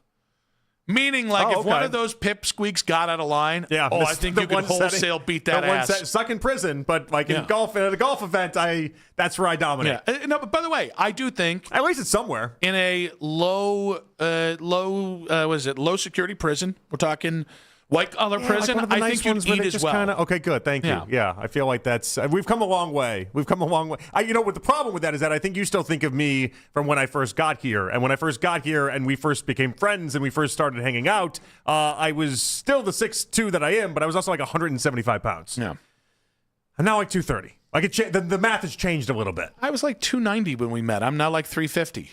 My math has changed as well. Maybe that's what it is. But 290 is big always. Yeah. That's always just, you're not tiny at 290. 290 is big always. People said I didn't look that fat when I was 290. Is that what people told you? Now people are like, you do look that fat. Oh, that number? Uh-huh. You I saw fat. this guy walking today, and it was so, I just couldn't, I didn't know what to do with it.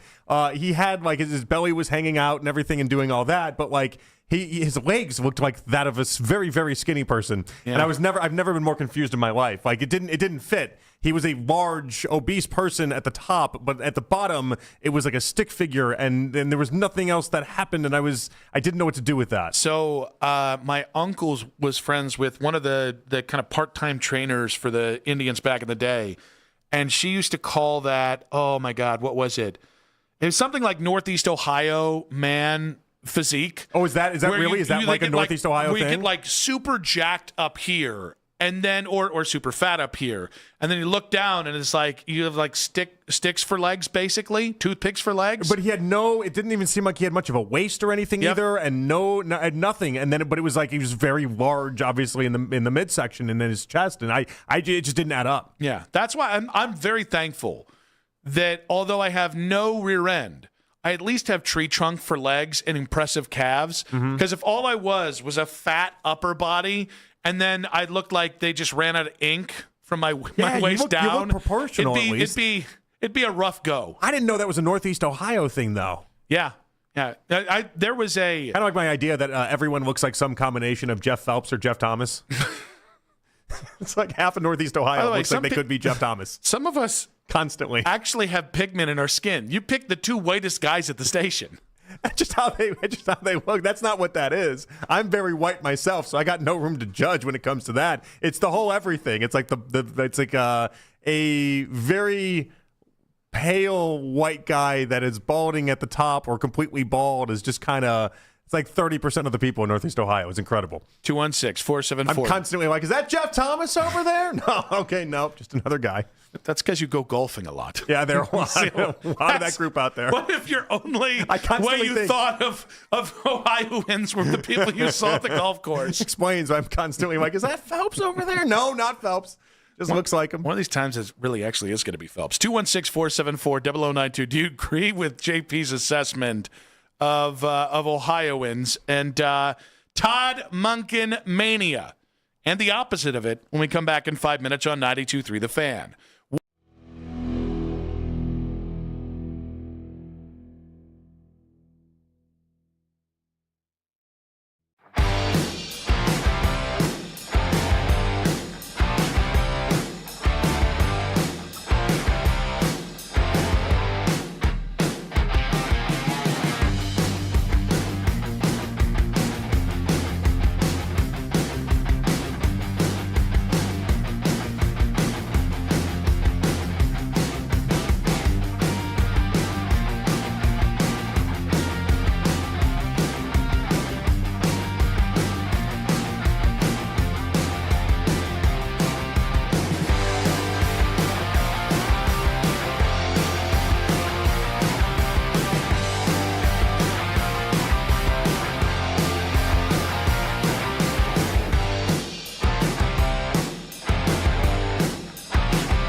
don't like turning on Live Golf and seeing guys in shorts playing golf. And the funny socks and all that stuff. What about the DJs playing music? I don't like that either. It feels to me like I'm sitting there in a clubhouse at a public course just watching my buddies getting ready to tee off. The Ken Carman Show with Anthony Lima. Weekday mornings starting at 6 a.m. It's the 4 o'clock hour on Afternoon Drive. You okay? Back on Afternoon Drive, Nick Wilson, Jonathan Peterlin. We got the lead coming up at 5. Danny Cunningham at 5:20. The Inside Shot Substack will get his take on this Cavs team. We did start the show with some Cavaliers talk if you missed it. And Nick Nemeth, formerly known as Dolph, I almost said Dolph Lundgren, Dolph Ziggler, TNA star. They're here in Cleveland 2 days from now at Rebellion. So it's going to be great to have him in studio, get to know him a bit. But I will tell you, I was already in on Monken. Yeah. I'm more in on Monken. Okay. The answers yesterday, and I just want to play it because it made me happy. There were so many things about this clip. And Daryl actually, I want to give Daryl credit because he put the multiple clips together, but started out as a question about him not being there for the coach's photo. Yeah, for the haircut, yeah. And then it led into what I think is probably the smartest thing I've heard a coach say.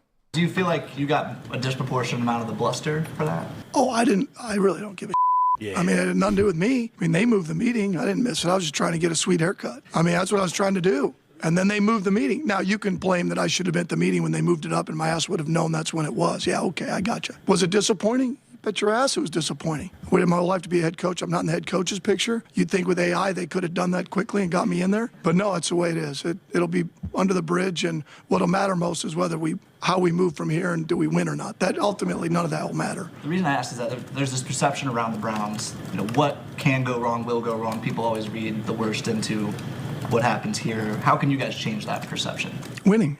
Well, what changes everything, right? Winning changes everything, right? I told the coaches that the other day, right? Or playing well. How does a player stop a narrative? Play well. How do we stop a narrative on offense? Score. How do you stop a narrative of winning? Win. It's pretty freaking simple. Now, I know like your greater takeaway from yesterday is there were like 2 or 3 great moments and then the rest of it was slop.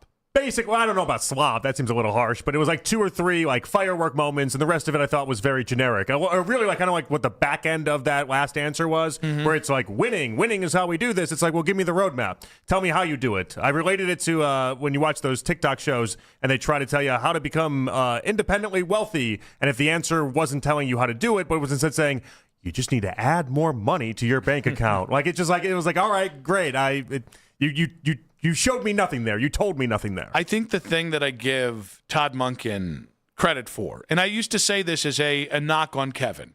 With Kevin, you just didn't give anything, and you just came off as completely inauthentic and unapproachable. I don't need a coach to tell me everything, but I do need, when he does speak on something, that it must rhyme with the truth. He's never going to give you 100% of the truth, but I'll settle for rhyming for the truth. Sure, yeah. And that's all I've heard from Todd Monken. And so, like yesterday, voluntary minicamps are a tough spot to be when it comes to trying to upset the apple cart or say anything interesting. But I think the energy's right, and I hear a coach, it's going to be really hard for me to believe that if you're a one-win team in the middle of October, that it's not because of some flaw with the roster, or it's his flaw.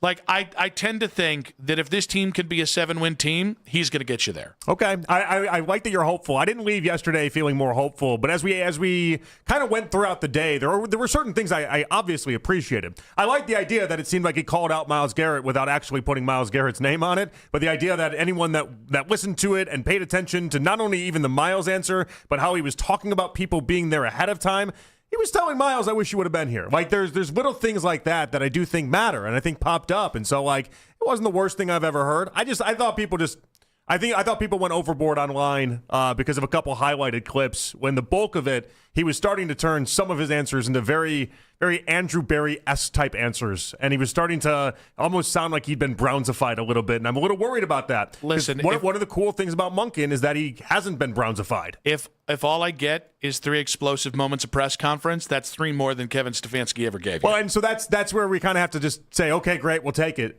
because Stefanski gave us just so little throughout the years that we're starved for anything, that we're ready to go ahead and make a big deal about just about everything. Now, while I am all in on Monken, and by the way, it wasn't just that press conference, it is a fact that I think he's old enough to know that he can't do the we'll get him next year thing, but John Middlecoff was on FS1, was on with Colin Cowherd and The Herd, and he has a different take on Todd Monken.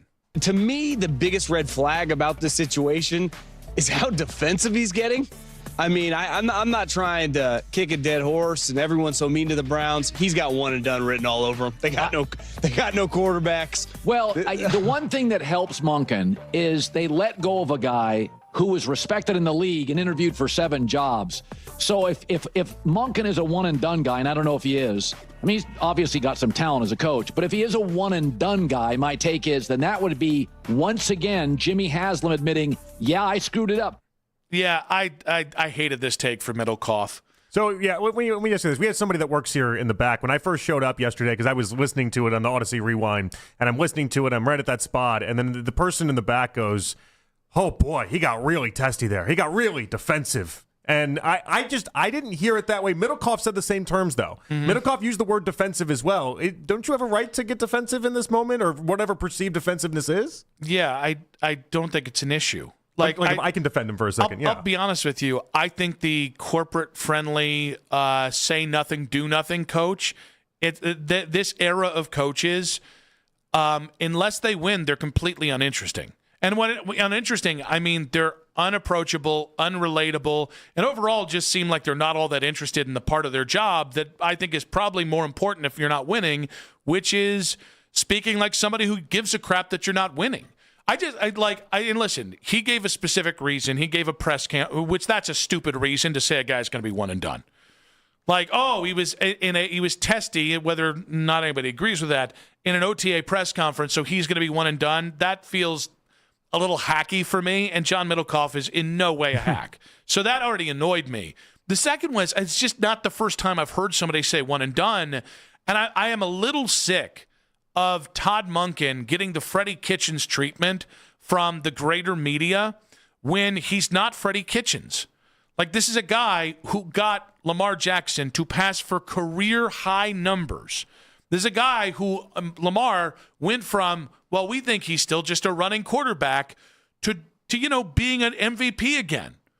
Oh, this is a guy who actually got good football out of Jameis Winston once upon a time. This is a guy who was a successful head coach at SMU. Like, it's just like people are treating him like this guy hasn't earned it. And this to me is, I'll say it again, I think this is Bruce Arians 2.0. Like, I think this is a guy who is ignored because he doesn't just talk like he went to a Harvard Ivy League school where everything that comes out is just vanilla garbage. This is a guy that talks like a real football guy, and there's a guy that is older than people like. That to me, his age is not a minus. It's a positive. And sure. I think this is what the Browns need if the rest of their front office and their ownership is talking about Bitcoin and funding godless amounts of whatever different political things. The funny thing about it to me is that he had these couple moments, and he had this moment that we're talking about now, and this is what the national media is hanging on to. But I thought for a lot of that press conference, it was very generic, and it was very him just kind of, I don't know, again, I said Brownsified earlier, but him kind of using some of those cliches and using some of what we've seen Stefanski use in the past, which in a weird way shows like a willingness to almost, I don't know, conform to what they want. But what I would tell Monken, and this is where I was upset with it yesterday, is I didn't sign up for that version of Monken. I signed up for the version of Monken that'll be like, all right, the picture thing was stupid. I was there at the time that they said for me to be there. They rescheduled it. That's their problem. Next topic. That's the Monken I signed up for. Like you did get it on that question, though. And that's what I liked. But, yeah. But I get it was too few and far between, and there was a lot more of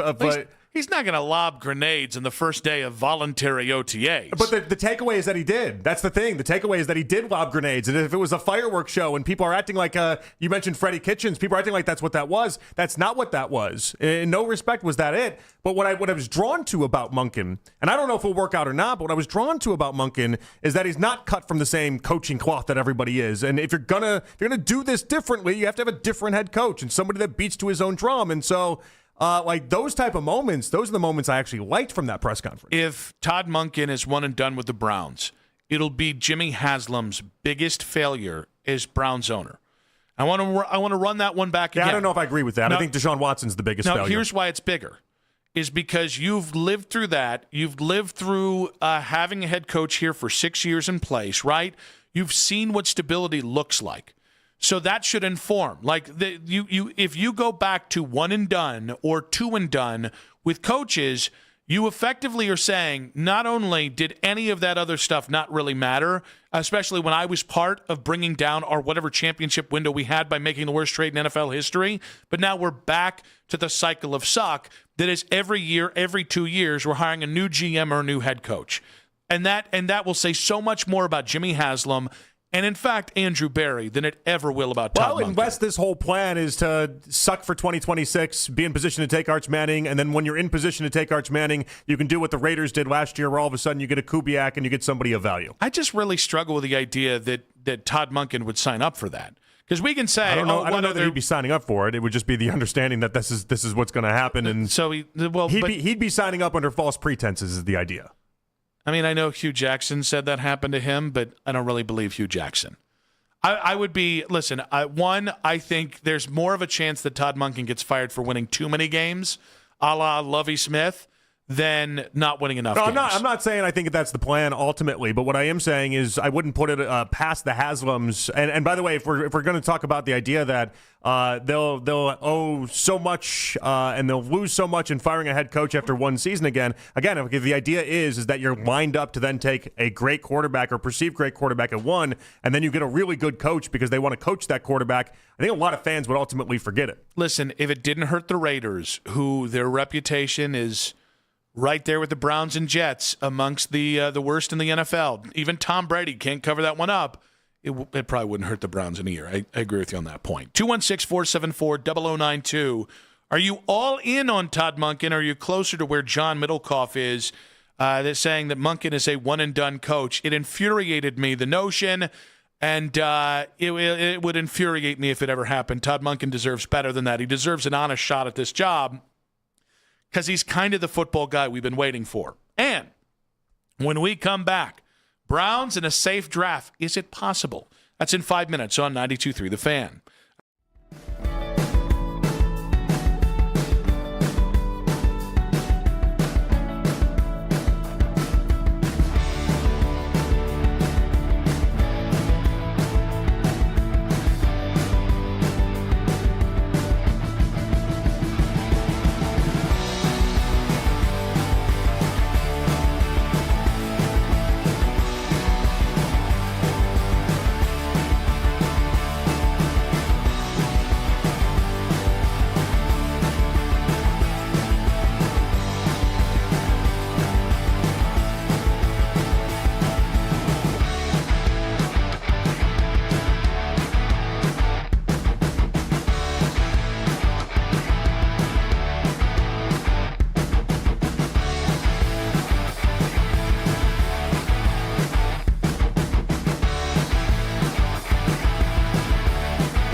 Lance Ride. 20 minutes right here on 92.3 The Fan. From the University Hospital Sports Desk, I'm Matt Corrali. Don't trust anybody with your Cavs coverage unless they have sports in their name. We are Sports Radio 92.3 The Fan.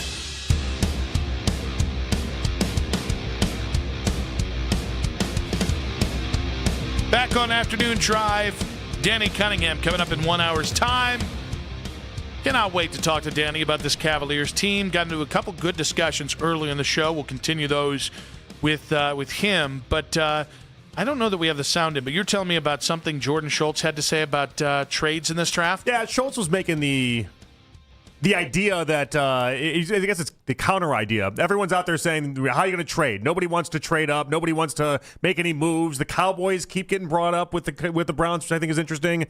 And Schultz was making the suggestion that what he's hearing is the exact opposite. He's hearing that there's going to be a lot of different movement as far as the first round is concerned, and there's going to be a lot of trades that happen in the first round. I just thought it was interesting because we have not seen many people say such a thing. Specifically on the defensive side of the ball is where he says everyone is strong and deep, and several executives he's spoken to believe we're going to see a flurry of activity in the first half of round one. I think what's funny about all of this is I think it feels like not only has trade down become the hope or the expectation, but almost like trade down is the safe play in this draft, which a year ago when we talked about trading out of 2, one of the big knocks was, well, we can't do what the Browns did with like turning Julio Jones into Phil Taylor and a couple guys who never really did anything here. Yeah. Which I think is usually the right, like I'm not all the time trade down guy. It has to make sense. Last year made sense for where you were. I do think this year makes sense depending on how far you go. But I think it's interesting that safe has been applied to trade down, and that's not historically what we've agreed with in Cleveland. Well, but I do think it's funny because the trade down camp is seeing a world that exists where they get the guy that you wanted at 6 the whole time. You just trade down and get him at 12 or 11 or 10, and then you have more assets to go after as well. And so, like, I think that's the needle that people are trying to thread right now. And does it seem like they're getting greedy about it? Yeah, they're going to be. So I just think what's interesting is I don't think this is a safe draft, not just for the Browns, but for anybody.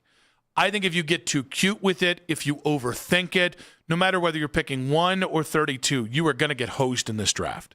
This feels very, like, I think there's more talent in it than this year. This feels like the 2013 draft. Okay. Where, like, you did end up with a Travis Kelce. Sheldon Richardson was part of that group. I think DeAndre Hopkins was part of that group. You end up having a lot of good players. Jordan Poyer, Micah Hyde. You had tons of good players, but, like, if you got to, like, the Browns got really, really cute after Ziggy Ansah went off the board at 5, and they took Arkevious Mingo, who was a workout wonder. Like, that's the kind of thing that I think if you get too cute here, whether you're the Browns or anyone, you're going to screw themselves. Well, so I'm trying to find what are the doubles of the draft. That's kind of like a mission I've been on. I'm not necessarily saying everything has to be a swing for the fences pick. What are the doubles? What are the ones that we know unequivocally right now have a very, very tiny chance of just busting out and not working? I mean, I think one of the edge rushers, I think Caleb Downs is a solid. When I say double, what I mean is those guys are home runs to me. They have a chance to be a home run, yeah. But when I'm talking about when I say doubles, I mean like you're gonna leave knowing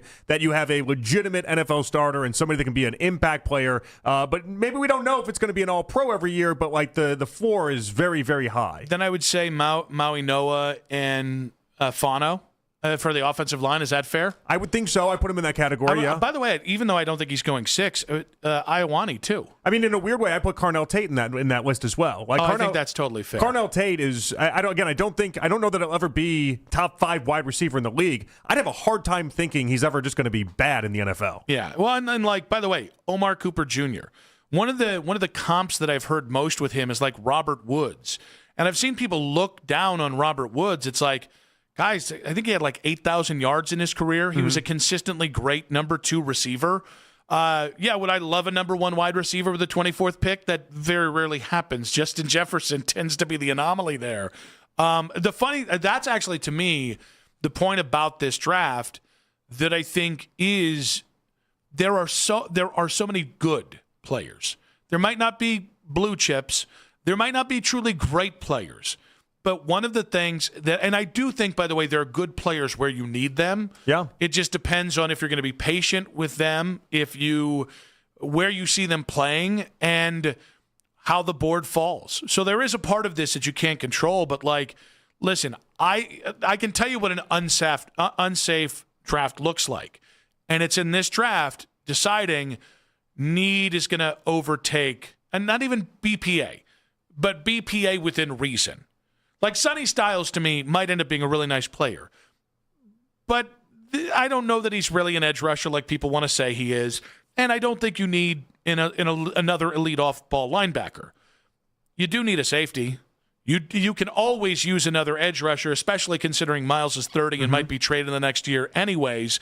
So, like, those things are, well, they're maybe not today needs, but there you can always use more of them kind of needs. No, definitely. I guess I'm thinking more. I think last year's class had a lot of guys. What the Browns did well is you left thinking that's a lot of doubles off the wall. Yeah. That's a lot of really good. Like Harold Fannin, nobody, the moment the Browns made that pick, everyone's like, all right, that's going to be a good NFL player. Even guys like Schlesinger. Schlesinger is obviously overachieved in a great way, but between Schlesinger, between Judkins, even Mason Graham thrown in there, that's a lot of doubles. That's a lot of, and like you build rosters with just getting just nice at-bats out there essentially to continue with the baseball terms. And so like there's some real swing and miss guys in this to me. Like I think Tyson's got an ability to be boom or bust in many ways. We've talked about that. And so like will the Browns go towards one of those type of guys that we've discussed where it seems like it's safer, or will they roll the dice on a Sadiq, for instance, that they brought in for a top 30 visit but drops the ball a lot? Had a ton of production last year, but has the case of the dropsies. Yeah, like my ultimate unsafe draft is Monroe Freeling at 6 and Casey Concepcion at 24. Like a guy who I think in Monroe Freeling, there's a lot of projection there, which is fine. That's part of the draft. But George Warhop better be ready to coach this guy's ass off. And this guy better have a dog in him that we just didn't get really a chance to see. Which scares me, by the way. And this isn't anything towards Warhop. People respect him. They like him a lot. But in recent years, we haven't seen the Browns really be able to coach up a lot of guys. It seems like the guys you get they're great because they're great. It's not because the Browns did a lot of coaching. And then Concepcion, again, I've heard people say you can coach it out of him. Point to me the receiver that has gone from drop city to the Hall of Fame, or just a Robert Woods-esque career.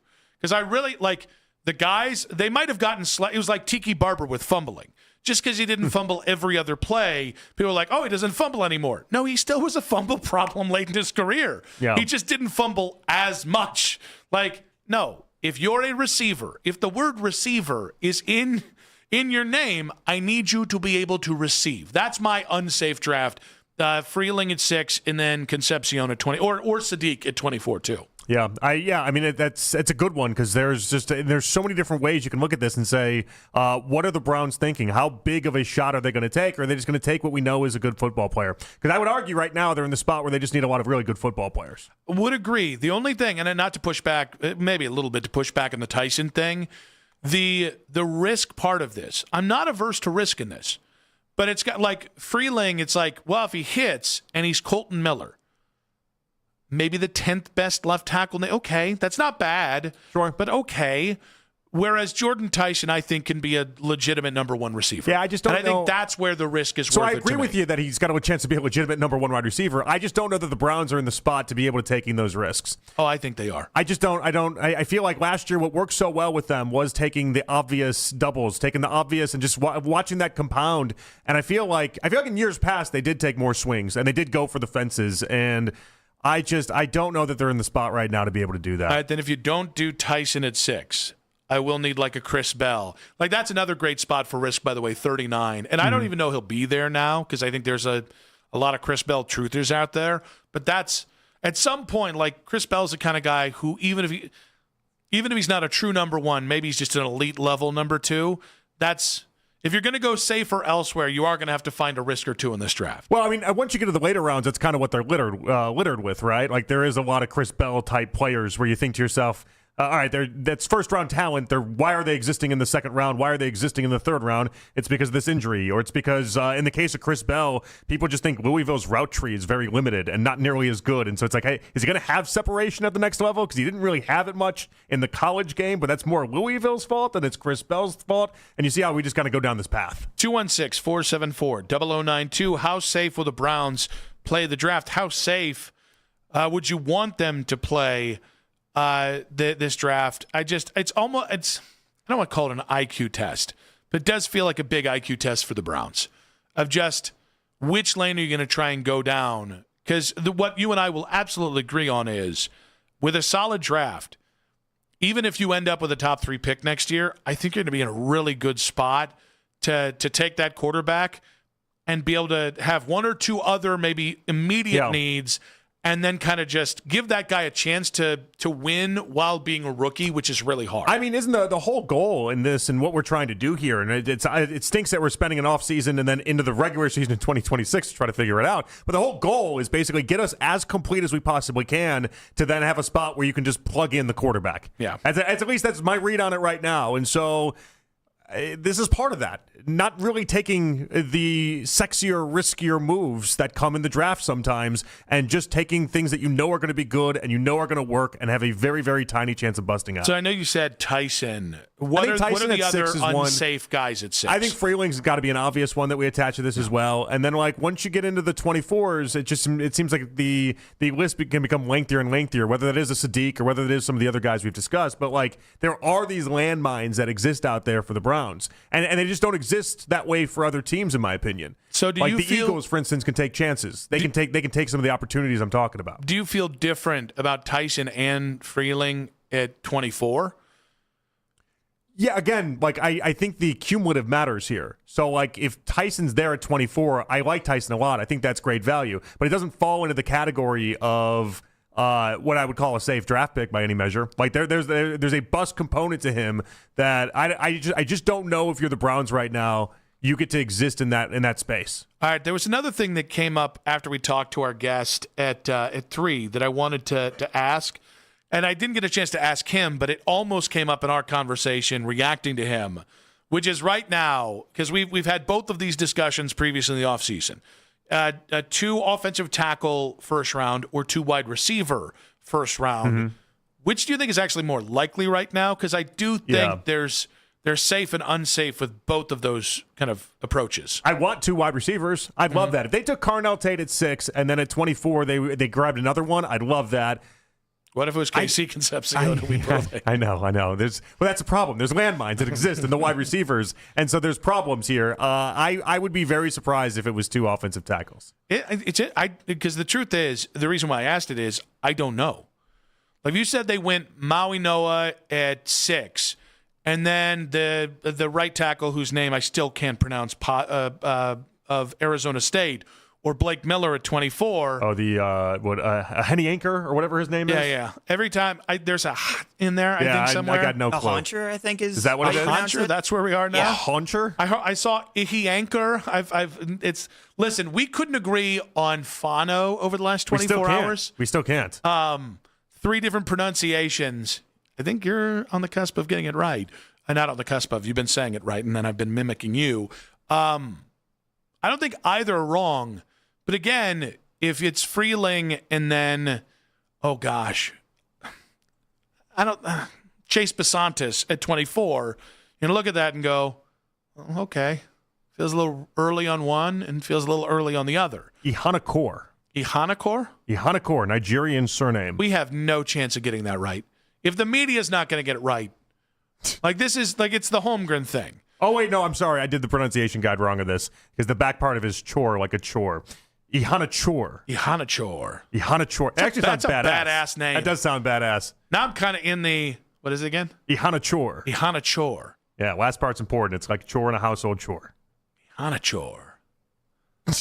Yeah, I'm like down. I appreciate everyone making the attempts with the names, by the way. I do. I know it's silly, and people listening are like, oh, who cares? It's like, well, this is a person's name. I don't know.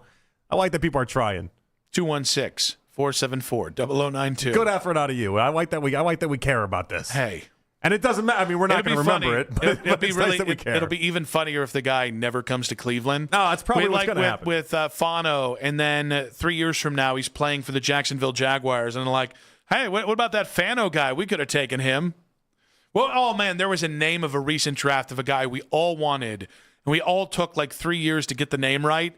And then his name came up last year during the season, and we still didn't. We like reverted back to how wrong we were. Or we have things like Travis Etienne, where he tells us that we've been saying it wrong and we just don't care now because we've been saying it one way for 5 years. Yeah, also because Kyle Brandt was like, these guys should stick up for the name. It's like, get your nose out of their ass, dude. Is that what that Kyle was? Brandt bugs me so much, and I know I shouldn't. He seems like a nice dude. He's honestly, he seems harmless. Well, not just harmless. Like, he's got the best intentions, but there's just too much bro there for me. There is. Well, he was on The Real World. It's not like they, He was a producer for Jim Rome and on The Real World. He's like PC bro, and I just can't handle it. It'd be weird if he wasn't a bro if he had those two stops I'd in his life. prefer him if he was like 15% uglier. I really would. But that might be the problem. Might be too good looking for everyone involved. Yeah. Except the people to watch. 216-474-0092. How safe will the Browns play the draft? And revisionist history could impact both Diana Rossini and Mike Vrabel. That's in 5 minutes on 92.3 The Fan.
have any home repairs you need to take care of, check us out at repairclinic.com. If you need a world-class website or technology project, then I would highly recommend AmericanEagle.com. Call AmericanEagle.com at 773-NETWORK. That's AmericanEagle.com, 773-NETWORK. There's Cavs and there's NBA news that happens while you at work. Baskin and Phelps. Weekday mornings starting at 10. You can listen to The Fan anytime, anywhere on the free Odyssey app or by telling your smart speaker to play 92.3 The Fan. And now you can find The Fan on YouTube, including The Ken Carman Show with Anthony Lima, 6 to 10 a.m., Baskin and Phelps, 10 a.m. to 2, afternoon drive. Nick Wilson, myself, Jonathan Peterlin. We go from 2 to 7 each and every weekday on The Fan's YouTube channel. Subscribe to our channel for free. Watch all the best content from your favorite shows in The Fan live and on demand now. Danny Cunningham coming up in about 40 minutes. Always great to have Danny on. 2 regular season games left. We'll talk with him about losing on purpose, whether he thinks the Cavs will do that on Friday. But I can tell you, I'm already over the Diana Rossini, Mike Vrabel story. Oh, it just happened too much. I'm not over it yet. I'm still getting not enjoyment out of it. That's maybe the wrong term. But I'm still getting use out of it. So what bugs me about the genesis of this is, and it's something that people have used against Diana, is that now they've gone back and looked at every video she's ever had and calling back to Scott McLuhan's wife saying something incendiary about her. Oh, that happened instantly, but the videos you're dead on. Yeah, and what bugs me about it is that every woman that does a reporting job gets slut-shamed. Every single one. And that there has not been a woman that I know that works in media that some guy that I know works in media hasn't said, do you know, happened. Yeah, this sets a lot of them back in a big way. But I think it even sets Diana back. Oh, yeah, for sure. What I mean is, we've seen 3 photos, which, absent of actual context, you can just let your imagination run wild. We've got a tweet from Scott McLuhan's wife.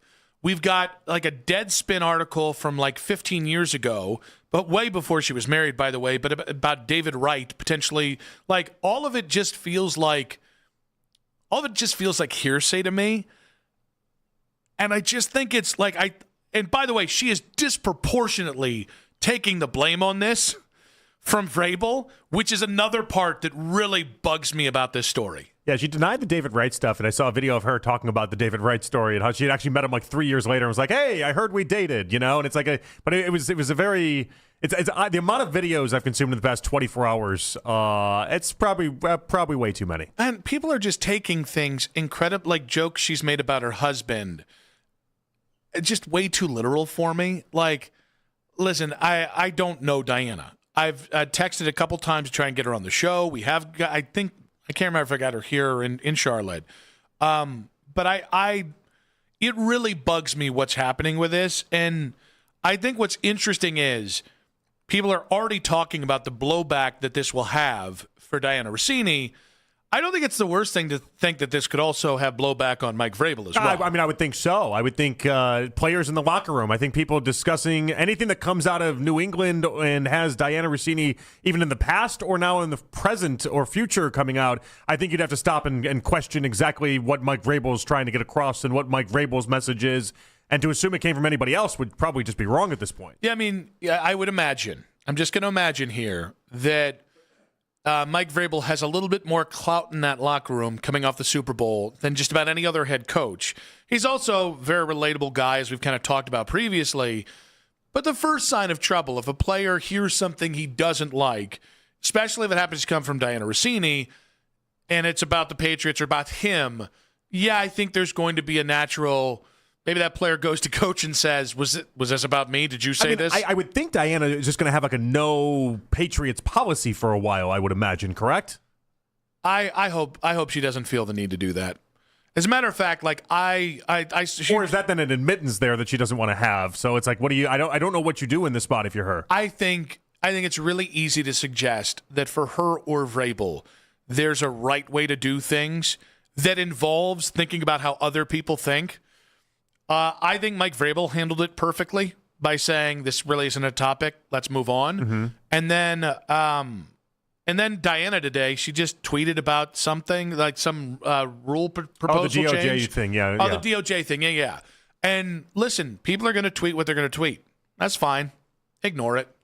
Because I think ignoring it, I just would continue to ignore it. And I'm glad the Athletic played it the way they did. And I'm glad Vrabel played it the way they did. Although, it's one of those things where you wish maybe he could lecture the media on crap like this, but then that's just going to come off as further proof to people about him and Diana. Yeah, my thoughts yesterday on it were I think you don't really know what anyone has in their relationship, right? I think we assume often that everyone is playing by the same set of rules. That is what morally has guided this country for so long. But I don't know. Maybe they're in an open relationship, and maybe then if they're in an open relationship, maybe something crosses the lines there from a work ethic standpoint and what we're trying to do. But I just think a lot of people made assumptions about what that is when they don't really know. So I'm glad you said this for a few reasons. One, people talk about the ethics of this. Well, she's in the media and he works for a team. What if I told you that there was a Hall of Famer, future Hall of Famer, that was minority owner of one team and was in a weekly booth, weekly meetings with other teams by the way, it's going to happen with two players. One is Troy Aikman, the other is Tom Brady. So that ethically, that makes me uncomfortable for both the league, the players, and everybody in between. The second thing is, who honestly gives a crap? Listen, one, you make a great point about people with money and power and all the kind of stuff that like Vrabel has. I don't know that Diana has that kind of money, but whatever. Like, what I mean is, not everybody lives by some centralized code of ethics within their own marriage or elsewise. And it's really none of my damn business. Yeah, I mean, it just isn't. Like, we don't know what rules they have set up for that relationship. We just don't. And so, like, it's, I don't know. I guess I thought a lot about it yesterday, and then I just stopped thinking about it. And I hope tomorrow I stop thinking about it more. And the day after that, I stop thinking about it more. And then, like, 3 months from now, I'm just not thinking about it at all. And we'd all just kind of move on. And when Diana has a report, we just take it for what it is. Yeah, I think this is going to go down with. She's going to hear this kind of crap. She'll hear it forever for the rest of her career. There'll be snide remarks anytime Diana does something. And I think there's going to be a fist bump for Vrabel for the end of time. And that, in the end, is the difference between how we treat media, women in media, and how we treat a head coach in power. Oh, so you think players would give him like a fist bump instead of being like, "Coach, what are you doing over here?" No, guys think it's cool that he's allegedly or potentially sleeping with the cute reporter, and of course she's a very specific word for sleeping with a head coach. It really, like, the whole story just bugs me. Again, not just because it's not only none of our business. So more the idea that the career fallout is massive for her, where with Vrabel, it's pretty non-existent. Yes. Because listen, and again, the Athletic did the right thing. But guys listen, as much as a guy in the locker room might go to Mike Vrabel and go, "Hey, Coach, was this about me? Because I heard this through this is this how this goes, right?" I think she's going to have some players that aren't willing to talk to her because of this. Because they don't want to be seen in a photograph, because it might have some inference to it. I think this is going to impact and make her job harder, and that's a crock of crap. It just is. And there's something that really started to bug me. There's not a lot that bugs me on social media anymore. Like, we were talking about this earlier. Yeah. I don't really get fazed anymore when people say mean things on Twitter, because it's like, you don't know me. I don't know how much you do or don't pay attention to what you and I do, right? And in the end, if my wife and kids are cool with me, and my grandpa still wants to go to lunch with me, and my aunts and uncles still love me, I don't really give a rat's ass. But something that does bug me is social media. It's always been this way to a degree. Social media has never been more pious and more looking down on people than ever. And I would think at some point that the more we're all around each other, and the more we realize that everybody has different lives and different agreements and different everything, not just maritally, but individually, I would think at some point the more normalized it would become. And instead, it's the more tribalized we become about that. That's an interesting thought. Yeah, I guess I hadn't really taken the temperature of Twitter and how they're doing this. You might be 100% right. I just know for me personally, my first thought was I'm giving them too much of the benefit of the doubt. But I'm like, we don't know what their relationship is. We don't know this. And I think most people would hear that and think, Jonathan, you're being an idiot. But it's like, this is just, I don't know. Maybe I give people too much the benefit of the doubt there. I don't know. 216-474-0092. Could the Rossini stuff hurt Mike Vrabel in the locker room? I hate everything about this story, but nothing more than how social media is treating it. The Lead in 5 minutes on 92.3 The Fan. Woo, the weather is...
Hospital Sports Desk, I'm Matt Corrali.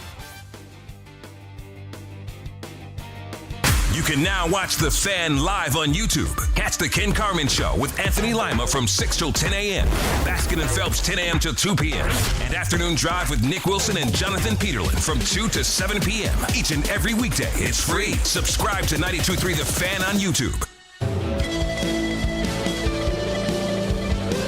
Nick Nemeth, TNA star, Cleveland's own, joins us 40 minutes in studio.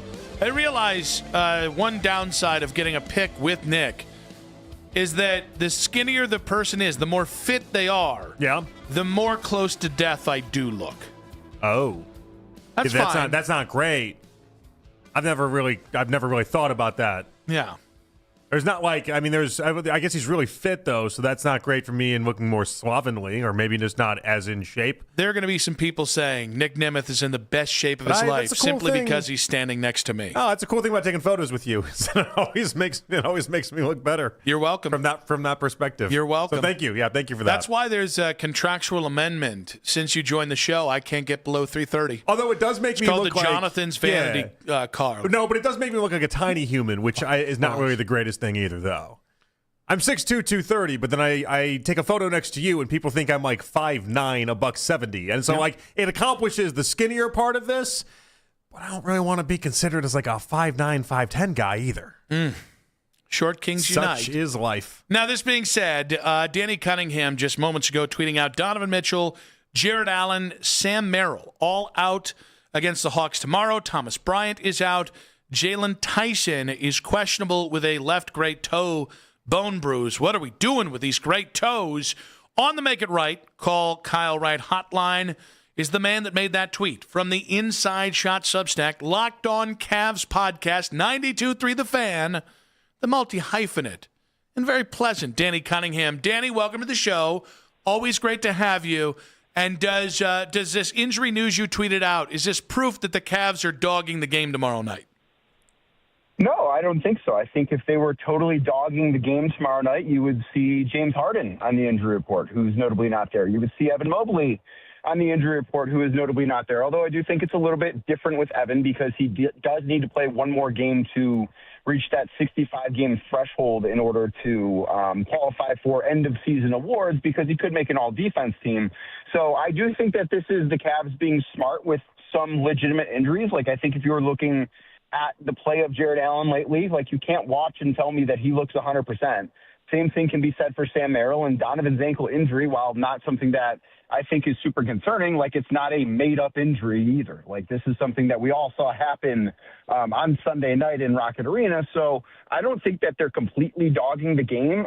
I don't think a loss would be the worst thing in the world for them tomorrow night, certainly depending on what happens tonight in Madison Square Garden between the New York Knicks and the Boston Celtics. But I think the Cavs are playing this smart. Yeah, but if they needed to play, they'd play. And so, although I don't believe in the basketball gods, it does make you wonder if Donovan Mitchell's upsetting those basketball gods he's very fearful of. I don't think that's a concern. I think if they were worried about basketball gods or if they were trying to really manipulate things, they wouldn't have played last night because they did by winning that game last night. They opened. Nobody remembers who you played or when you played them. And I think that the other part of this, too, because right now I would pick the Boston Celtics to beat the Cavs in the series. And, I can't speak for you two, but I think most people probably share that opinion. But I think if the Cavs can beat Boston, it needs to be further down the road because this is a team that last night was the sixth time